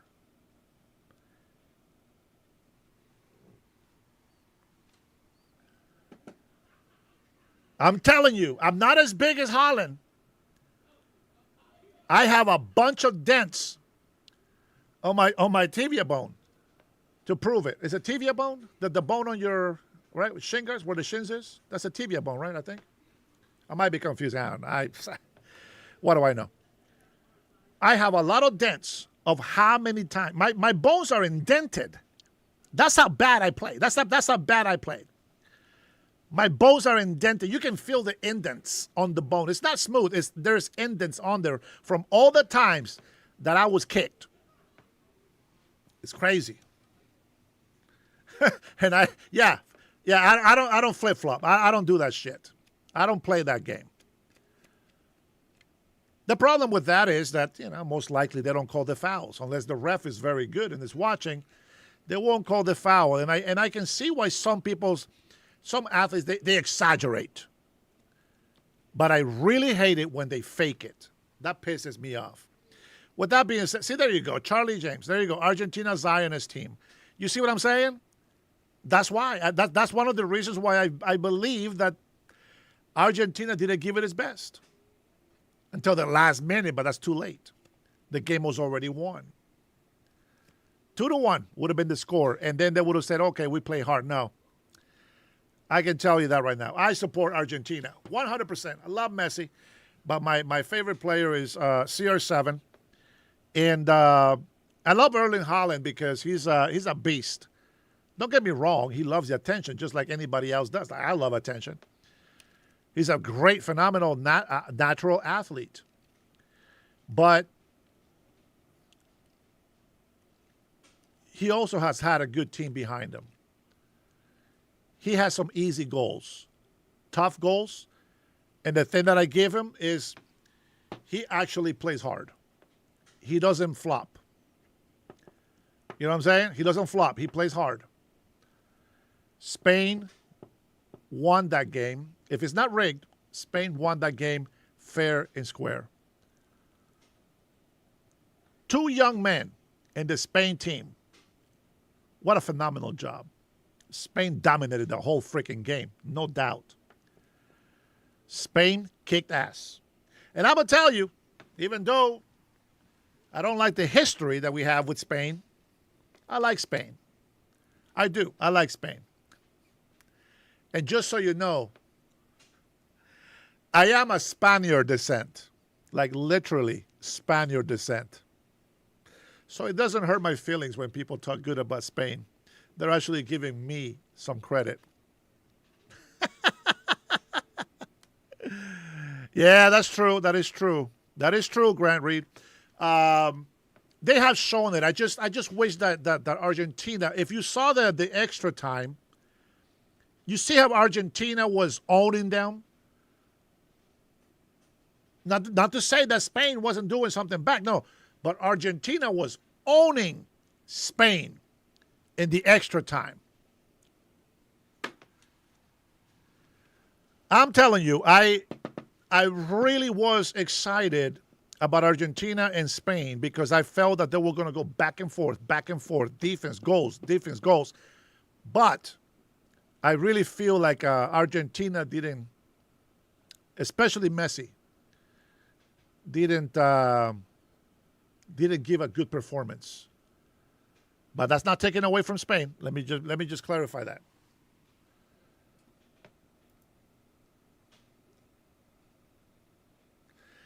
Look how happy Trump is and the FIFA. Congratulations, Spain. You deserve it. You deserve it. 100% you deserve it. Gotta love it. Charlie, shut up. You already fucked up by calling Argentina Zionist. Shut the hell up. One more comment from you and I'll ban you. You guys don't know how to earn favor. You got to earn favor, man. You got to earn favor. Some of you guys don't know what the hell that is. You got to earn favor so you can start talking some shit. You know what I'm saying? There's some guys in here that have trolled me before. I have banned them, kicked them, cussed at them, and everything. And they're out here, and sometimes they talk shit to me, but I get it. I get it. They have earned the right to talk some shit. Aztec got banned because he gets some dumbass comments out of his ass, and he doesn't realize why he's getting blocked. He really doesn't. Oh, man. Anywho. Let me put my X account here. I'm gonna have to go and what is this? 2 Colombian nationals arrested in a stolen Mercedes. Guys, come on! Linked to a violent California carjacking. Guys, they're just trying to make a living. Come on! You guys are so rude. You guys are so anti-illegal immigrants. Come on, they're just people coming here to try to earn a living.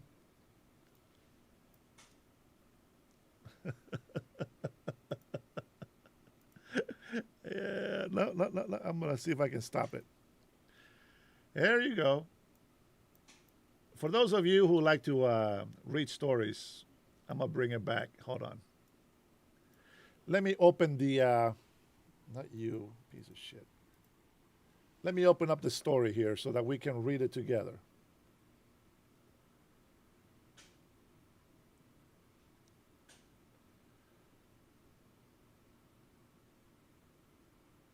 He was drawn to disarm wanted parolees.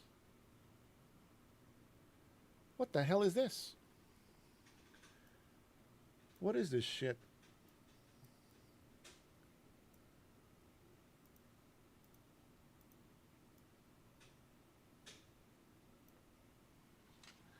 Wait a minute, this is on Fox?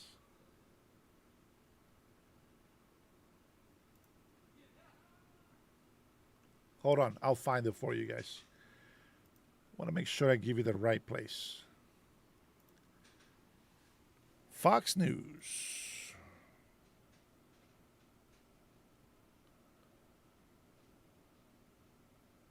That's funny, they don't have that on their videos.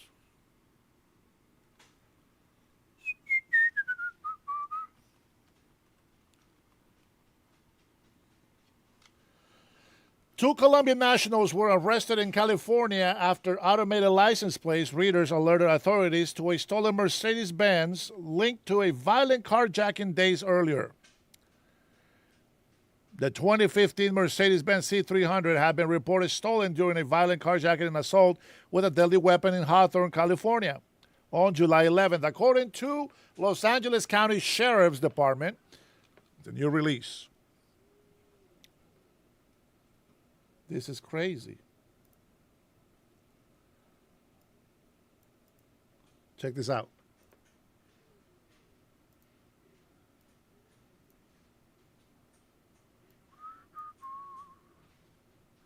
I'm going to have to replay it.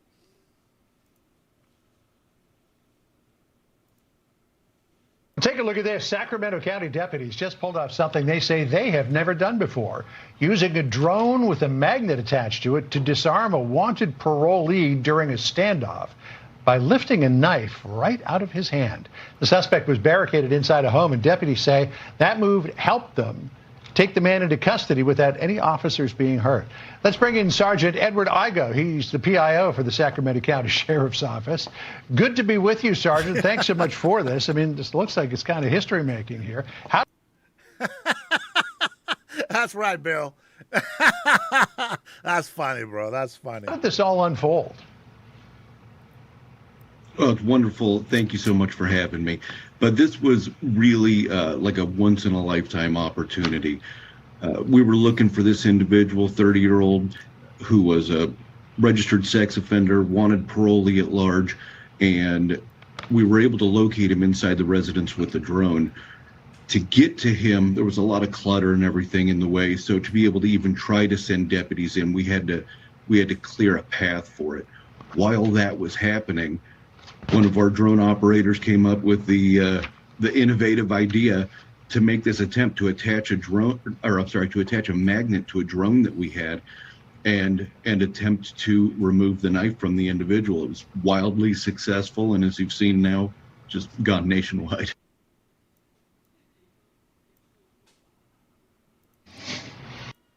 That's crazy. That's a video? What the fuck? That has nothing to do with the story. Coke. You know, the libtards get mad at me when I show them things that are illegal and are being caught, and they get mad at me.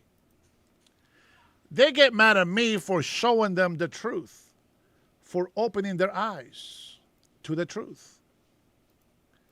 Let me see.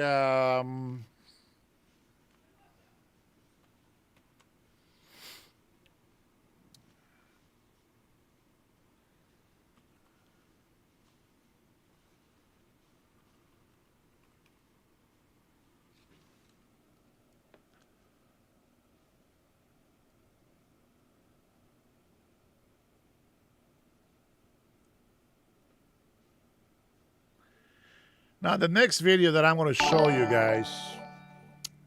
Hey, Dark, how are you? Good afternoon, sir. Near Philadelphia today. Fortunately, I'll be home in about 10 days. Get to take my new toy out to the range. Oh, yeah. I'm going to have some bad news for you, Dark.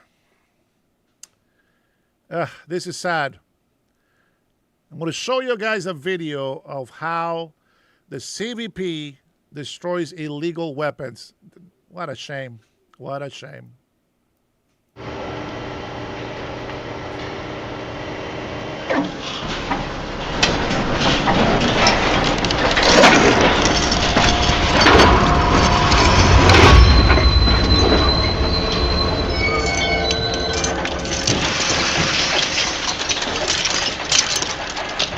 We utilize this machine to destroy weapons for CBP and HSI primarily, but we have ventured out to assist partner agencies throughout the government.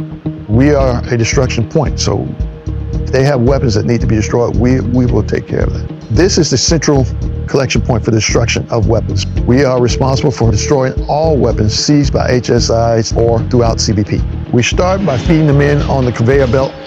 They run up to the entry point, drop into the shears. The shears slice up the weapons and drops them out. And as they exit, we have somebody on the other end verifying that everything has been chopped up and sheared, and then it drops into the recycle bin. We get guns in from Maine to Washington to California to Florida. Majority of them come from the southern border going south. They're seized going south to the cartels. Miami sees a lot of weapons coming in from the Caribbean or going out to the Caribbean. A lot of these weapons are seized going out of the country or being brought in the country with not the correct paperwork. That's I know, Grant. That's the point that I'm trying to make, you know, that Americans, we fight guns going out, illegal drugs going out, is also coming in. Now, I will show you the negative side of things that can happen, even with our immigration enforcement. You know, you can't be naive and think that nothing bad happens with law enforcement. For example, here, this is something that happened about a year ago, but check this out. Check out this news. An El Paso U.S. Customs and Border Protection officer has been arrested for allegedly letting drugs and undocumented migrants cross the border for money. According to court documents, between December 2023 and February of this year, 32-year-old Manuel Perez Jr. of El Paso allegedly smuggled and attempted to smuggle undocumented migrants into the United States for commercial advantage and private financial gain. He also allegedly conspired to possess a substance containing cocaine to distribute throughout Texas, Louisiana, North Carolina, and other states. DHS Secretary Kristi Noem posting on X regarding the arrest, saying in part, quote, "To traffic drugs and smuggle humans while wearing the badge is not only a disgusting betrayal of our patriotic customs and border protection agents, but of our nation and the American people. Manuel Perez will be prosecuted to the fullest extent of the law," end quote. Now, with that being said, I want you to understand that there is good Americans and there's bad Americans. There is legal Americans and there is illegal immigrants. And we have that in this country. We have good military people who become really great veterans, and we have military people who become really bad actors, and they turn against the United States of America. ICE agents have been arrested, has been fired, and jailed for breaking the law. Nobody's above the law. We all know that. Now, we support ICE, we support the police, we support our military, but we are also going to condemn those who break the law. It is that simple. It is that simple. You're either going to be a good person, be for this country, or you're going to be for illegals or against this country. You know, we watch shows like this all the time with my wife. Let me go ahead and show you another one. Now that's CBP.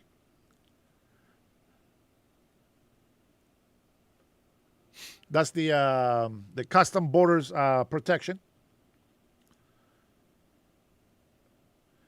You have, let me see, there is so many people that come through here. Obviously, I can't play all of the clip, but I want you to see some of it. So today we're in Berkshire, Vermont. We're going to head up to the international boundary, or the slash, and perform a little slash maintenance. We'll be utilizing a tow-behind brush hog, an ATV, and a side-by-side, just to try to keep it knocked down. So it's a little safer for us to patrol, and we're able to respond a little quicker when we need to work traffic. It's a huge safety asset for us to be able to get out there and keep this slash safe and smooth and maintained. That way there's no hidden hazards, and we're able to make good time when we need to. The thick canopy and the agriculture that is around here, there's a lot of corn grown. Going to be using my suppressor for the first time on my 6.5 Creedmoor and my new lever action in the 44 mag. Ooh-wee! I don't know what the first part of that was. I don't know what it looks like, but absolutely. Let me see if there's any action on here. This is not the one that I want to show you.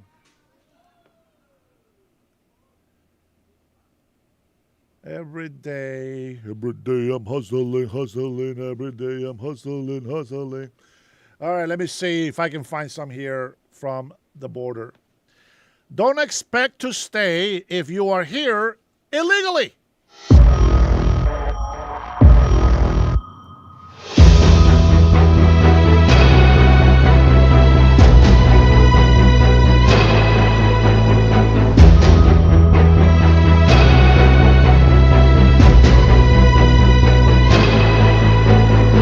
Bye-bye, Jose.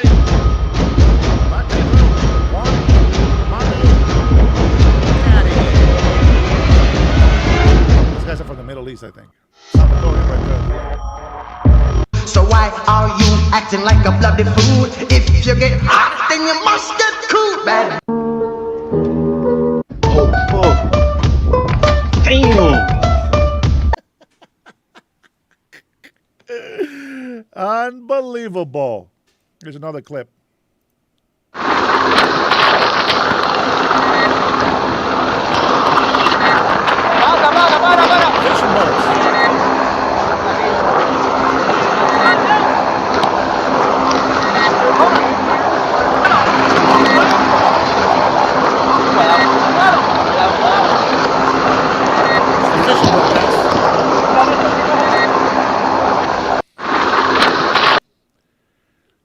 don't know. This libtards, they get so caught up on the wording. It's just a fishing boat, guys.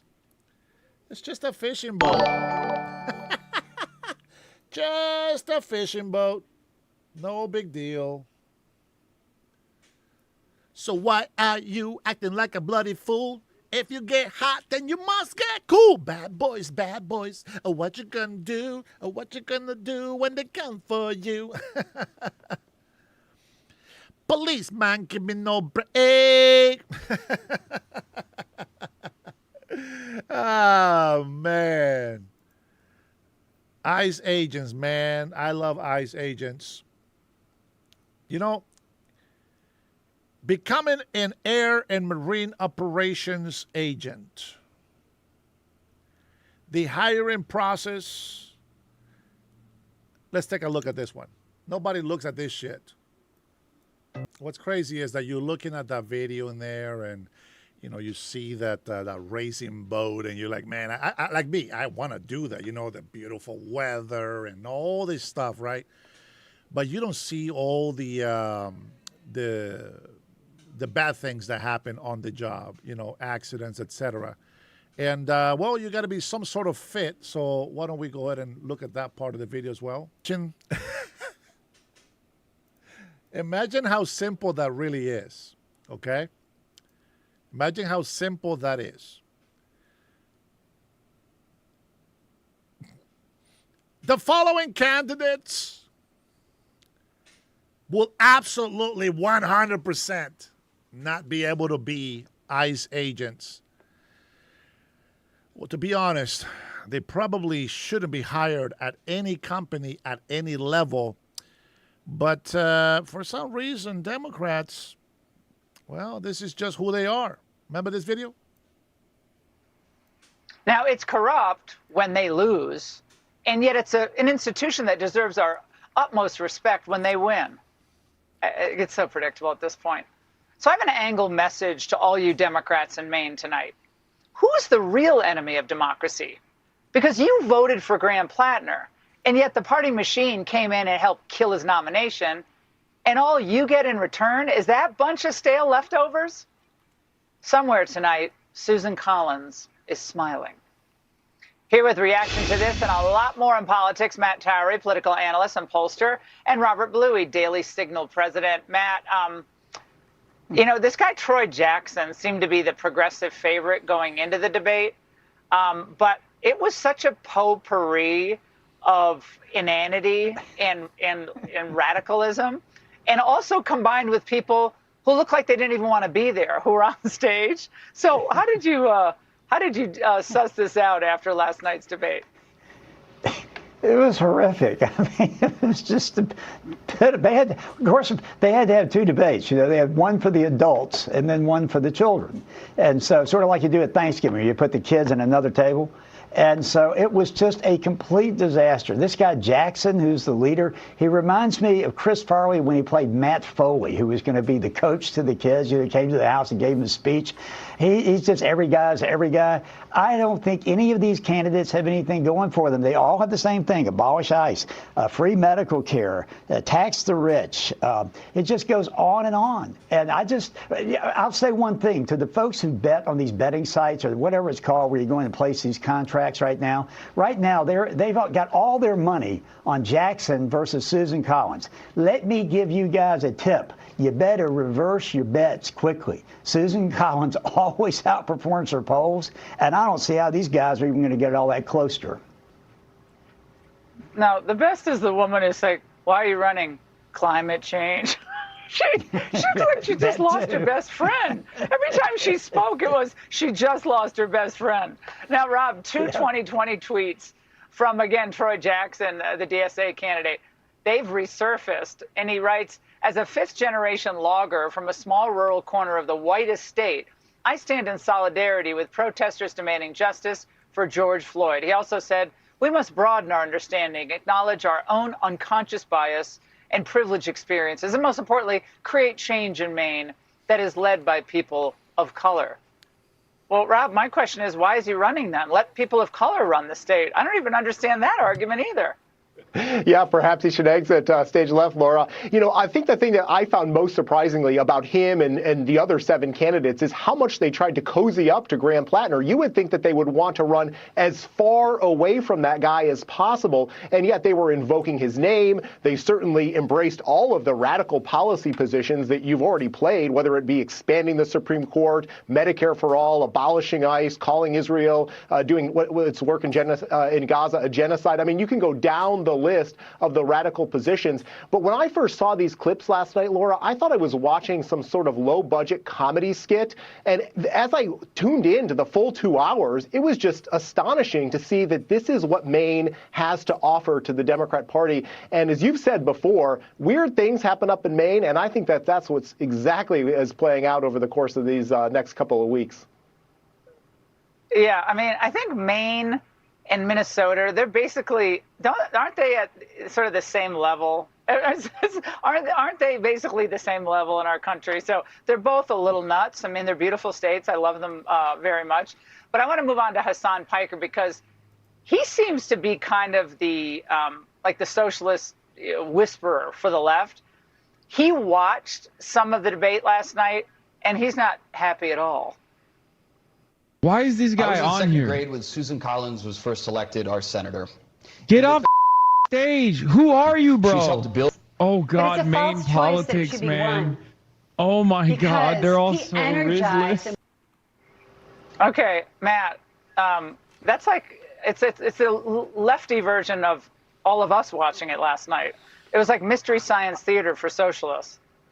Well, but the interesting thing is that shows the problem they have. The left can't be satisfied, and no one else could possibly be satisfied. It's why I think Susan Collins is going to have a very successful campaign this year. Nobody's happy except people who are sane, and I think they might emerge as the winner in Maine. They usually do. The polls show they vote for Collins.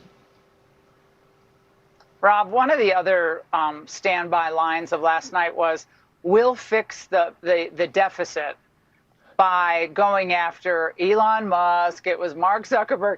I mean, they were name-checked I don't know how many times last night. But at some point, they don't realize that eventually you run out of other people's money. Eventually, there are not enough rich people to fund your socialist fever dreams. But that was just that's a reflexive response. Credit to the moderators for asking questions about the debt and deficit, but when they pressed them for actual solutions, you're right, Laura, all they could come up with was tax the rich. They had no ideas for how to actually cut any spending in Washington, D.C., and so it's going to be the complete same old stale progressive agenda for sure. I nominate both. And it's not just Fox. Why don't we go ahead and grab the New York Post, see what they say about it. Actually, Webb, what qualifications do you have to serve in the U.S. Senate? Oh, I ran for office several times. Didn't win, but I did run. And then I'm a songwriter, and then I write my own books. And then I suppose my transparency, I wouldn't lie to the people, and I wouldn't deceive the people like we're being deceived right now. Like, we get lied to, smoke and mirrors, like what's going on with ICE. Pretending like these victims did something wrong. Like, that's unacceptable. And I suppose the biggest thing is, like, I'm just an angry citizen now, and if I got elected, I'd be an angry senator, and I think that would probably be their worst nightmare.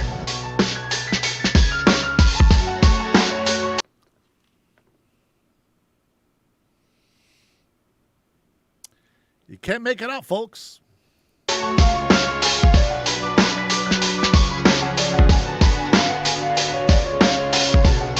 I think Collins did vote for a war powers resolution to limit what Trump could do in Venezuela in January, right? So forgive me. A week ago, I was on vacation on a river on the Kennebec, and I've been running for governor. I didn't think I was running for U.S. Senate a week later. And what I do know, is that when I need to know the facts, I will. Democrats run on a need-to-know basis. They don't know why they're running. They are running on a need-to-know basis. Oh, boy. Oh, here we go. Democrats strike gold in Maine's Senate race. Congratulations. Let's see how they won this debate. Let's take a listen. Meanwhile, in Maine, in the wake of Graham Plattner's flaming out as a candidate, Maine is rushing to get a candidate to replace Plattner on the ballot. They have to do so by July 27th. And they're going to have a convention on July 25th where 600 Democrat delegates in the state of Maine will choose one of 13 candidates that are vying to take Plattner's place. They had a debate this week that was broken up into multiple panels. The first panel had 4 candidates that ran in previous primaries and had gotten a certain percentage of the previous ballot. But then there was another panel that included anyone that qualified by a certain date to submit their name. And one of them was a very interesting candidate that many said was a debate that turned into a clown car show. This one individual, Ashley Webb, who is a transgender and intersex individual, was really attracting a lot of attention for the answers given. Listen. Oh, I ran for office several times. Didn't win, but I did run. And then I'm a songwriter, and then I write my own books. I believe they called it pork bellying. By cutting out the pork bellying from all the bills, I'm sure that would save a lot of money as well. Phil. You just said you're for Medicare for all. Is everyone on this panel? Dan, no? Yeah, I mean, okay. It's incredible. Just checking. Just checking. That's 8 for 8 with the candidates tonight. That's amazing. I'm actually on Medicare. And I suppose the biggest thing is, like, I'm just an angry citizen now, and if I got elected, I'd be an angry senator. Who doesn't want an angry citizen? Oh, there's so much there. I felt like that was like kind of like watching a Saturday Night Live skit or something. I don't even know. You know, I wanted to put up the how you could go about donating to Ashley's campaign, but we were not able to get that up in time. But I'm pretty sure if you go on DuckDuckGo, you can look up Ashley Webb and you can find out how to donate to that campaign. Because I think America needs Ashley Webb in the United States Senate. It's a little tough, by the way, to do that. I actually spent time yesterday trying to find Ashley Webb's campaign page, and all you really can get is on Maine's Democrat Party page. There's a bio, but I was able to learn during my deep research that Ashley Webb is a bit of a one-person campaign. There's no actual campaign manager or communications director or spokesperson. It appears to be a one-person At the very show. least, start a GoFundMe page. From watching that's shocking. There's not a full campaign apparatus behind this individual. Well, one thing that was interesting, though, because I watched a lot of the debate because I wanted to see about some of the other, Troy Jackson, there's a few other the candidates that seem to be front runners, if you will. And none of them were willing to distance themselves from Graham Plattner, right? They didn't want to say anything bad about Graham Plattner while embracing the far left platform and issues that he brought, driven by the Democrat socialists. So whoever the candidate is, it's going to be identical pretty much in terms of the socialist platform that Plattner was bringing. Minus the Nazi tattoo. Minus the charisma, whatever charisma he brought to the table. No, it is pretty. It's a pretty bleak situation up there in Maine. Well, and the thing that gets me about it all too is that Maine voters really aren't getting their choice, and this is something we've kind of consistently seen with the Democrats, right? It seems like they have a big problem with letting the people, the voters, choose candidates. I mean, look at 2024. Not a single person cast a vote for Kamala Harris, and yet she was anointed immediately. At least you go down to South Carolina, they're going to hold an actual, vote for the people of South Carolina to replace the late Senator Lindsey Graham. In Maine, they're not really doing that. They're saying, well, we're choosing a group of people we feel is appropriate to choose for you, as usual with the Democrats. So it's a great pretty point. Standard. It's just like Kamala Harris. The Democrat Party in Maine is going to say, this is who you'll vote for. Yeah, we'll tell you what you need to know, and we'll tell you who to vote for. Yeah.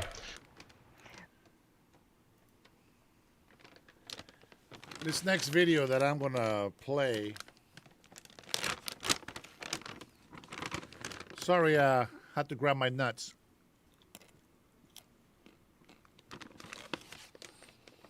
Anyway, This next clip is going to be a little bit annoying,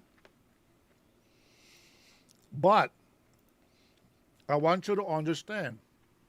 This is the leftists that we're putting up with every day. You ready? Here you go. He needs Say!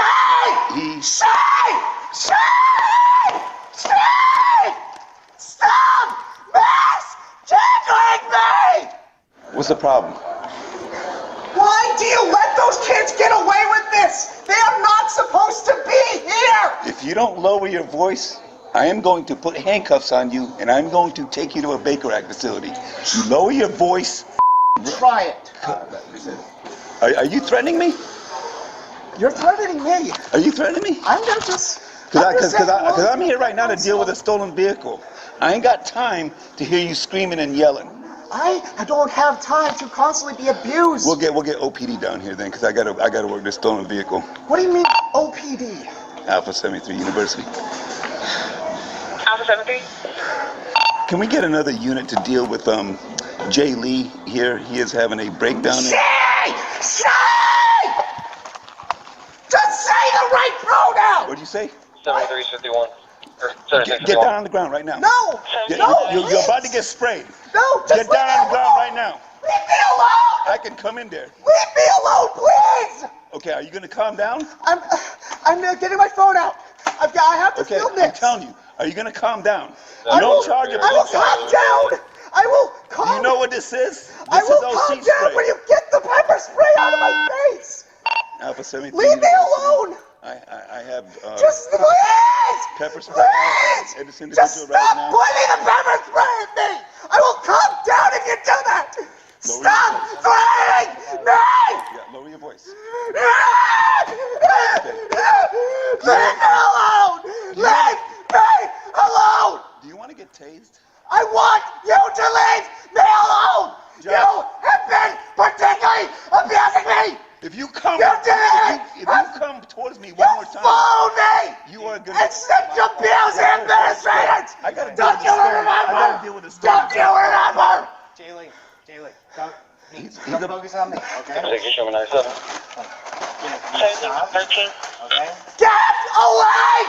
You don't tell me where to go. Stop. You cop! Alpha 73 University.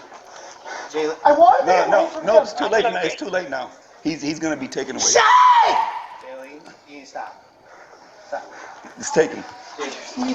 I just want to get away from him. I understand that. He needs Shay! Shay!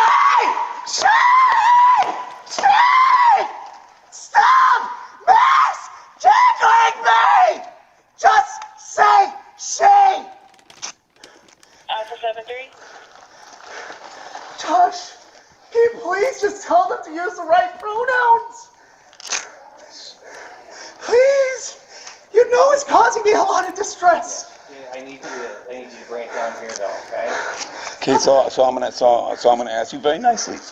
Put your stuff down, turn around, put your hands behind your back. Alpha 70 Riley or Rivera. Not going to be arrested. Put your stuff down. Rivera. No. Put your hands behind your back. No. Okay, so I'm only gonna ask you one more time. You can record all you want, but it's already beyond that point. We already tried. You're stressing me out. It doesn't matter. I'm just asking you to please stop stressing. We already tried to help you. So. No, you didn't. Yes. You came in with hostile intent. Put your hands. Be alone. Get on the ground right now. Don't hurt me. Get on the ground right now. Don't hurt me.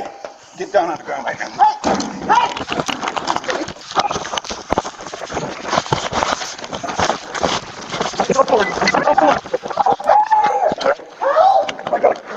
Get him around this way.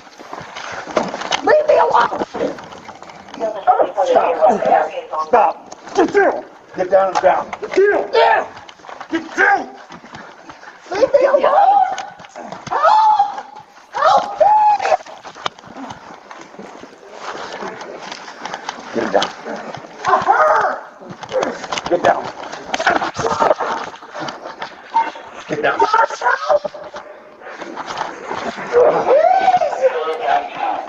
Get him down. Let go. Put your hand behind your back. Put your hand behind your back, please. I can't. No. I'm right. I just wanted you to. Come on, stop. Josh, please.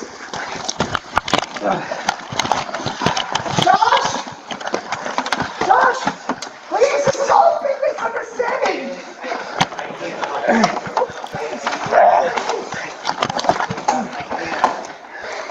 I'm gonna spray him.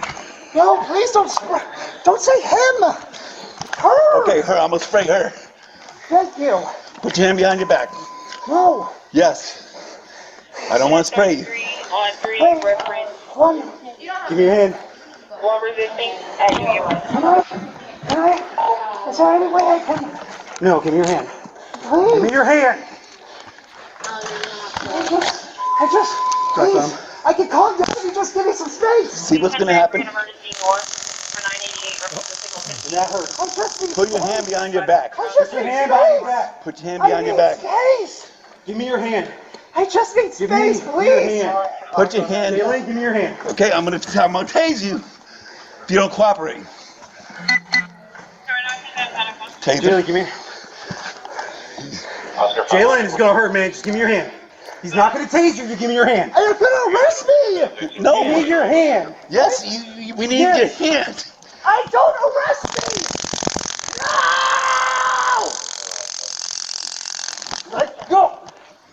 Give me your hand. Gonna get it again this time. Give me your hand. Give me your hand. Leave me alone. Give me your hand. Alone. Look at his legs. All right. Give me your hand. Please.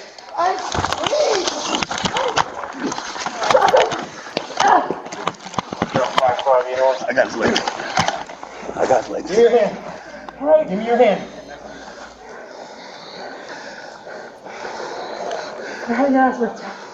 Let go. But you know, if it was ICE making this arrest, the leftists would have gone crazy. When you resist arrest, it is what it is. Now, it's been a while. I know Robert, my brother, this is for you.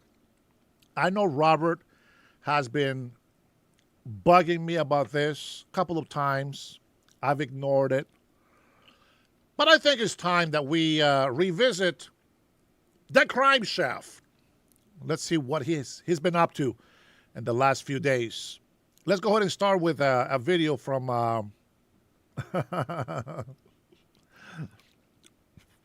4 days ago. ICE just ruined his day. Adios, amigo, is the title of his name. Here we go. Enjoy. Tonight in Chicago, a self-appointed plate reader broadcasts federal license numbers to families back home.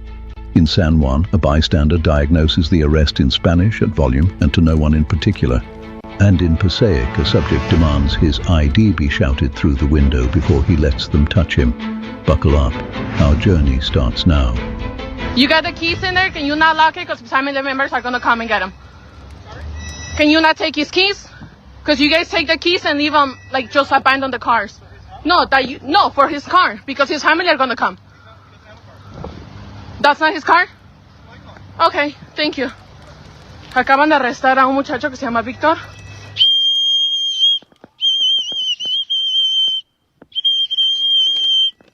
Tenemos una Jeep blanca, una Ford que está ahí enfrente. Jeep blanca, estas son las placas. Una Nissan.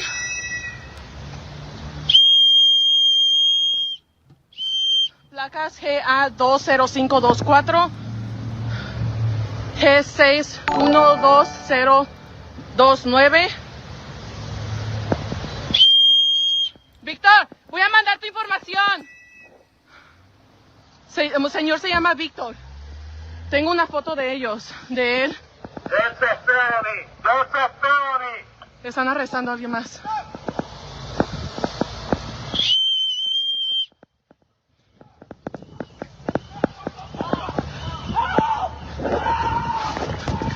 Inmigración está corriendo a alguien más.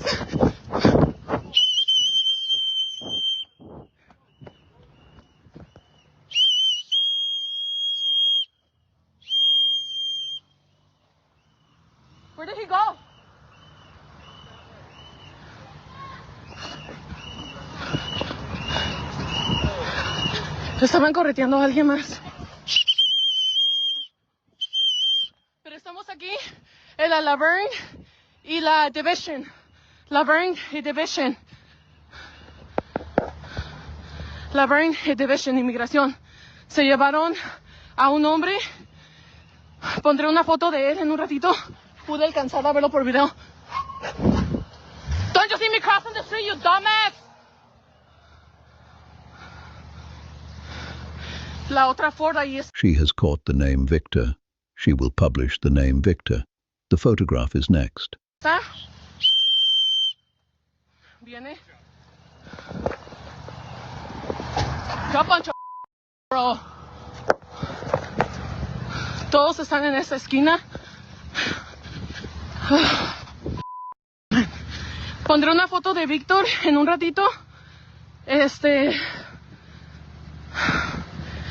Solamente alcancé a escuchar que se llama Víctor. Así que por favor, tengan precaución. Ahí está otra Nissan Pathfinder.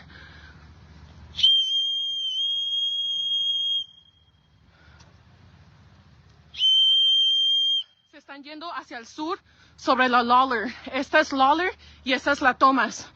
Allá está la Division. I don't know if that's it. I don't know if that's one. No. It's not. Acaban de dar vuelta.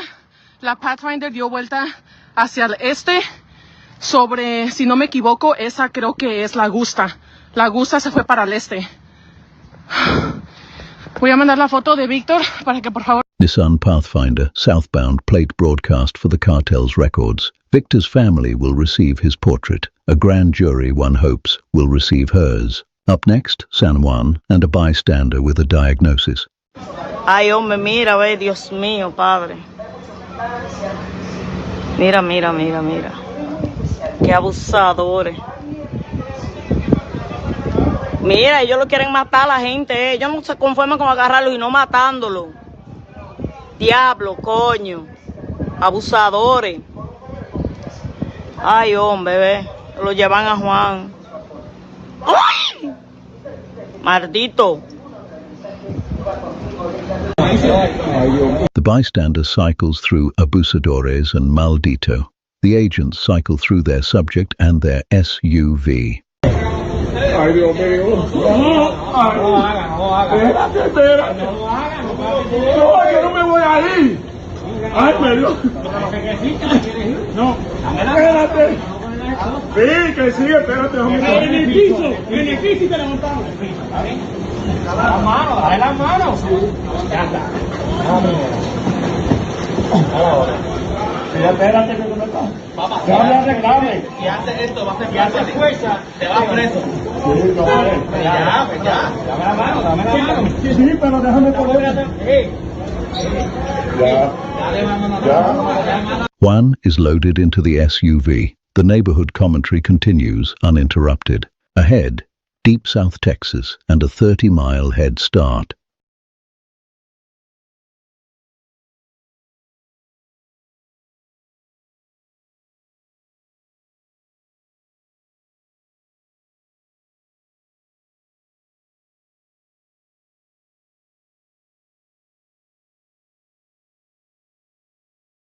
She's detained. He's on foot. The head start ends when the terrain does. After the break, Brooklyn and 3 federal SUVs experiencing gravity through their tires.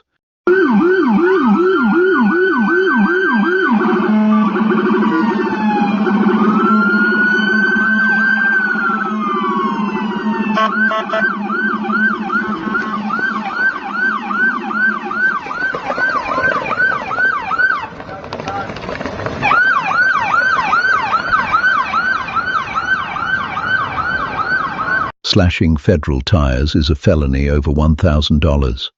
Federal tires begin at $1,000. Unto CB. Next, a distant cousin of the Chicago plate reader, a Passaic bystander with strong opinions on ID. I go with the picture, my ID is there. Okay, my ID is there. Hector, read my ID. Yes. Hector, read my ID. Read my ID. shouted 4 times, roughly the number of times the agents didn't.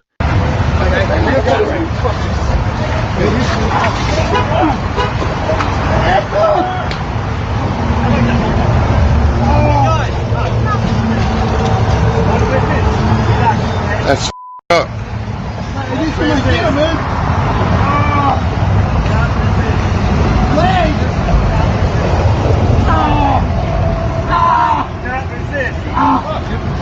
The ID once produced was not the one the agents were looking for. He receives a taser and a lift. If the field work holds up, subscribe. The traffic stops resume tomorrow.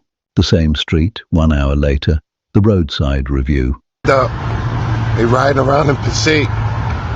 They scooping up. This is where I live at, right here in Passaic. Passaic Street. You got 1, 2, 3, 4 trucks filled with ice. Picking a man up, work right in the alleyway, don't bother nobody. They don't give you a chance to identify yourself or nothing.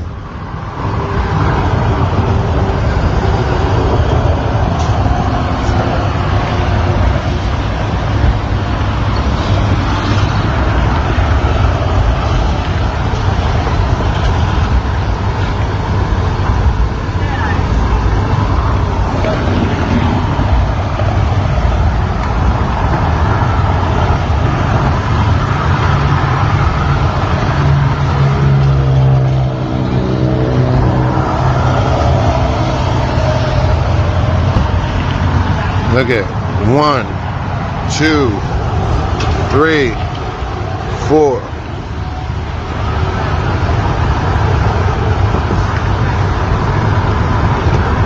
Just scoop the man off the. The count is 1, 2, 3, 4 trucks filled with ice. The tone is scandalized. The senator agrees with him. Streets did not ask for his ID or nothing. Just scooping people off the streets. What kind of legal is this?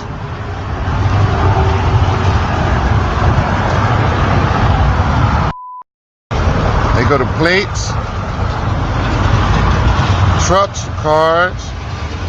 They go another one right there.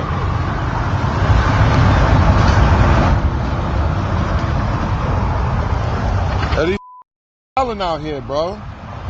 Scooping people up off the streets without even letting them identify themselves. Yeah.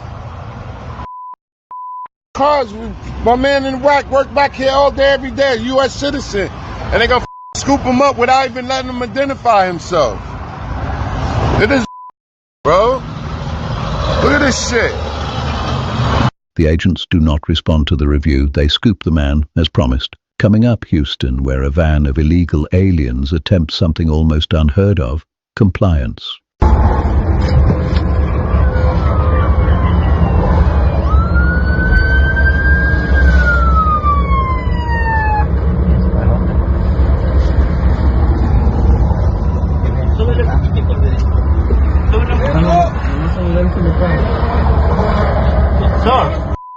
¿Puedo hablar?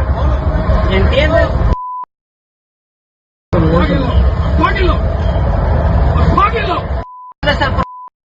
The van didn't run. Everyone will be sent home to a country they described on the way out as one they love.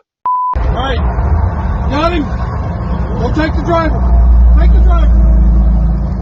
Take the driver. Go to the driver. Take the driver.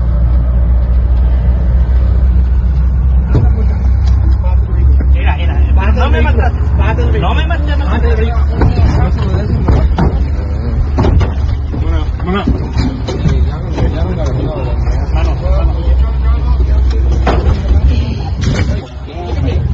No shots fired, no pursuit. This is what a Maine senator believes should be banned. For the weekly written field report, the link waits below. After this, North Bergen quickly.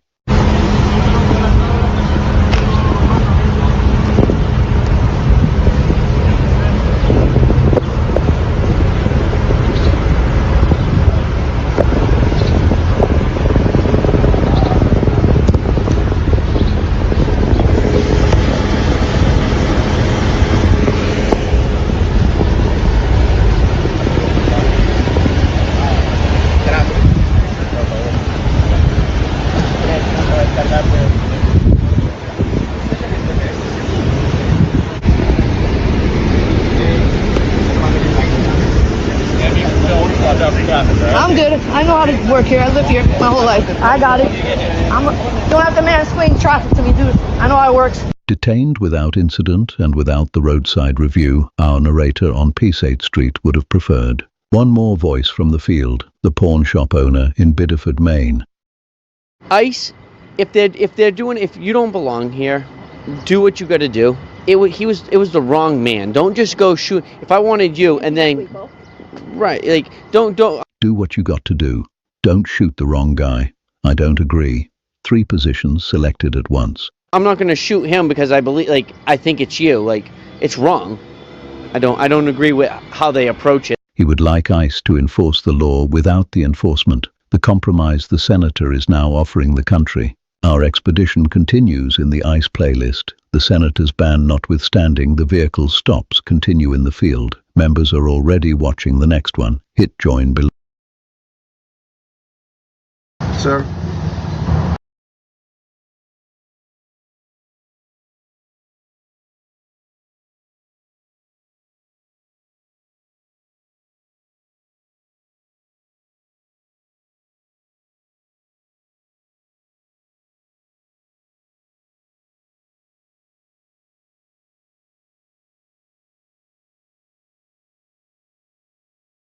Tonight, a flea.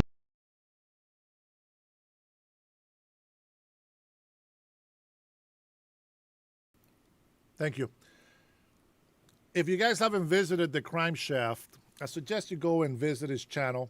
I'm going to try to put it over here so that you guys can see it better.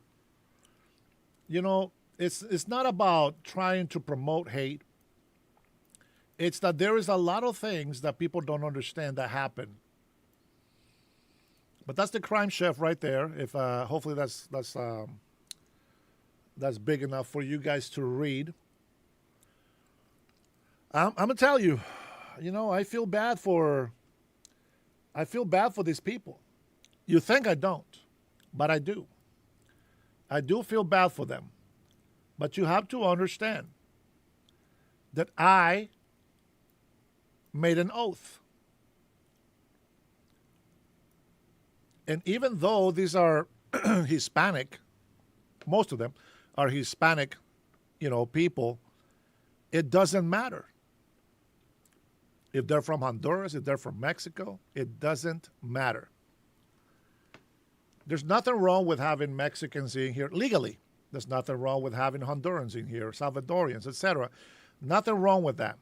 Because if they are here illegally, with documents, with permission, authorized to be in here, if they commit a crime, they will get their due process to see if they're innocent or how long they're going to be in jail.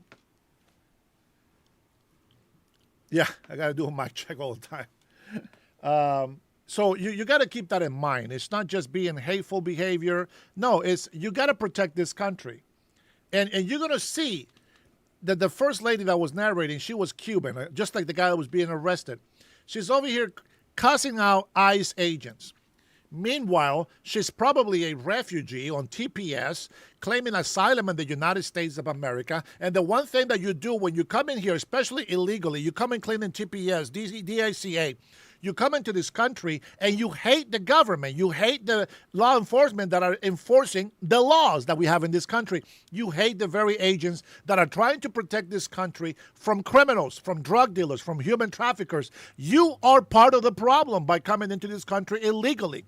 You think that this country is going to stay great by allowing a broken system to continue to be broken? No, somebody has to step up and enforce the law. President Trump is not doing any new laws. The president can't make any laws at all. The executive branch does not make laws. The legislative branch actually is the one that makes the laws. And the laws in here is that the federal government enforces all immigration laws. Therefore, federal agents are a legitimate federal organization that have their constitutional rights to go after every single illegal immigrant.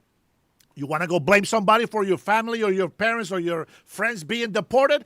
Go talk to the fucking activist judges that have not been doing their jobs, that instead of approving TPS status to be permanent residents in here, they actually tell them to wait 5 years.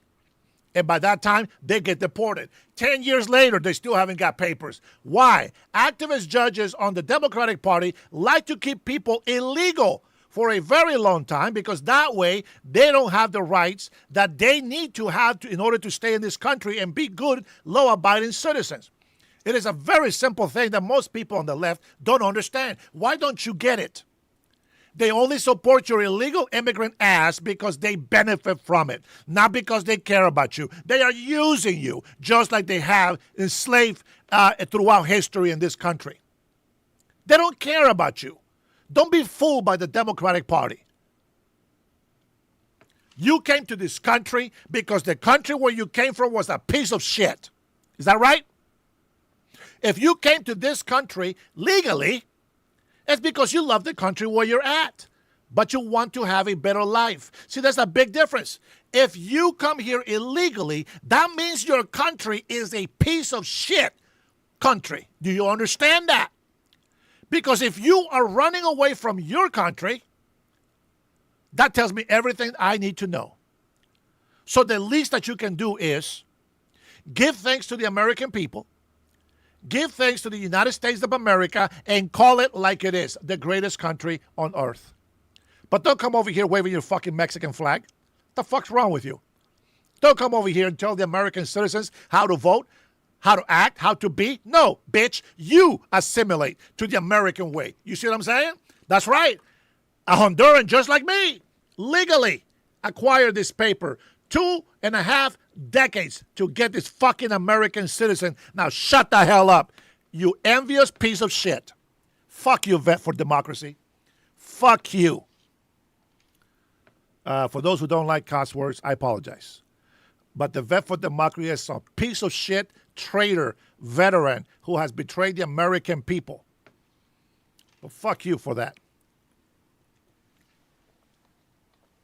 You know what's crazy is that every single American that I have spoken to, every Honduran, every Mexican, every person that I have talked to that actually respects the law, as I do, agree with me.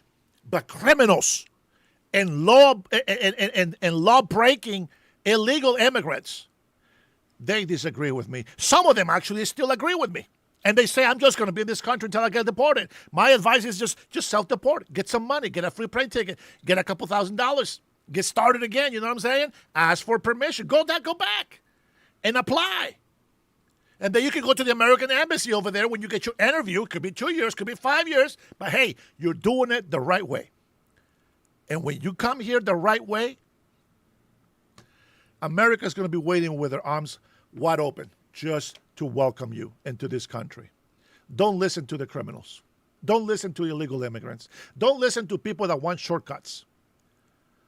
There is a lot of migrants that have gathered illegal status because the system, the activists, judges, and the leftist Democrat pieces of shit that are corrupted are making them illegal. Don't want to give them their rights. By now, they should be residents. And guess what? All of your Democrat Congress, they say no to immigration reform. See, they want to convince those who support Democrats, they want to make residents right now. But not to free thinkers, not to independents, not to individuals who believe that this is the greatest country. They want to give papers to illegal immigrants that they can control. And that's not what America's about. Not one bit. Seeing Juan chooses Lake Bemidji as his getaway vehicle, and a bystander begs the water not to kill him. In Lindenwold, loudmouth Looper returns. Same bullhorn, same warrant theory, same result. And in Bridgeton, a young gentleman begs the agents to pepper spray him and offers to be run over as a follow-up. Buckle up, our journey starts now. ¡Rápido, viejo, rápido!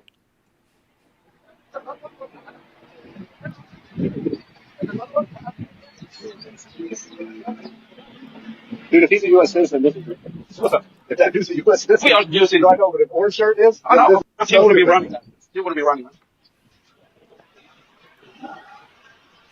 Come on, dude. Así es! Bro, we'll give them your stuff.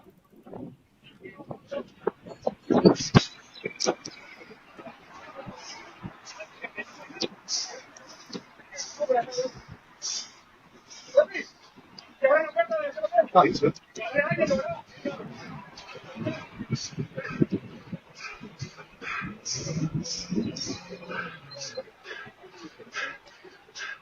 gonna drown him. He's gonna drown him.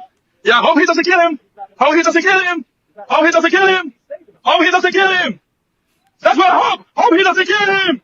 Hope they don't kill him. That's what I hope. Hope they don't kill him. That's it. Perro. No, pero so you guys all. No, pero, yeah, he's nice. He's nice. Don't worry about him. He's really nice. The other guy walking over here, he's nice too. Sí, pero no te preocupes. Pero no, ya no bajé, pero quédate en cuarto. Nick. What's that? We're over here.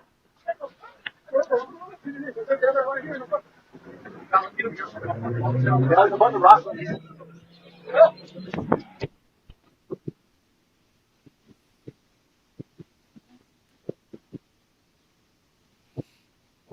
U.S. citizens driving away.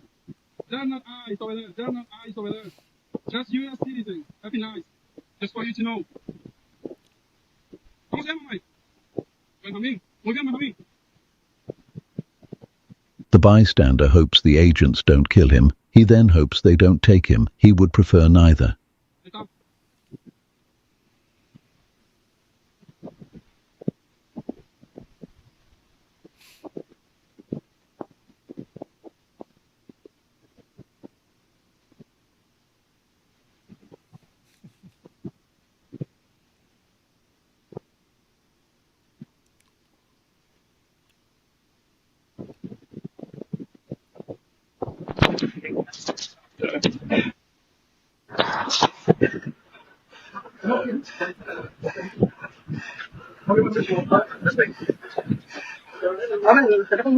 Hey, this one. Hey, listen, if you're cool, let me talk to you. No. You want his phone down? Thanks, sir. Thank you, Arturo. Ya no mando los perros todavía.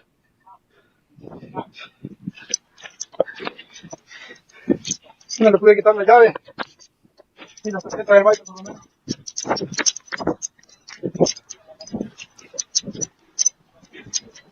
Ya, la verdad que no tiene agua.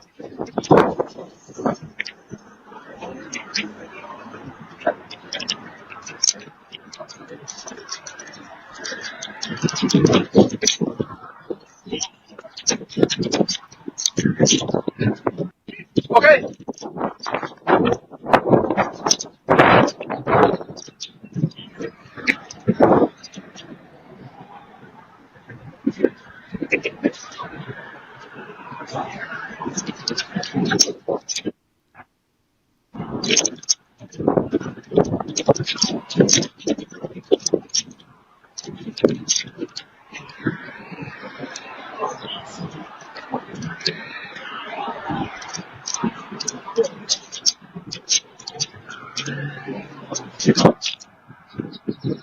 Estábamos en Minnesota.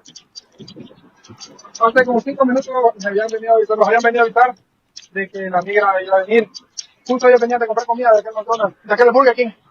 Y corrieron, llegaron el carro y corrieron rápido. Los trabajadores de nosotros por lo menos se metieron en el... The swimmer is retrieved. He does not drown. He is not shot. He is, however, detained, which the bystander appears to consider a third form of homicide. Up next, Passaic and a Thursday morning routine.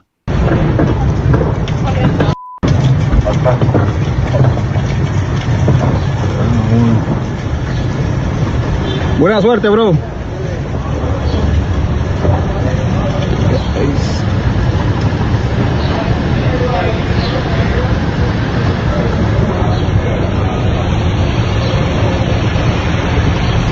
A neighbor wishes the subject good luck. Good luck is the one thing federal custody doesn't accept.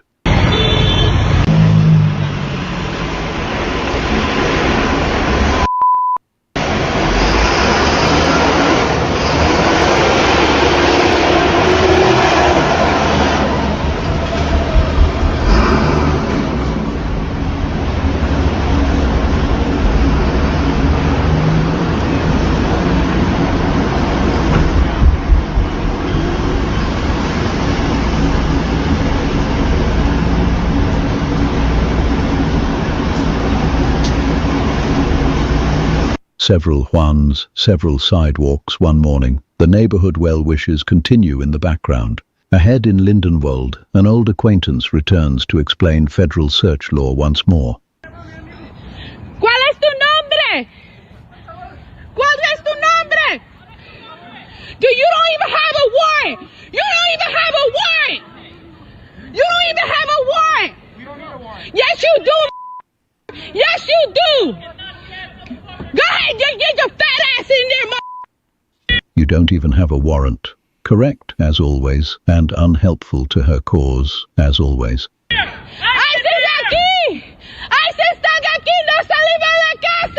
Kidnapping your neighbors. That's what they're good for. Go ahead, bro. The Juan is loaded. Lupe is not. The migration continues. Up next, the gentleman we promised at the top, the Bridgerton negotiator who has notes. Hey, mister. Yes? I need to go closer there. I'm okay. Just try and go closer. She's okay. You're okay. We don't got weapons. You're the one with guns. We're just concerned community members. Are you guys proud of yourselves? You guys proud of yourselves? Feel good taking people up Huh? right off the street, grabbing them like slave catchers, like the Nazis from Germany. Go ahead. You can take my picture. It's okay. I'm not ashamed of what I'm doing. You're the ones who are ashamed. We're not the ones who are ashamed. You're the ones who are hiding your faces. You can see who I am. Shut up. Shut up. Shut up. Shut No up. one's hiding their face. How about your friend right behind you? No one's hiding their face. How about your friend right behind you? No one's hiding their face.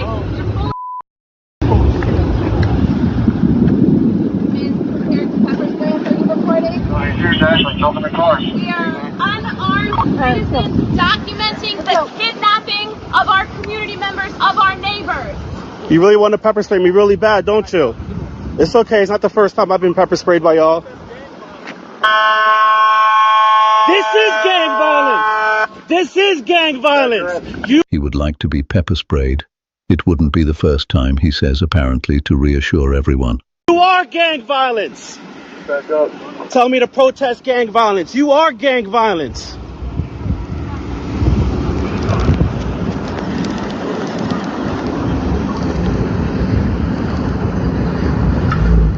Are you trying to hit me with your car now? Are you trying to reverse and hit me with your car now?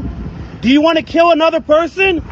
He accuses the SUV of trying to kill him. The SUV, being a Chevy, does not respond. The agents leave with Juan and without him. The outcome, on balance, he was demanding. If the field work keeps producing, subscribe. The lake and everyone in it remains a jurisdiction. CB. The pepper spray bag promised at the top.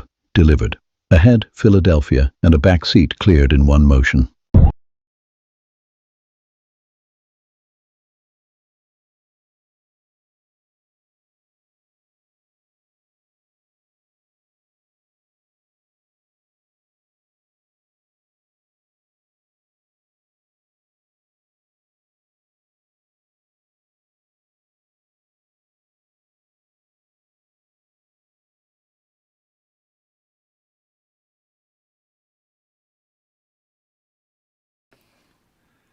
I just threw a bunch of cuss words out there. That's why I was muted. I was just letting my inner demons out for a little bit. Ah, man. You know, I only mute it because I don't want you guys to hear all the noise, you know, that I make when I'm not talking. But I will tell you this. Libtards need to give their children advice to look both ways before crossing the road. A car is not automatically going to stop because you are walking on the street. You got to be mindful of your surroundings. The guy's about to get run over by a federal agent vehicle, supposedly, and then he says, oh, you're going to run me over and you're going to shoot me? Like, what a fucking idiot. I am telling you, man, you got to give these libtards some real advice. You need to stop being a fucking moron. Stop it. Get some help.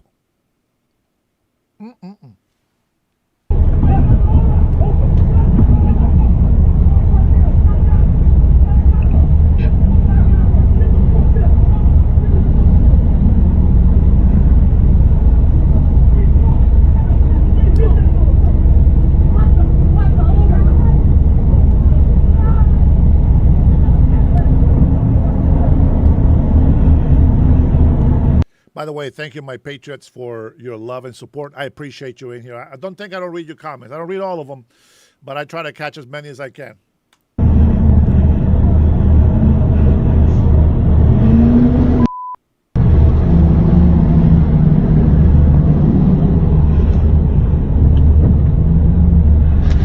This time not just one, this time a whole car of ones. After this, Canton, Georgia, and a stakeout ended by patience. That way you could, it's better than pepper spraying me. It would be so much more beneficial to use the You're supposedly a friend. Stupid ass. You're goofy as That way you could. It's better than pepper spraying me. A sentence that arrived without a plan. No firmes nada. Esos hijos de puta te tienen que soltar. The parasites are called parasites by their own filmer. The arrest proceeds regardless. For the week. That bitch is cussing them in Spanish. Say, those sons of bitches have to let you go. No, they don't, bitch. Especially, you know what? If you don't speak English, I'm going to say that you are illegal in this country. I will be checking the papers on that lady that fucking yells that these sons of bitches need to let you go. Anybody that goes out there and protests in Spanish, I am grabbing. I'm telling you that right now. If I work for ICE, anybody, I don't care who, anybody that protests in Spanish, I'm going to find you. I'm going to locate you, and I'm going to grab your ass, and I'm going to check papers. I have reason to believe that you are an illegal immigrant, especially when you don't speak English. Yeah. They're going to be like, oh, my God. And they're going to talk to me in Spanish, and I'm going to pretend like I don't speak Spanish. And I'm going to grab them. I'm going to arrest them. And then I'm going to speak in Spanish so that I can read their rights, their Miranda rights. I go to deport. I will deport every single person that protests in Spanish. I'll tell you that right now. You're going to protest? You better protest in English. You will cuss me out? You better cuss me out in English. Ew, let's go. Let's go. This is a good one today. I'll tell you that right now. This is a good one. Today. Man. Written field report. The link waits below. And finally, Biddeford, Maine. Last week's ICE shooting has a new voice for the prosecution. David, back in November, brought up that he had accepted a job with ICE. I thought that it was just a delusional thing because I'm used to him talking crazy, so to speak. So I said, yeah, sure you are, buddy, you know. I didn't realize that he was actually working for ICE until yesterday, and I was completely shocked because I'm like, how do you keep getting into these jobs where you're around guns all the time? I asked him what was going on. He told me that I don't need to be answering questions for anybody, that all I needed to know was that it was a justified shooting and that he did do it. And he claimed that this man had tried to run him over. And I said, I don't see that in anything, and I've watched it from all angles. All I seen is how the car was going in circle after the fact. And then he's like, well, I need you to lie about my character because this is what it comes down to is my character. I don't want you talking about any of the abuse in our relationship. Like, this is literally about me, Ashley. I told him that I was not going to lie for him. She diagnoses him PTSD, fight or flight, murder. 3 verdicts delivered from a couch entered into the record. That I've waited years to speak my truth. I've been silenced long enough, and now I need to come out with everything because a man lost his life. So it was abuse, not only to me, but to our daughter. And even being divorced from him, I've dealt with harassing phone calls, threats of him wanting to kill me. I believe that this man was murdered. I believe that David's... The federal shooting review is now competing in the court of public opinion with a divorce. Our expedition continues in the ICE playlist. The swimmers, the Karens, and the negotiators do not rest. Members are already watching the next one. Hit join button. On March 11, 2026, Vermont saw its first major confrontation between citizens and federal immigration officers. The clash broke out while images of ICE protests in Minneapolis were fresh in the news. ICE agents had shot and killed 2 protesters in that city, stoking concern that a standoff in the streets of South Burlington might take a similar turn. What began as a peaceful protest devolved into a chaotic standoff. Vermont Public reviewed more than 130 hours of police body camera footage from the scene. The videos offer an unprecedented glimpse into what happened that day in March. How Vermont cops tried to walk a tight line between activists who tried to stand in the way of ICE and federal agents who refused to back down.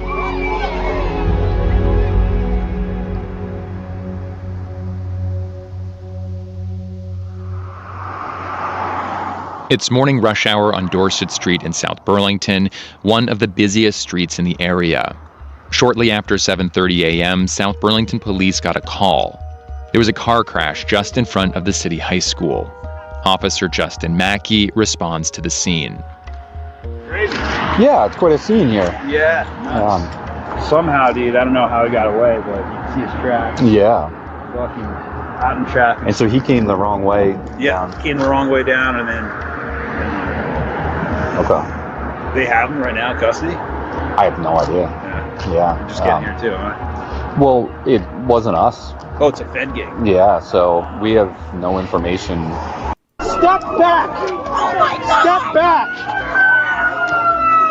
Back up! Watch it! Back up, police! Watch out! Get out of the way!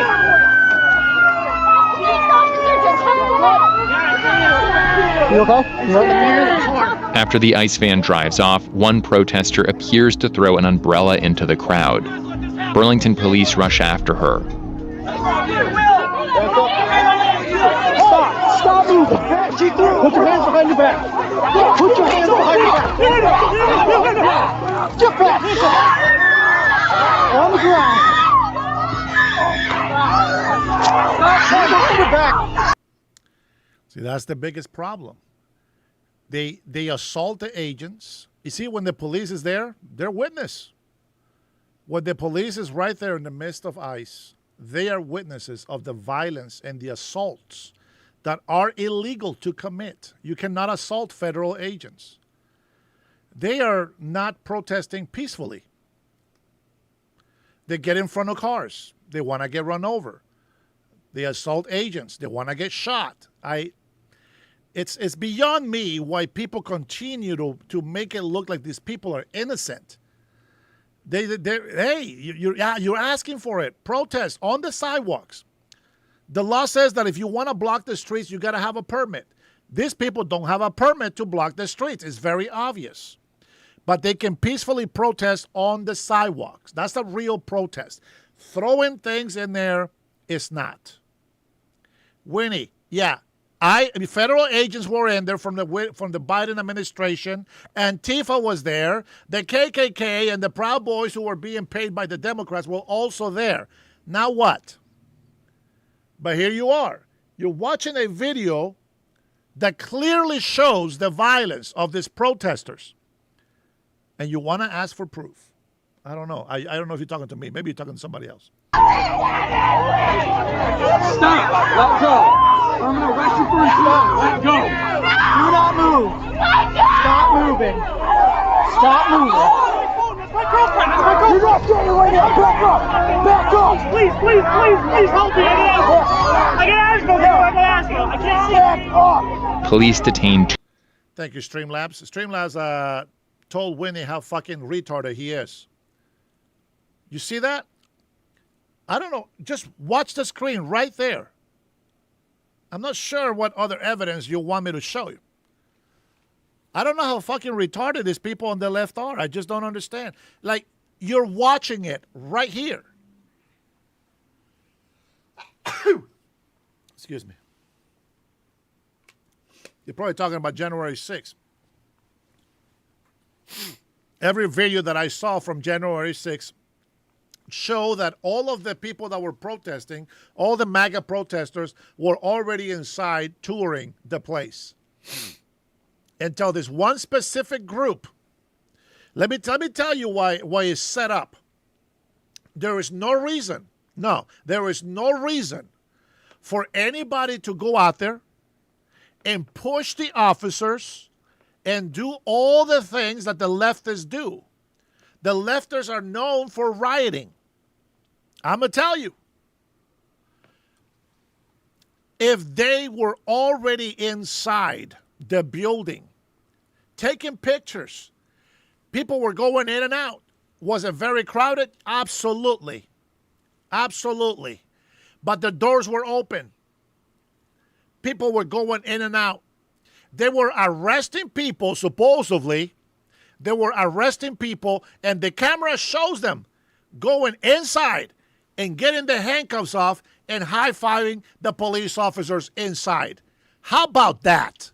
How about you go and find that and explain to me why they were taking the handcuffs out of those so-called protesters inside the house and then shaking hands and high-fiving them. You tell me how that looks. You tell me if that's a setup or not. You tell me that there was no federal agents on there when there was. Please, we're not stupid. You guys are the fucking morons that have been building, burning our streets, destroying businesses. You libtards are the ones that do that every single time. Fact. You're the crazy ones. We just respond to your stupidity, but you're the crazy ones. Here it is. I just showed you. Well, you weren't here. See, people that don't follow me, that don't pay attention, I get it. I get it. Winnie, get the hell off my chat. Bye. Fuck out of here. Go see if the pigs laid an egg already. Go see if the pigs laid an egg.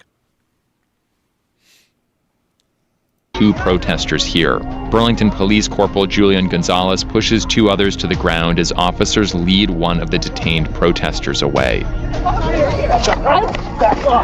You don't touch me! Back up! Back up! Back up! Don't touch me! You already inside. Uncover his eyes. We Back need up, a back name. up, go to the side. Go to the side. Back up! Back up! Back up! What do you think you are? You're done! You're done! Take a back seat for a minute. ICE agents manage to leave with the immigrants they've detained, but protesters surround the remaining vehicles. You see how they had the guy that they arrested? They had his eyes covered to protect his identity.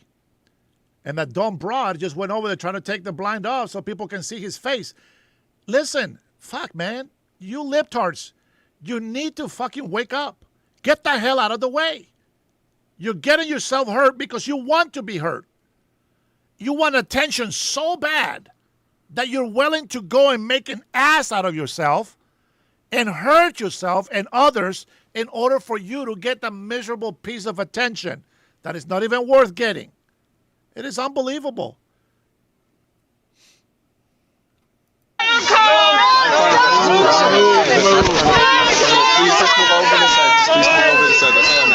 I know, you're being nice. Give me a link to a video where you have protesters on the sidewalks and ICE agents are going out there just beating the shit out of them for no reason. Put the link on the description on there. Show me a video of protesters peacefully protesting on the sidewalks and ICE agents coming over there and assaulting them. You will find zero videos. Zero. Thank you. I'm not trying to be I know you're not. You're being very nice. Thank you. I'm trying to be. Yeah, I think this lady right here, that's Nicole Goodman, right? That's Nicole Good right there. Me too. That's her. You see that?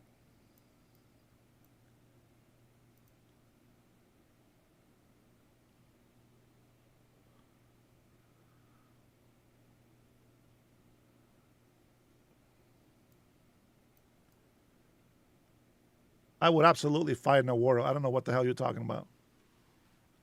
I don't know what the hell you're talking about.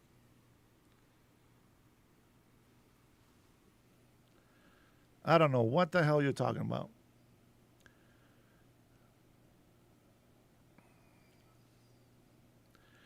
You know, it's like this. It's like these morons. They love to get their ass kicked. If you listen to their if you read their comments, it's like they just want to get their ass kicked. I don't understand that mentality. You think your freedom of speech is going to protect you from getting your ass kicked? It doesn't. Freedom of speech is not there to protect you from getting your ass kicked. If you threaten somebody and you go after them, you will find out. It's not good. It's not very smart. Not that you have any brains, but it's not very smart if you ask me. Doing what we think is best. I'm sure this is not easy. I'm sure it fucking sucks, man. I'm really sorry. Now that ICE has left the scene with the detainees, the state police tactical team attempts to leave.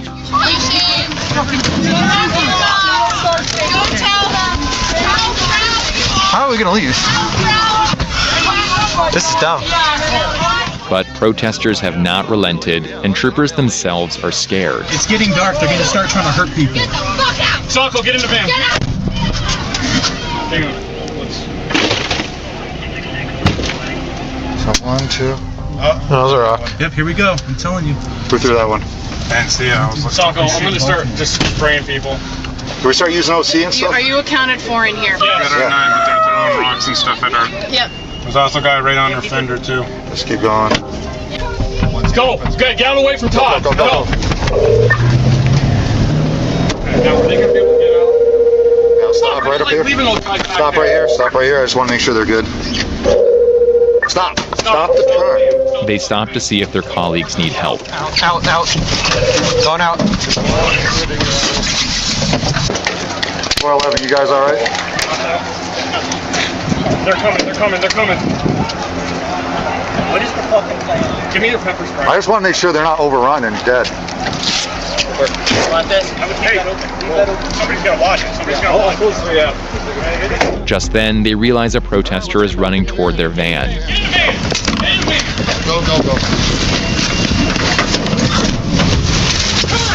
The protester strikes the back of the van. The window shatters. There you go. I got glass in my fucking eye. Back up. Somebody give me a flashlight. It's fine. Don't blink, Griff. Let me just look. Look back for a minute. I don't like how there's no communication on the radio whatsoever. Which side? What the fuck is our leadership doing? Hang on. I know. The state police SWAT team has left, but back on Dorset Street, protesters have surrounded an ICE vehicle that had its tires slashed. Did you hear what the police officer said? What the fuck is our leadership doing?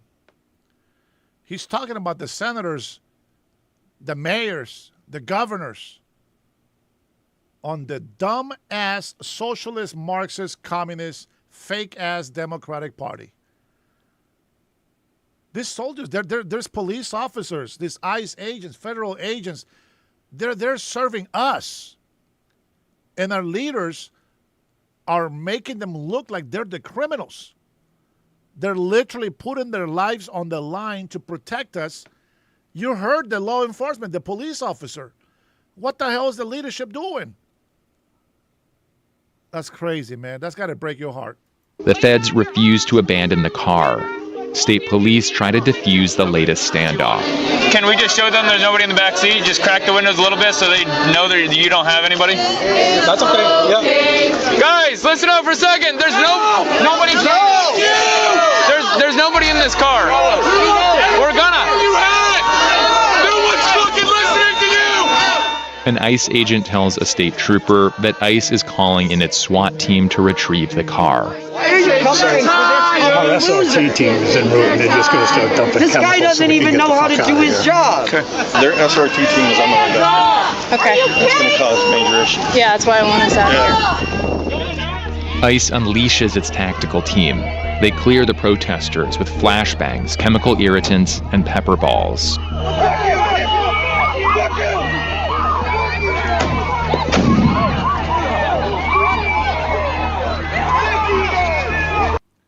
And this is the beginning of the videos that the leftists play. This is where they start recording the videos and give them to CNN, to MSN, to ABC, right here. When they start grabbing these fucking morons from the ground, tossing them out of the way, you see they have been waiting. They have been waiting a long time to leave. They're keeping federal agents literally hostage. Hostage. And this is what happens. You are warned. And then the federal agents act, and here we go. Record. Look at them. Look at the way they treat the American people. Look at the way they treat the American people for no reason. No, there's never a reason. They just do it. They're just violent against them on purpose. But you know, we're not stupid. Some of us actually watch all the shit that goes around over here. You think I don't know about illegal immigrants coming over here? They don't care about you, the American people. They don't care about other migrants that came here legally. They don't care. They don't care about other illegal people that claim asylum that have been waiting for decades sometimes. They don't care. They just care about their ass coming in here illegally, making money, selling drugs, human traffic, whatever the hell they're doing. And even if they're not doing those things, those people who have been waiting for actual papers, now they got to wait even longer because they're caught in the line. But this violence against ICE, it's all set up. You got to see that. You saw how long they've been sitting there peacefully. Hey, please, move out of the way, man. We got to go. Hey, there's nobody in here. Let's go. Police officers come over there and say, hey, let me talk to you. No, fuck you. We don't want to talk to you. Nobody wants to listen to you, blah, blah, blah. You see? So what do? You come in there and you kick some ass. You know what I'm saying? Because this is what they're asking for. It's not that ICE agents automatically go and be violent with people. No, these people want to get their ass kicked. Now, with that being said, this is the video that they start playing for CNN, MSN, ABC, and then they'll put them all over social media. And look at the violence of the ICE agents. And here we are. Let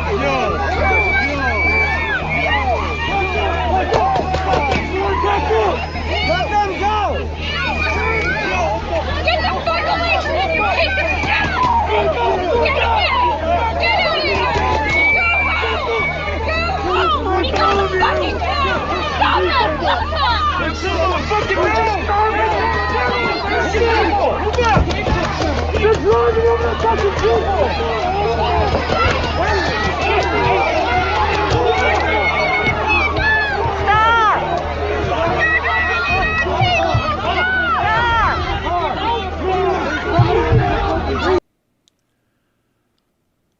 Rick Young. Why do you think they wear masks? Don't play fucking stupid with me. Why do you think they have to wear masks? And don't fucking play stupid with me. Fucking moron. You see they're being doxxed. Their families are in danger. Fucking retards. A lot of cover agents do that. And they do that for a reason. You know they're from ICE. They got their uniform. They have their badge. You don't have to look at their fucking face. What does their face got to do with you? What does it do for you? Nothing. Except you can dox them. Fucking idiots, man. Oh, there's no mask. Why don't you tell Antifa to take the mask off? Fucktards. Get them out! Can we get them out? Control now, say police! Control now! Hey! You can't let them run him over! Don't touch his fucking leg, asshole! Back up! Back up, do it now! Back up!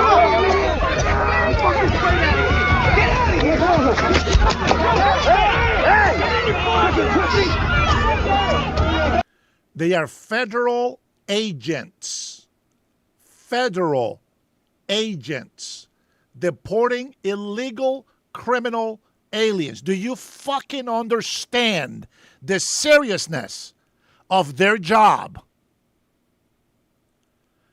They are literally deporting cartels, gangbangers, rapists, murderers, and you stupid ass people on the left continue to talk shit about ICE. Every single wetback that is in this country, they know that they will get deported one way or another because they are here illegally. That doesn't give them the right to stay here. Facts. They are not on train. Man, fuck you, leftards. There is no communicating with you guys. This is why you're going to get your ass kicked very soon. I'm telling you, the real American patriots who are fighting to protect this country, they're not going to be taking your shit for that long. I'm going to tell you that right now. All you fucktards are going to pay the price. I'm going to tell you that right now. Americans are getting fed up with your stupidity and your bullshit. And we know that most of you motherfuckers are illegal anyway. Most of you faggots on this channel that come into our channels, into conservative channels, you guys are illegal immigrants. You are foreigners. You don't even give a shit about this country. And those of you who pretend to be Americans, you stolen valor pieces of shit, you're just a bunch of pussies who have no self-esteem, no self-respect. And you don't like this country. So guess what? We don't give a fuck about you either. It's that simple.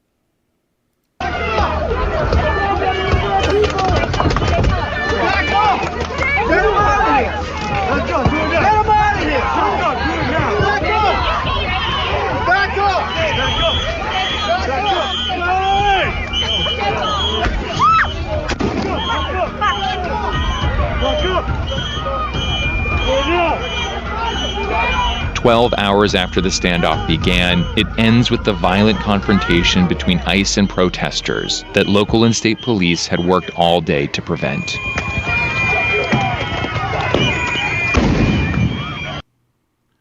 And they continue to throw rocks at them, continue to hit their windows. What's the excuse? What excuse are you making for these libtards? Go ahead, tell me. What is the excuse that you're making for them? You see it right there. They're assaulting federal agents. Whether you like it or not, they are federal agents.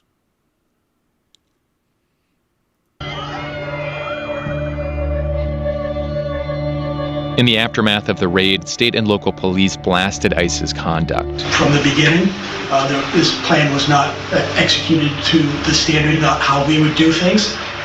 Unfortunately, we were put in a position to ensure once it was happening that the safety of the community was paramount and that people had the right to protest.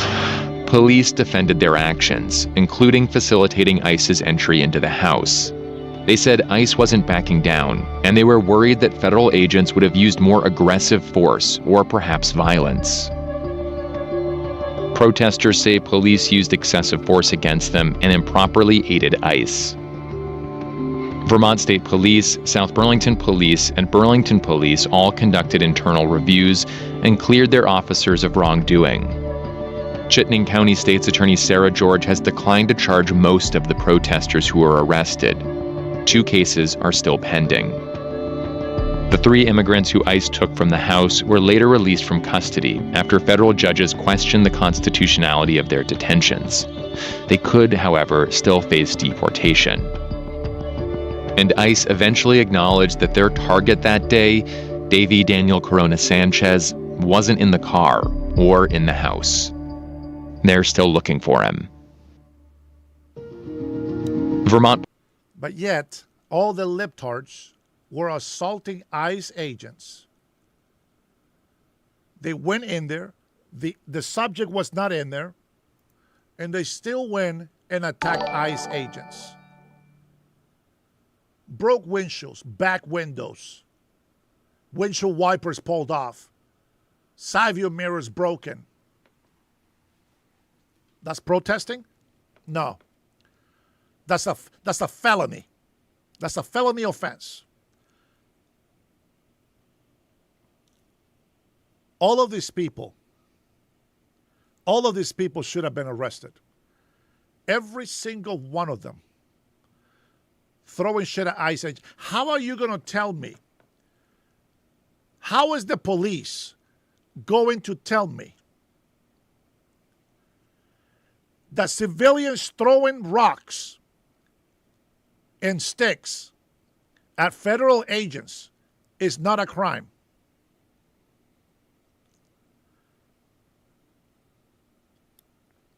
Let me ask you a better question. Why do you defend illegal immigrants? Put on the chat.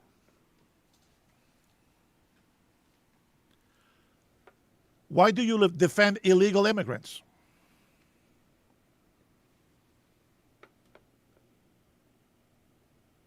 Absolutely, it's assault.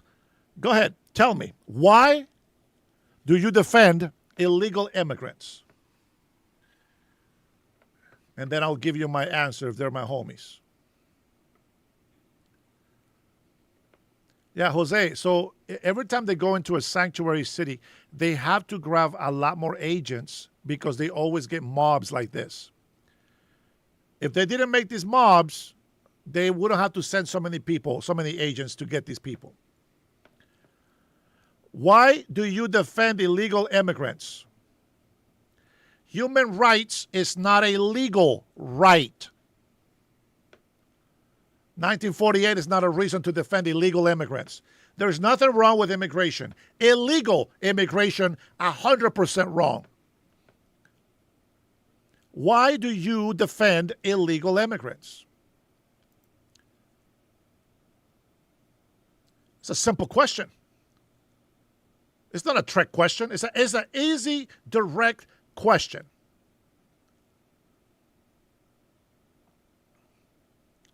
Correct, Jose. So they were trying to leave, and the police officer said, roll down your window, let them know that you don't have him in the car, that there's nobody in the car. When the police officer yelled out and said, listen up, people, they started screaming even louder and started throwing rocks at them, started throwing stuff at them. So that's when the ICE agents said, no, you know what? We're going to call we're going to call the big dogs to come over here and clear these people out. Illegals shouldn't vote. But let me tell you what's scary. What is scary is that the IRS actually allows, listen to this, this is crazy. To pay taxes, give me a second. Captain, be nice before you get kicked. Listen. You get an ITIN number so that you can report taxes, okay?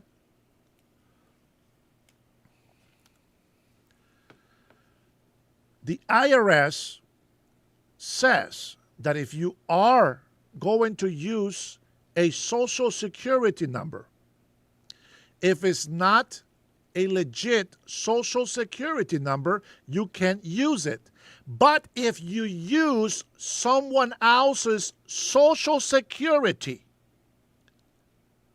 they don't report you. They let you use that social security even though in their system they know that the social security doesn't belong to you.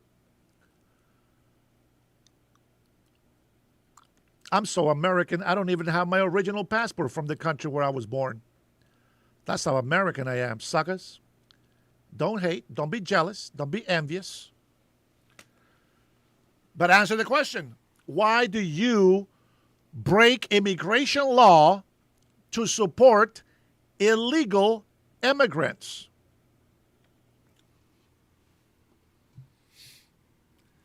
Dale, don, dale. Come on, vamos a ver, let's go. Everybody, somebody tell me. Why would you break immigration laws, federal laws, to protect illegal immigrants?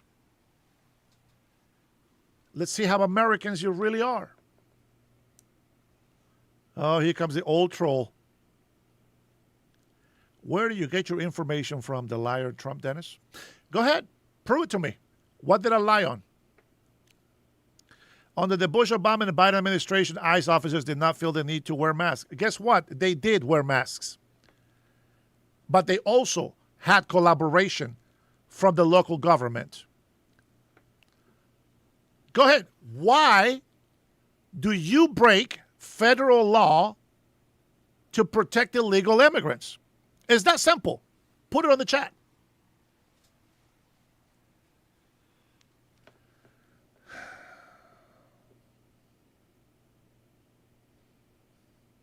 Because they're stupid? Yeah.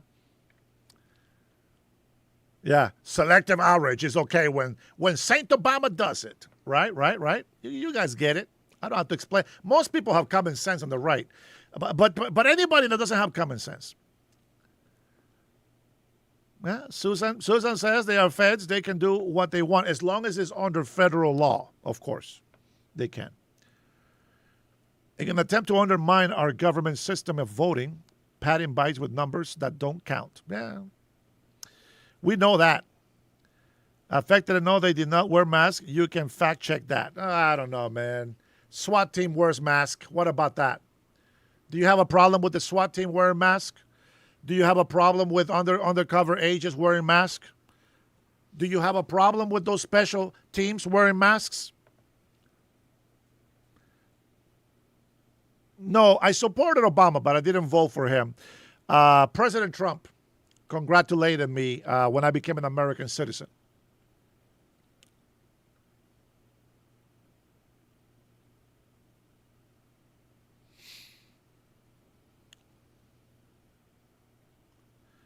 Okay, now, when I show it to you, I want you to shut the fuck up, Luis Montalvo.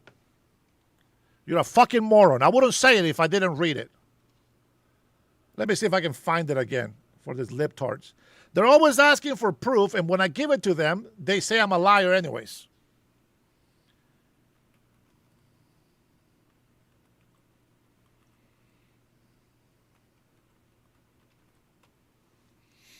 You need to go do your own damn research. Let's see if I can find it. Let me see if I can find it. I think Luis Montalvo just wants me to confirm so that he can go and try to get somebody else's social security number. I'm sorry, Americans. I am doing a disservice in a way by giving the truth out so all these illegal immigrants can know.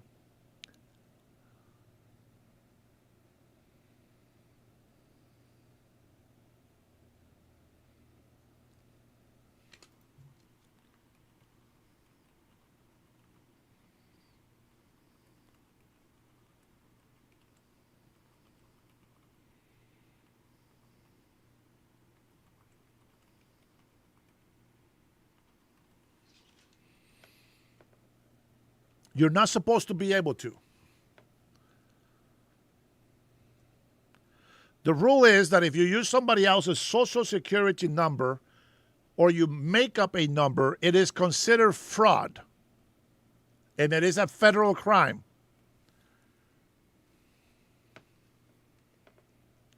For tax and employment purposes, the legal and official alternative provided by the federal government is an individual tax identification number.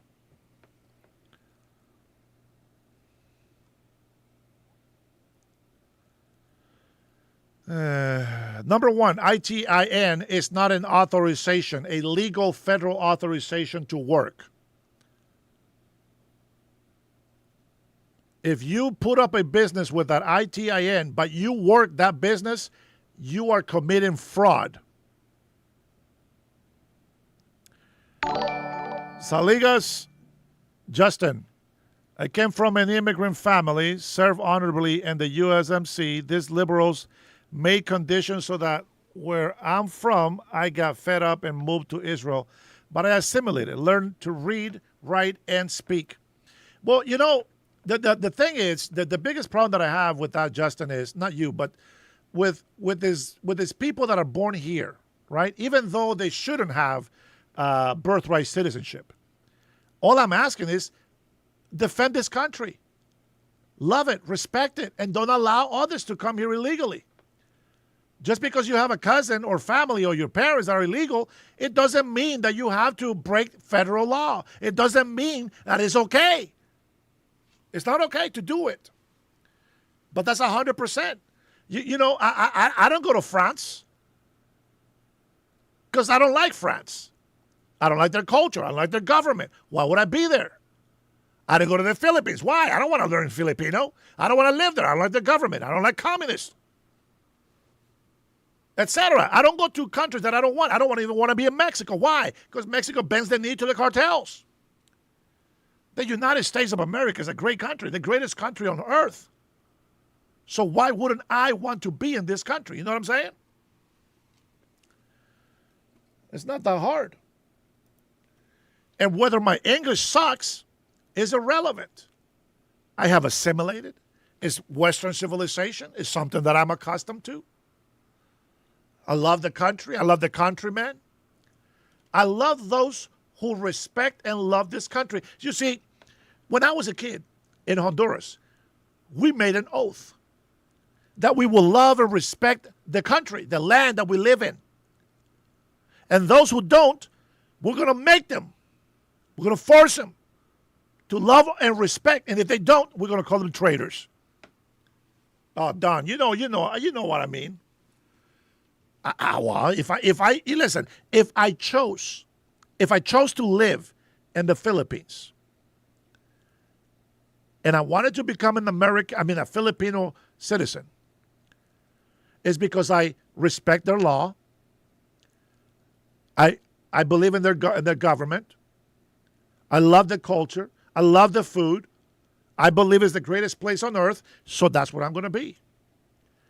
But if you don't believe that, then you don't do it. You know what I'm saying?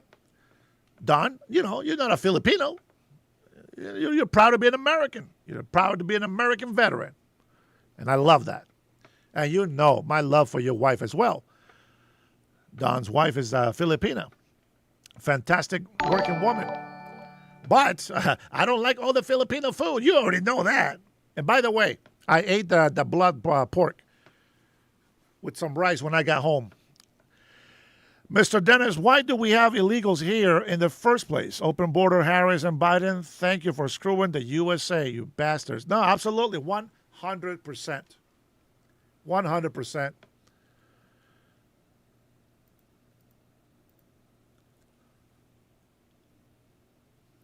See, we have all these laws, but sanctuary cities allow for these laws to be broken. And that I have a problem with.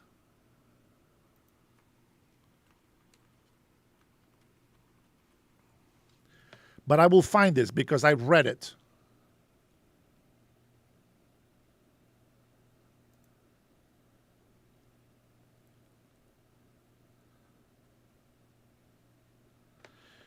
Here, let's see. Here's a little bit more information. Okay, so you can get a tax processing number by submitting IRS Form W-7, along with your federal income tax return and original certification, blah, blah, blah, blah. File income tax. Okay, to file income taxes, you use the ITIN number to file your federal tax returns, report wages, and claim qualifying defendants. Now tell me, if you don't have authorization to work in this country, if you don't have a social security number to be able to work or be employed in this country, why are you supporting illegal immigrants working? Supposedly paying taxes. Victor Bates, dude, you're on the list? What list? You got me on the list? Then fuck you, Victor. Say that shit to my face, like a man to man. Would love to meet you. Would love to meet you. Fucking pussy rats like you are not welcome in this country. You think you can scare me, bro? Fuck you guys. Oh, retards over here. Breaking federal immigration law. Well, fuck you very much. For all those cowards that keep saying, oh, you didn't serve in the military. Oh, you're an American. Is that right? And what are you doing? Are you defending this country against illegal immigrants? What are you doing? You're all high and mighty, righteous veteran. What are you doing? Are you protecting this country from illegal immigrants? Or are you over there saying it's their God-given right?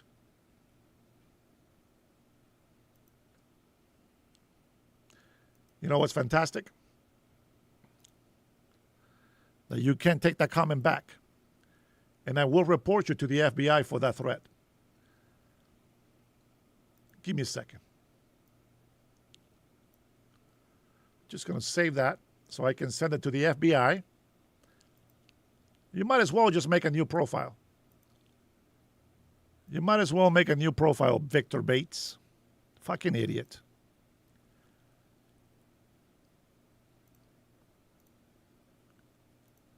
And you're hidden from my channel. Congratulations, fucktard. Anyway, can you imagine? Thank you, Don, for the coffee fund. I appreciate it. Can you imagine? Listen, President Trump made it very clear. I warned my wife. I warned my kids. They know what I'm willing to do to protect them. And I'm going to tell you something. I'm a big believer. One thing you have to understand about me.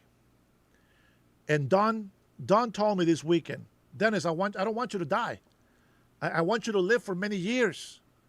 We need more Americans like you. So inspiring, you know what I'm saying? I feel the love. I'm ready to go. At any given moment. At any given moment, I'm ready to go.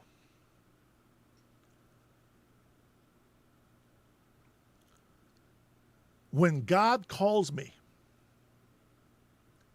it's in His time. If I piss off all the criminals, all the illegal immigrants, I don't give a shit. This world, this country, specifically this country, was not made for cartels, was not made for drug dealers, was not made for gangbangers, was not made for murderers, rapists, pedophiles. It was not made for any of them.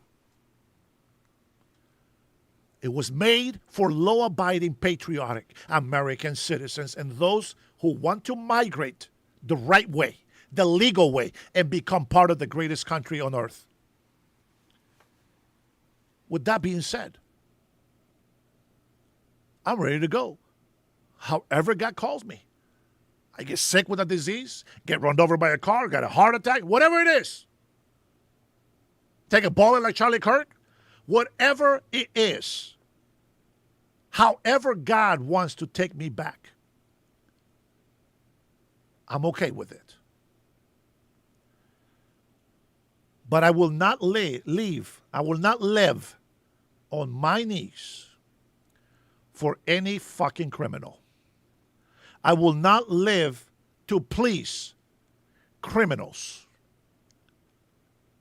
I will live and die to protect the freedoms and the liberties of those who deserve it. Who deserves it? Law-abiding citizens, hard workers, good family value people.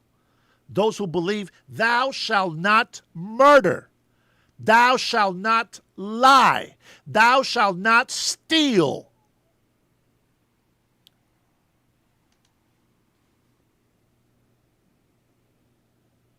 I can't go against those values. Those are my moral values.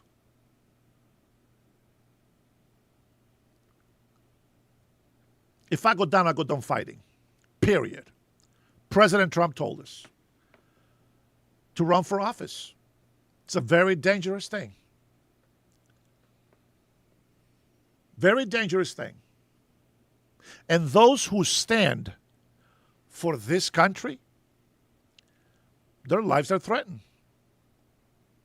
Some are killed, successfully killed. But we are not going to bend the knee and stop doing what's right for fear of what they might do to us. My wife goes to heaven. My kids go to heaven. I go to heaven. And we will watch them burn in hell. We're going to feel no pain or sorrow or pity for any of them. They choose how they want to live in this life. Father, I want to thank you. I want to thank you for the freedoms that you allow us to have. Father, I want to thank you because you created us. You have given us a chance to prove our loyalty to you. Every single day that I wake up with breath to live, to speak the truth, I give you glory. I believe that you are the God, the creator of the universe and everything on it. You are the God of Abraham, Isaac, and Jacob, in whom I trust. And I believe that Jesus Christ is your only Son, whom you sacrificed, so that we may also come back to you, Lord.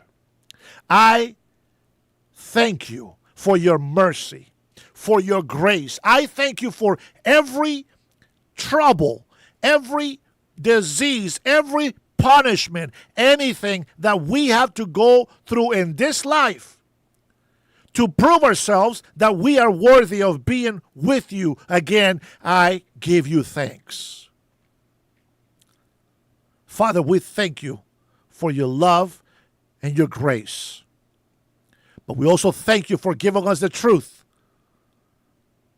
for showing us righteousness, for justice, for giving us a moral compass to follow. We thank you for building this country.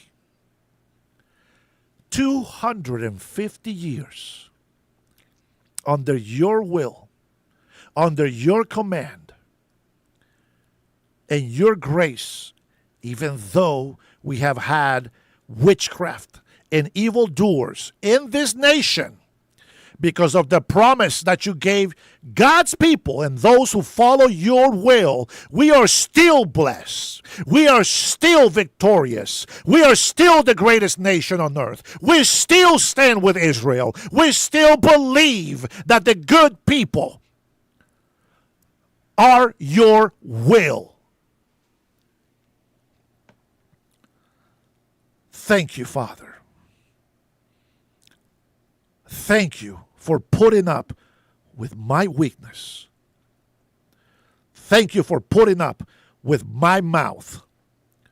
But you know my heart, and my soul belongs to you alone, my mighty God. You are my provider.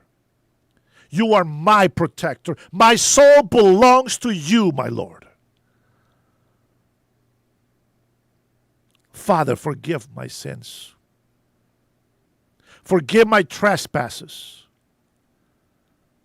I repent of all my evil doings. I believe Jesus Christ is your Son, your only begotten Son. He came and died for my sins. And I accept him every single day as my Lord and Savior. Thank you, Holy Spirit, for the wisdom that you place upon us. Thank you, Holy Spirit, for guiding us, for giving us convictions of what is bad and what is good.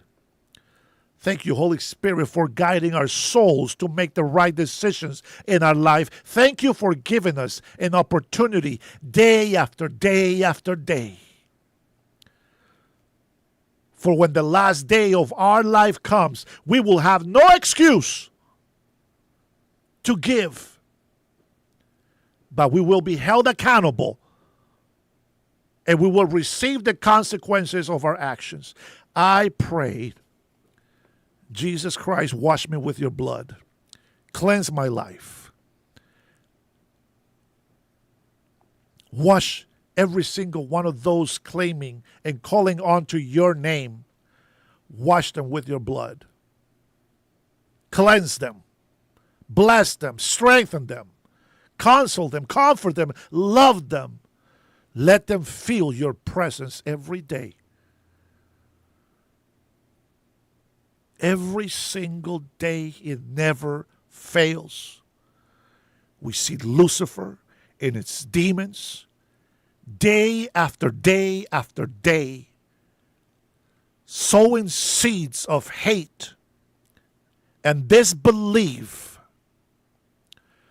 Our enemies, they worship death, whether it be the fake Muslims who worship death or the communists who want to destroy this country. They are just manipulated by Satan and his demons. They think that we have to be perfect in order to be loved by you. But we can never be perfect. We will never be perfect. Only you are perfect, my Lord. You are the omnipotent, the omnipresent. Thank you for your daily bread, your word, your wisdom. Thank you for the word that guides us daily so that we can live a healthy life, spiritually healthy life, so that we can truly be rich in this life. We don't care about crowns or treasures up in heaven. We just want to be back with you, Lord. And whatever it is that we need to go through in life, we will go through it, believing that we will be with you again. Father, I pray for strength and wisdom over Israel. You continue to strengthen Netanyahu and the Israeli soldiers and all of those Christians and believers, Arabs, and other people that align to have peace in the Middle East. I pray for strength, guidance, protection over our great president, Donald J. Trump, over his family, over the administration. Give the strength, courage, and wisdom to all Republicans and all the Democrats who stand for this nation. Show them the way to be united, to be one, so that the enemy cannot destroy us. We know united, we stand, and divided we fall, and that is exactly what the enemy wants to do, is divide us. And those who align with criminals, those who align with lawbreakers, those are our enemies. But help us, the weak. Help us be victorious and carry this country for at least another 250 years. Father, yours is the glory. Yours is all the power. To you be all the praise. Holy Spirit, thank you. Thank you, Jesus. Thank you, Father. Thank you, Holy Trinity. Holy, holy, holy are you alone, Lord. And we praise you, we bless you, and we thank you for being with us, for telling our flesh to shut up and listen to your Spirit. Thank you for your word.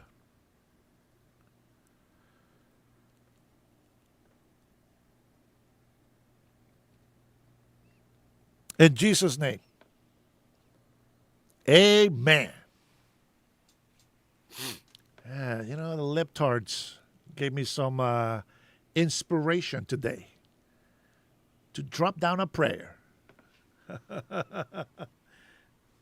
You know, they can come and make fun of us because of our bad mouth, what they interpret as hate when we tell them to behave, respect the law, respect federal law and immigration law.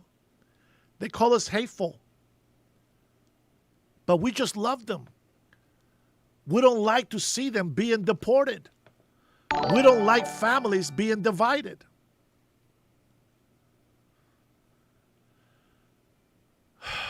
Thank you, Justin. God bless all of, man. God bless all of the Israeli people. The Jews, I know. Because of the Jews, Jesus Christ was crucified. This is just my belief, but I'm going to tell you something.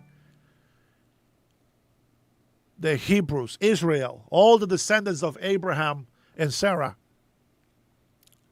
you guys have paid a great price. And Israel continues to pay a great price. And whether you want to live by the laws of the Jews and of Israel, it's your call. We as pagans, we believe in Jesus Christ. And we believe he's the only truth, the only way, and the only life. And that's all we can do. But I don't care what they say on the left or our enemies. My heart stands with Israel. They're not perfect. Neither are we. Nobody is. Nobody will be. But the God of Abraham, Isaac, and Jacob, that's the only true God, the only one real God. And the devil hates to hear it.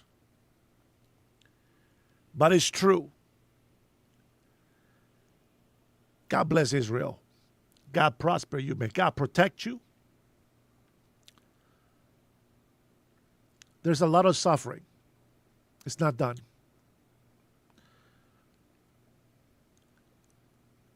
There's a lot more coming, but we're staying with Israel. I'll tell you that right now. There's people that have no mercy. That all they have is hate. And misunderstand Israel. They don't understand. They don't even believe in God. That's what they don't understand. But we stand with Israel. And I hope that our Republicans and those real Democrats continue to support the aid to Israel. And I hope that they understand Israel is only about 9 to 10 million people. It's a small country, but God's strength is with them. God bless President Trump and every single one of you guys who support Israel. You guys have no idea. You probably have no idea what I'm talking about. But I do, and I tell you what, God's going to bless you. God's going to bless you abundantly. God will prosper you. No matter what test we are put through in this life, we have to continue to believe in God. That's the only way that we're going to make it. With that being said, let me go ahead and play a clip here. President Trump gaggles with the press at a joint base Andrews. Let's take a listen together. Incredible. There's never been anything like it, probably in terms of an event, let alone soccer or football, whatever you want to call it, but I thought it was incredible. It was 4 times greater than any FIFA ever held, and it's probably about 5 times, actually, they're telling me today. So we're very proud of our country. We're very proud of the job that was done by everybody. We congratulate Johnny Infantino and all of the staff, the incredible job they did, but this was one of the greatest events of any kind ever held. So we're really happy that it did so well. And all over the world, people have come and they've loved our country. You know, shown off our country in a different light. And it was a great thing. It was a great event, and I'm glad you all enjoyed it. I think that's too loud. I don't know if you guys can hear that. I think that's too loud. I'll probably try to clean up the audio a little bit before I show you that. I'll try to clean up the volume, okay? But let's go ahead and watch just a little bit of the President Trump participating in the FIFA World Cup trophy ceremony. I know I showed you guys pictures already, but... New York, New Jersey, it's time for the FIFA World Cup 2026 final awards ceremony.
FIFA will now present commemorative medals to the match officials for the FIFA World Cup 2026 final.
was pretty cool, man. I wish I could have been there. I really do. I really wish I could have been there. But yeah, but I think that I think that Canada, Mexico, and the United States of America, I think we're the ones representing most of the World Cup, I believe. I don't know. I wasn't following them too much, but I think that's what it is. That's why you see the United States, the Mexico, and the Canadian leaders being on there first. But there's other leaders there as well. Let me go ahead and take you to. Man, you guys got lucky today. I have a lot of time today. Yeah, we're talking crap about Spain. Remember, he's not talking crap about the country.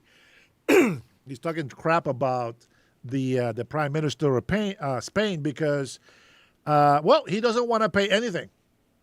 And he's getting protection for NATO. I mean, the argument is correct.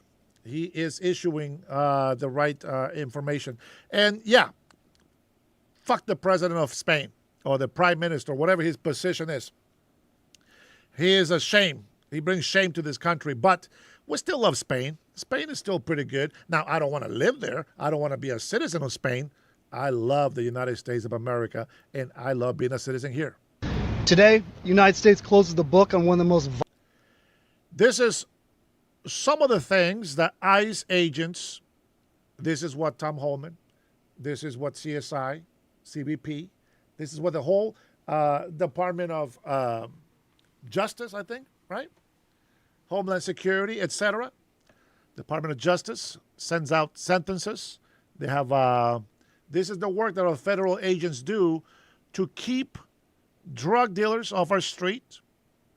And this is why we continue to support these federal laws. These federal agents need our support 100%. And this is one of the reasons why. Violent and destructive criminal figures of our time. The most prolific drug trafficker in modern history, El Mayo. For more than 30 years, El Mayo ruled through raw terror. Under his command, the Sinaloa cartel became a machine of brutality and greed. It armed itself like a military, stockpiled war-grade weapons, bought influence through blood money, and enforced its will through torture, murder, and intimidation. Under El Mayo's reign of terror, the Sinaloa cartel did not just traffic drugs. It waged a sustained campaign of violence, corruption, and fear on both sides of the border. At the heart of that criminal machine was his decision to unleash fentanyl, cocaine, heroin, and methamphetamine on the American and Mexican people. Nearly 20 years of HSI investigative work culminated in today's sentencing.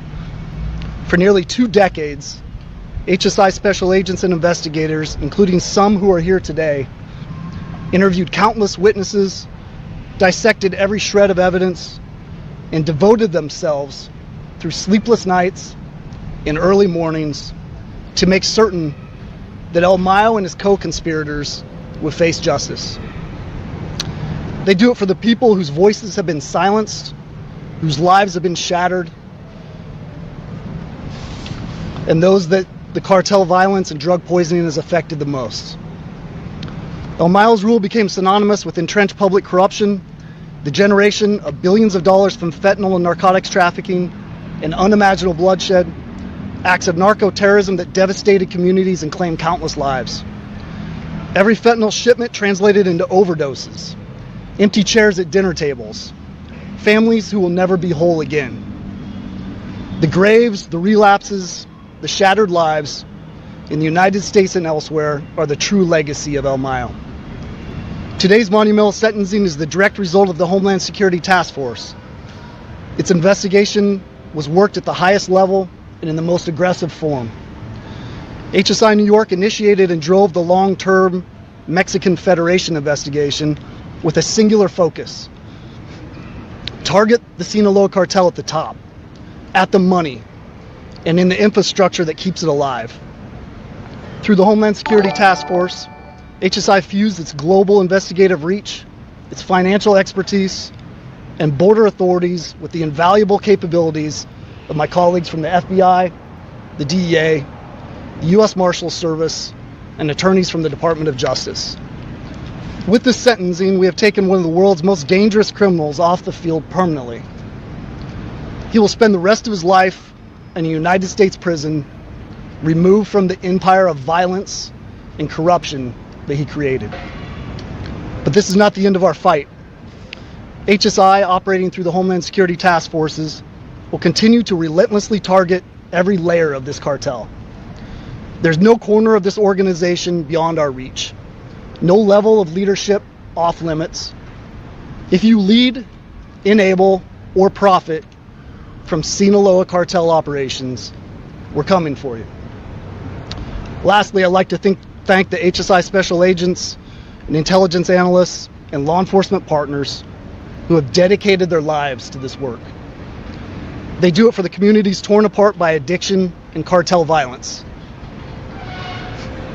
They do it for every victim whose life has been permanently altered by the Sinaloa cartel's crimes and the decisions made by El Mayo. The man who helped cause so much of this devastation will never direct violence again, never again profit from American deaths, and never again operate under the illusion that he is untouchable.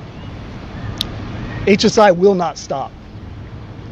Not with the Sinaloa cartel, not with any cartel. Thank you.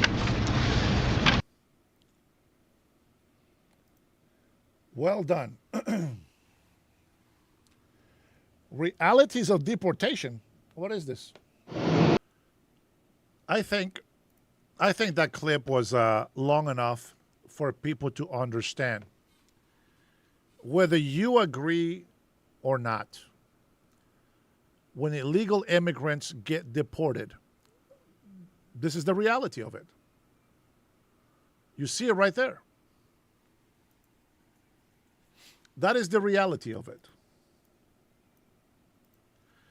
And the Democrats like to make you believe that these people are being tortured in chambers, like in shackles.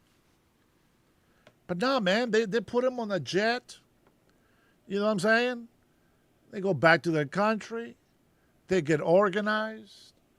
Nobody has handcuffs over here. Everybody's free. They're back in their home country. They're repatriated. It's not a punishment. It's not an inhumane thing to do. When you see those people getting slammed on the ground, they're resisting arrest. When you watch videos of ICE agents pepper spraying and bear spraying and whatever else and throwing, slamming people on the ground, that's just the aftermath of what they're doing. You got to see that. You got to see that. Listen, it's not a big deal. It's not this big criminal punishment. It's not a big deal to deport people. As a matter of fact, they have been telling everybody, self-deport. We'll give you some money. We'll give you a free plane ticket. Self-deport. Apply again if you really want to be here. Or B, get ready for the alternative. We'll come and get you. You get no money, and most likely you will be smacked down on the ground. It's very simple, people. It's very simple. I don't know how else to put it to you. Like, there's not much that I can say to make it any simpler, to make it make sense to you. They're just going back home. And if they chose to stay here for 30 years, that was their choice. Don't just allow people to commit crimes and then just act like there's nothing wrong with it. He's been doing it for so many decades. What's the difference? No, I know you think that you're being humanitarian by allowing illegal immigrants, but you don't know the harm that you're causing children, women. You have no idea about human trafficking, prostitution, rapes, all these things happen. You don't understand. Jamaican, shut the hell up, bro. I'm being serious over here. These people are so retarded. I'm being serious here. If you care about people, I'm being serious. If they, even though now that I'm a citizen, if they want to deport me, if I got a notice, you know what? I will self-deport. I'm just like, you know what? I renounce to my citizenship. I'll self-deport back to Honduras. I understand you don't want me here anymore. But that's not happening. You know why? Because we love this country. I respect this country. And whether illegal immigrants get mad at me, it's irrelevant. I don't give a shit. It's not their country. It's my country. And even if you're American, you don't like it, it's still my country.